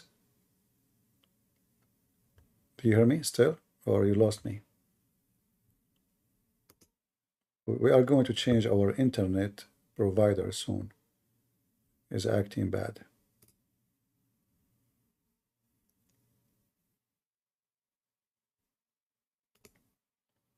So the Muslims, they try to prove to us that the religion is true by giving us false reasoning. Are you there, Error? Hello, how are you? I'm fine. Okay. Actually, my question was that one of my Muslim friends, he's thinking to join Islam because after watching the videos of Zakir Naik.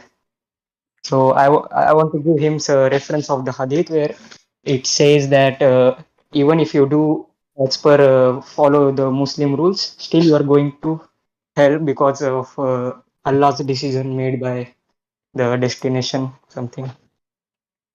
First of all, you know, this guy, he is thinking that by going to Islam, he will go to heaven, right? Yeah. All right. But this is not a reason. Let us say the Muslim, they believe they will go to heaven.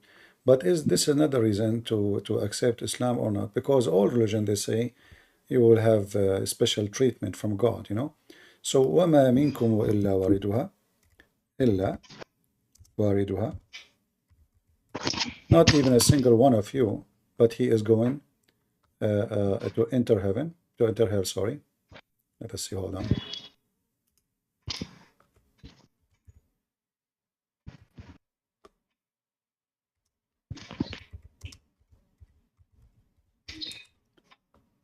All right. Not a single one of you, but he is going to enter hell. This website.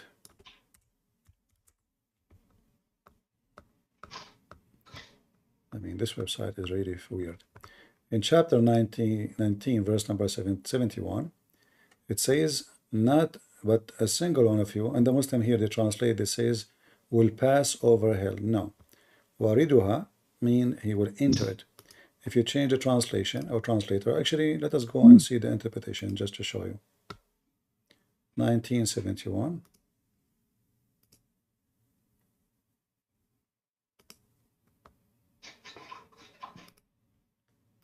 But again, this is not a reason to accept or to refuse, because all religion, they say, they promise you something good if you believe, you know.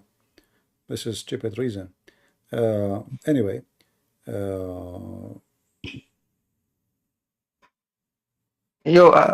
Can you give the reference of that one hadith where it says that Allah has already made a destination of you, even if you do good, you will go to hell. Yeah.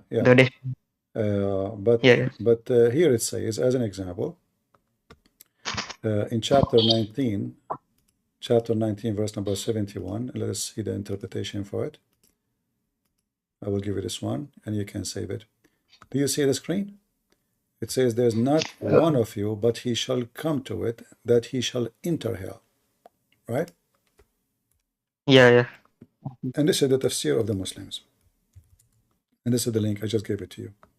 This is Tafsir al-Jalalain, chapter 19, verse number 71. Now, going to the hadith, this is about destiny, because the Muslims believe in a predestiny.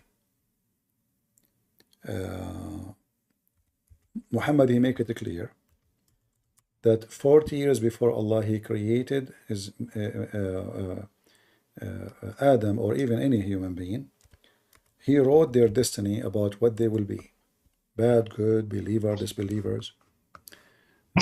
So here, let us see the hadith you are asking for. Here we go. This is the hadith, and this is exists in Sahih Muslim and Al-Bukhari, which means it's very authentic. And let me give you the hadith. So, a man who behave as if he is a believer, all his life praying to Allah and doing Hajj, joining Jihad, killing Christians and Jews and atheists and Hindus, this person, because Allah, he wrote for him his destiny, what he wrote for him is going to take over, and then he go to hell. So he said, by the one beside whom there is no true God, which means Allah, beside Allah, verily one of you will perform the action of dwellers of Jannah, which means heaven, until there is only one cubit between him, and heaven. He entered almost there. Then what Allah foreordained for him, the destiny, would come to pass, take action, and he did perform the action of inmate of people of hell, and he entered. So it's not your choice. And he said the opposite again. He says, in the same, one he was doing the act of people of hell, until there's only one cubit between him and hell. Then what Allah, he wrote for him, he come to action, and he performed the act of people of heaven, and he entered heaven. So at the end of the day, it's not you convert or not, it's what Allah wrote for you as a destiny. And that makes Islam as the most stupid cult ever. Because it doesn't matter really, the deeds does not exist, it's what Allah wrote for you. Okay. And why does the Google translations agree with the Muslim translations? Why what? Why does the Google translations agree with the Muslim translations of English? Which translation? I'm not understanding. Like, for example, the verse of, in Arabic it was something like, Inna Allah wa malaikatahu yusalluna ala nabi. Okay. Well, no, this is just to cover up the stupidity, because how you can explain Allah is praying? Yeah, but even the Google, why does the Google have agreed with? No, Google is using AI. So if the same sentence is posted everywhere with the same translation, Google select that translation. But if you translate the word one by one using Google, the translation will be different. So sometimes, I actually see. Yeah. If I cut few Arabic letters, the whole meaning of the English translation changes in the Google too. Yeah, like now, I can do it in front of you. Like now, Inna Allah wa malaikatahu yusalluna ala nabi. So if I highlight it all, sometimes Google choose the most popular translation is in the internet. This is AI translation. Or if I do one word by word. So if I say yusallun by itself, then we use translation. You see, it says pray, worship. Do you see it? Yeah. All right. But if I copy it all, Google, it's possible, is going to use the translation which is the most popular, which Muslims use. So here, if I copy it all, it might be say blessing. See? So the word pray suddenly become plus, because this is blessing, which mean different translation totally. But we know that the word salah mean prayer, not a blessing. Yeah. I see. And can I ask you one personal question? All right. Like, I've seen one of your videos where a Muslim guy was threatening you to come your house and all. So let's say, suppose your address got leaked somehow, and Muslims, the 7-6 Muslim, they're out of your house. You will fight them alone, or you have some Christian friends or some? Like that is not important, because simply let them come and then we can discuss with them what I will do. At the same time, the Muslim, they claim they know me, they know my address, etc. And until now, nobody show up. So there are a bunch of cowards. There's nobody of them have balls to do it.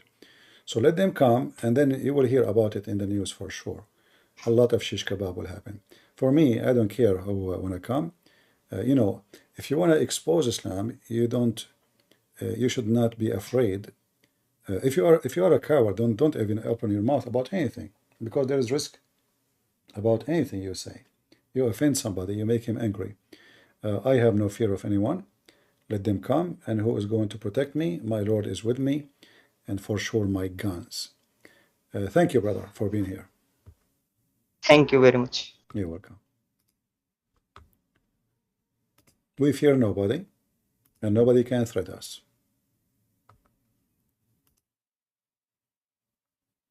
Now, it doesn't mean that we are going to be fooled. Always we are armed and we are ready, and the one who will come, he will have a lot of fun. Yes, VVN.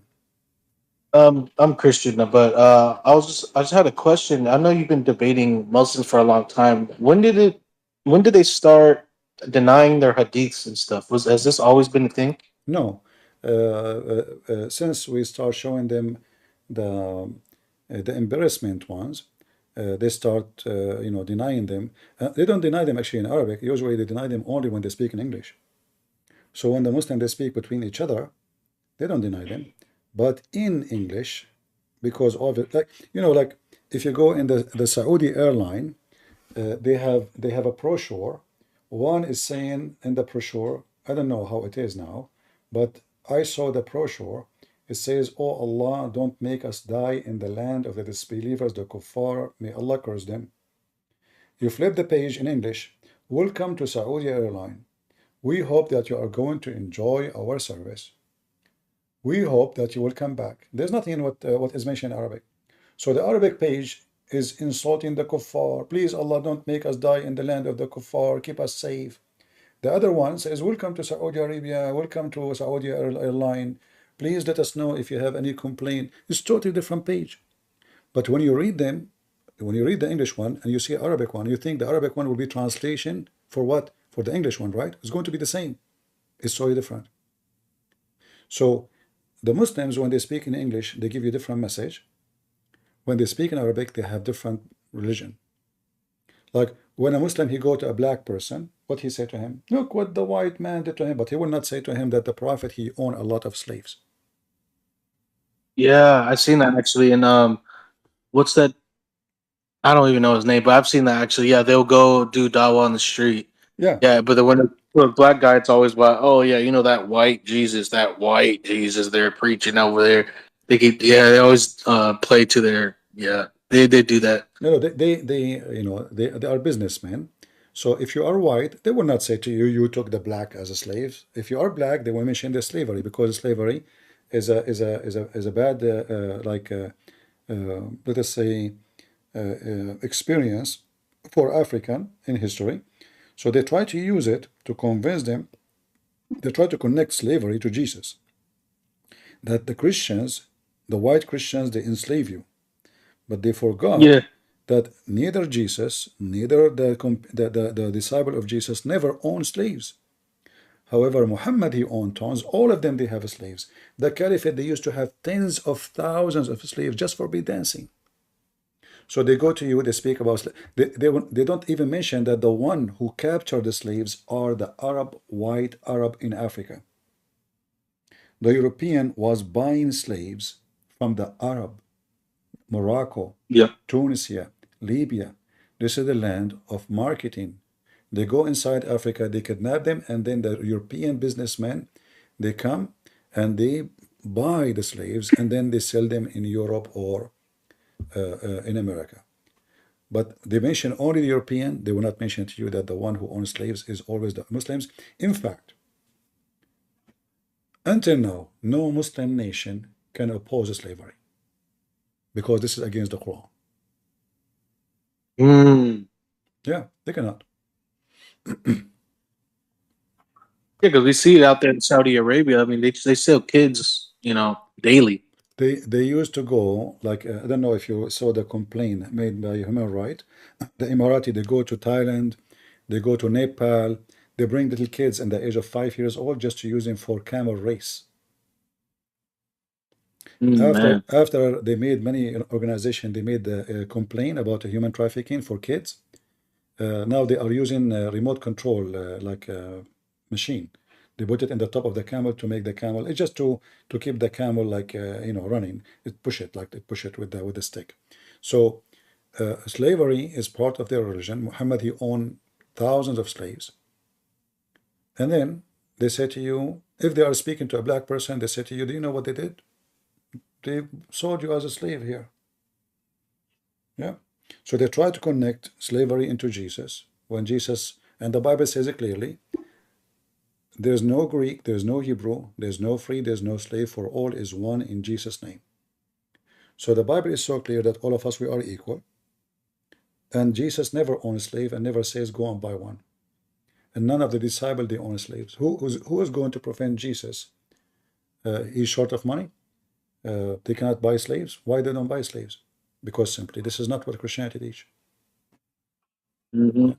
But yeah, I mean, I've seen all the debates with Sam Shamoon when he, like in the early 2000s or late 90s, where he would debate like high, sheikhs and imams, and they would never shift the burden onto him to say, "Oh, is it authentic?" Like they keep doing with you. They keep saying, "Oh, who wrote that? Who narrated it?" They try to make you decide what is authentic, and we're not here trying to be scholars for your religion.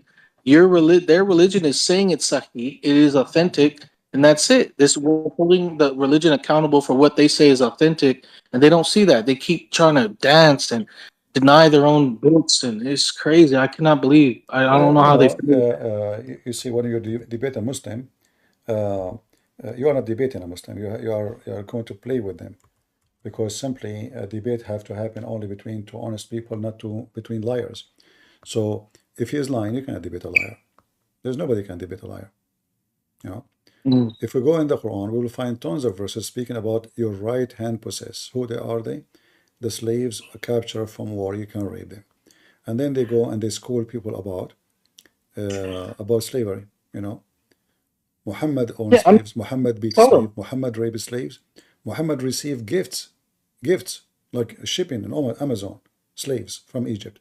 So even married women in the Quran, chapter 4, verse 24 says, it is forbidden for you to marry women, according to Muslim translation, marry, except captive slaves. So if they are,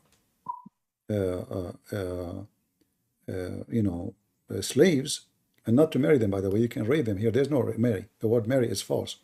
وَالْمُحْصَنَاتُ مِنَ النِّسَاءِ إِلَّا مَا مَلَكَتْ أَيْمَانُكُمْ. It's forbidden for you women who they are married, muhsanat, except forbidden for you what? To do sex with them, except slave girls who you are capturing.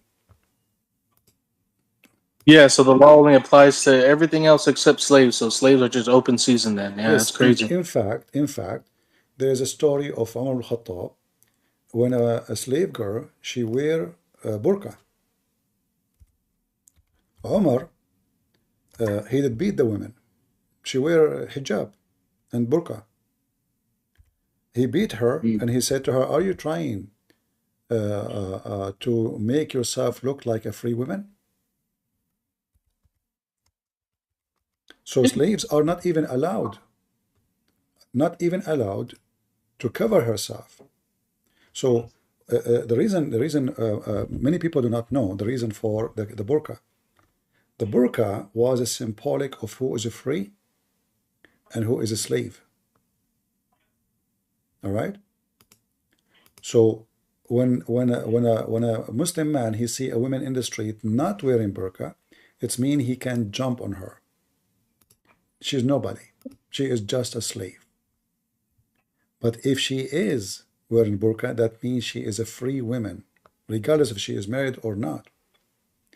And this is sahih. Like, let me show you the reference. I don't know if I can find it in English, but this is the reference. And here, those all are sahih hadith. All are sahih hadith. But if we read here, It says here that he entered upon Umar, a slave. She entered upon Umar. She is serving him. She's a slave, and all of them, they knew her, and she was wearing like a veil. And then Umar, he said to her, "Did you become free?" She said, "No." Like, did your owner free you? She said, "No." He said, "So what this is about cover? Why you are wearing cover? Don't you know that the cover is only for the free women?" And he hit her with the kitchen stuff, like, whatever you have in his hand, depending on what translation they will say. He hit her with it just because she is wearing hijab. Because this is only for free. Don't you know that the jilbab is only for freed women? So women, they have even to show their breast when they are serving Muslims. They are topless, they are naked. The women she decide to dress, that is not allowed. All right? And this is the hadith. Yeah. This is sahih. No Muslim can say. Let me post it for everybody in the chat. Yeah, I mean, I always wondered, why would they even have these women covered in the first place? Shouldn't God's a commandment of one should help you not look No, but upon this them? is not an issue now. The issue is, if cover for everybody, okay. But as you see, they are using cover as a symbolic of slavery or freedom. So a woman, she is covered, that means she have protection. The woman, she is not, she is to be raped. So the law doesn't apply to. Yeah. So why you are slaves, yeah. Why you are wearing burqa? Are you free now? She said no. Said okay. So he did hit her. He said, don't you know Yeah. that this is only the clothes of a free woman? Don't you know? So the burqa was additional way to oppress women who they are slaves. So when you go in the street, this is why you see in the hadith that Aisha, she used to decorate a slave girl. She sent her in the street so she can hunt young youth from Quraysh. Why she want to do that? How she do that? Well, a slave, she is not. Obviously, she is not wearing burqa. She is showing her makeup. Let me see the hadith. And men, they will follow her because she is a slave for sex. We can jump on her, we can touch her, we can molest her, we can take her. And that's what Aisha was doing. When Aisha, she want to have sex with young youth after Muhammad's death, she sent a slave girl who is pretty, and for sure she is not wearing burqa. And she said, let us decorate a slave girl. I'm trying to find the hadith, but it's not showing. But let me see. I will find it. So we can hunt young women from Quraysh. All right, I found it.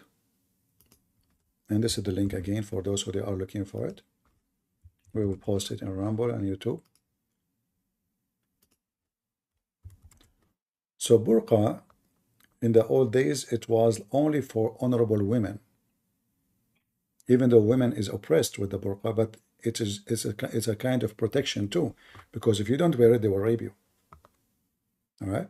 And this is Aisha. She said, let us expose a slave girl and we let her go around. Maybe we can hunt some of the youth of Quraysh. Aisha, may God be pleased with her, saw a maid of hers, so she went around with her and said, perhaps we will hunt some of the young men of Quraysh with her. You see? Oh. Yeah. Man, because it's not covered. Wow. Yeah. That's great. All right. Well, thank you, my friend. All right, man. Thank you. Yeah, I appreciate it. You're welcome. All right, guys, it's getting late for me, and I hope we have a good time. Don't forget you can download my videos, and if you are a Muslim who call me and you are proud about your call to me, I encourage you to download the video of your call and post it in your channel. Let everybody see how good you were and how bad we were, right? And we encourage all Muslims, shake and shaky shake, to expose us, to show the world that we are lying, especially when we show your own books. And it is you who deny it. It is you Muslims who deny your own books, because simply you are ashamed of it. You know, when somebody is a religious and he deny his own books, it's mean he is ashamed of it. Do we agree? There's no way a Christian will deny the Bible unless he is an ex-Christian. You Muslims are apostate, and we make you ashamed of your books. So all those who call me today and they try to deny what we show them from their books, it's a clear sign that you are an apostate, not proud at all of what is in your books. A person who is proud of his books, he will say, yes, this is my book, it says so what? But as you see, they are so angry and so in so denial, and they call anything embarrassing to Muhammad weak. And again, there is many similarity between Muhammad and Kamala Harris. They speak wisdom. I can imagine what can be and be unburdened by what has been. You know? What can be unburdened by what has been. There are those who are unable to see what can be. But there are many more who are able to see what can be unburdened by what has been. That's deep. That's deep. So when we show them Ibn Kathir al-Qurtubi, we get this. We got Kamala Harris explain the Quran to us, and only God knows what she is talking about. So we say, who explained the Quran for you? He says, the scholars. Not you. We show them what the scholar says. He said, they are human. Ooh. A second ago you said to me, so they accept only the scholars, and that's Kamala Harris, and burden what has been, what the heck is that? You know, this is, I mean, somebody called the Dalai Lama. The Dalai Lama, when he was young, he was going in a trip, and you know, those people in Tibet, they worship him as God because he present God on earth. So this guy, he could not do poo-poo, you know, his poop is not coming. So he sit in the middle, and all those monks are sitting, like hundreds of them sitting around him, and they are praying to make his poop easy. And this is how I see Muhammad and his followers. They eat his poop. He's in the middle. They fight over his poop. They fight over his boogers. They fight over his piss. And then they say to us, what has been, burdened by what has been, whatever. I mean, why you are eating his poop? Because you don't worship him, right? Why you eat his poop, the guy? I mean, if he is just a prophet, why you are fighting over his poop? In fact, Muhammad, he claimed that even the earth swallow his poop. Even the earth cannot resist the yummy, you know. How you can do that? The yummy of Muhammad, the earth open its mouth. Aisha, she said that each time she entered to the bathroom after Muhammad, she didn't find his poop. So she said to him, "O Prophet of Allah, where is your shit? I never saw your shit." Muhammad, he said, don't you know that we, the prophets of Allah, the earth swallow our shit? Have you ever heard of such a thing? Aisha, she never saw the shit of Muhammad. Okay, how come his shit only, not his piss? Like what? The earth knew that this is a priceless manure. The shit of Muhammad, the earth is like, wow, the Muhammad is squeezing it, and the earth is opening its mouth. Come on, push it. Yes, you just did it. Thank you, O Prophet of Allah. She cannot find his shit. And the funny is, Aisha, she said that she never saw the private part of the Prophet. What? So what you saw when he have sex with you? She never saw his, what? Obviously, Muhammad, he never used it. Icon, are you a Muslim? Because we are almost done. But if you are a Muslim, I can take you for a snack. I never get enough. Are you a Muslim? Oh, okay. No, well, next time then. I thought you are a Muslim, even though I need to go. But you know, Muslims come first always. Anyway, I hope all of you guys, you will get your own, you will get a lot of versions. Me, myself, I like versions like Kamala Harris because she is virgin. She have nothing to do with the borders. She have nothing to do with the inflation. She have nothing to do with anything wrong in the country because she's a virgin. She was in the White House just watching Mickey Mouse, you know. Biden have nothing to do with the borders. Harris have nothing to do with the borders. I mean, no. So who's in charge of this country? Trump. It is Trump. But as you know, we have to finish our statement for today with the wisdom of Kamala Harris. Peace be upon her. Sponsored by a Democrat. I can imagine what can be and be unburdened by what has been. You know? What can be unburdened by what has been. There are those who are unable to see. You know, I imagine this girl, she do that, practice this in the front of the mirror. I mean, what a fake act. She repeat the same thing and she move her hand and her eyes go up. I mean, she's serious. Anyway, I hope that one day we will have her wisdom to be join us. Can you cook new some? I don't know who is guy. Invite him here so we can have him for fun. Invite anyone you want so to join us. All right, guys, I want to say thank you for being here. May the Lord bless you. And I hope the wisdom of Kamala Harris will not stay with us for the coming 4 years. Otherwise, we are not going to have fun. I will never watch news. Is a free woman is a Muslim woman? No, not necessarily. Muhammad, you see what happened in the history of Islam.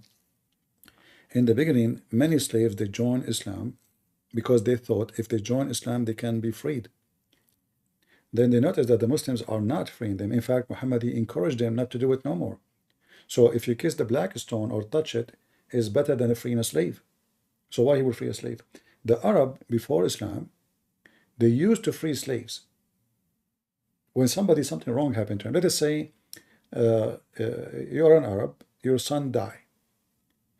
Then in your mind, oh God, he punished me because I did something wrong. So what he do? He repent. How? He knew that slavery is wrong. This is before Islam. So he say, I'm going to free slave.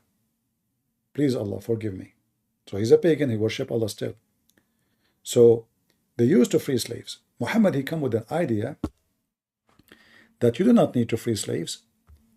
You say Bismillah wa bihamdihi 100 times, which in praise be to Allah 100 times. Your sin is forgiven, even if it's more than the ocean of the foam of the ocean. And etc. like those things, or touching the black stone, or going around the Kaaba 7 times. It's the same as freeing a slave, and even better. So now, why people want to free a slave? Nobody want to free a slave no more. Because now there is, something else I can do. Before Islam, they used to free slaves to repent their sin. And we can talk about it maybe in different time, where Muhammad, he did even enslave people who've been freed by their honor. He forced them to slavery again.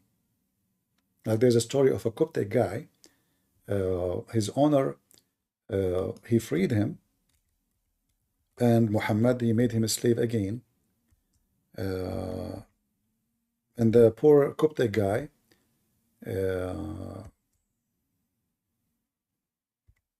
he died after a year from sadness. Imagine your owner is, free you. The owner is dying. So he decided to repent and free his slave.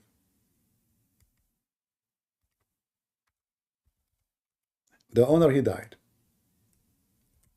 Muhammad, he heard that this Coptic slave being freed by his owner. So what Muhammad did?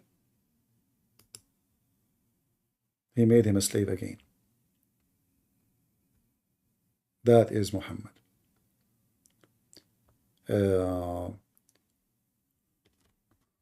Let me see if I can find the reference before I go.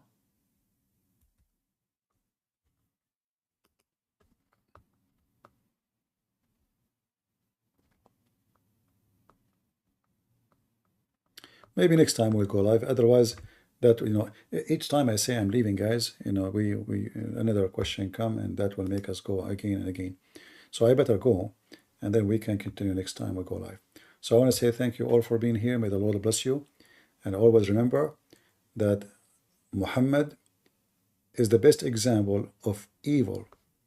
From their fruits you shall know them. If Muhammad was good, then his fruit should be good. A child molester, a thief, a criminal, a cheater, he go after his own son wife. And he claimed that Allah told him, his God told him.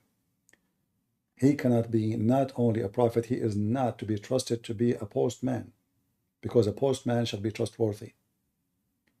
Do you trust someone to knock at your door and then he will take your wife? No. He will force you to take her? No. Do you trust someone he would like to have sex with your children, to be around your children? No. Do you trust someone he encourages men to lie to their wives? No. Do you trust someone he says lying is halal, is kosher? No. Do you trust someone says taking false oath is okay in the eye and the sight of Allah? No. So what is left about this guy? What is left to make him a prophet? Prophecy, all of them, they became false, and we can prove it so easy. So I hope next time we will be here and we will have more Muslims. I cannot say decent Muslims because that is maybe impossible. A decent Muslim is an ex-Muslim or a person who is thinking to leave. Until then, God is good, so is Jesus. Amen to that, and see you soon. Bye-bye.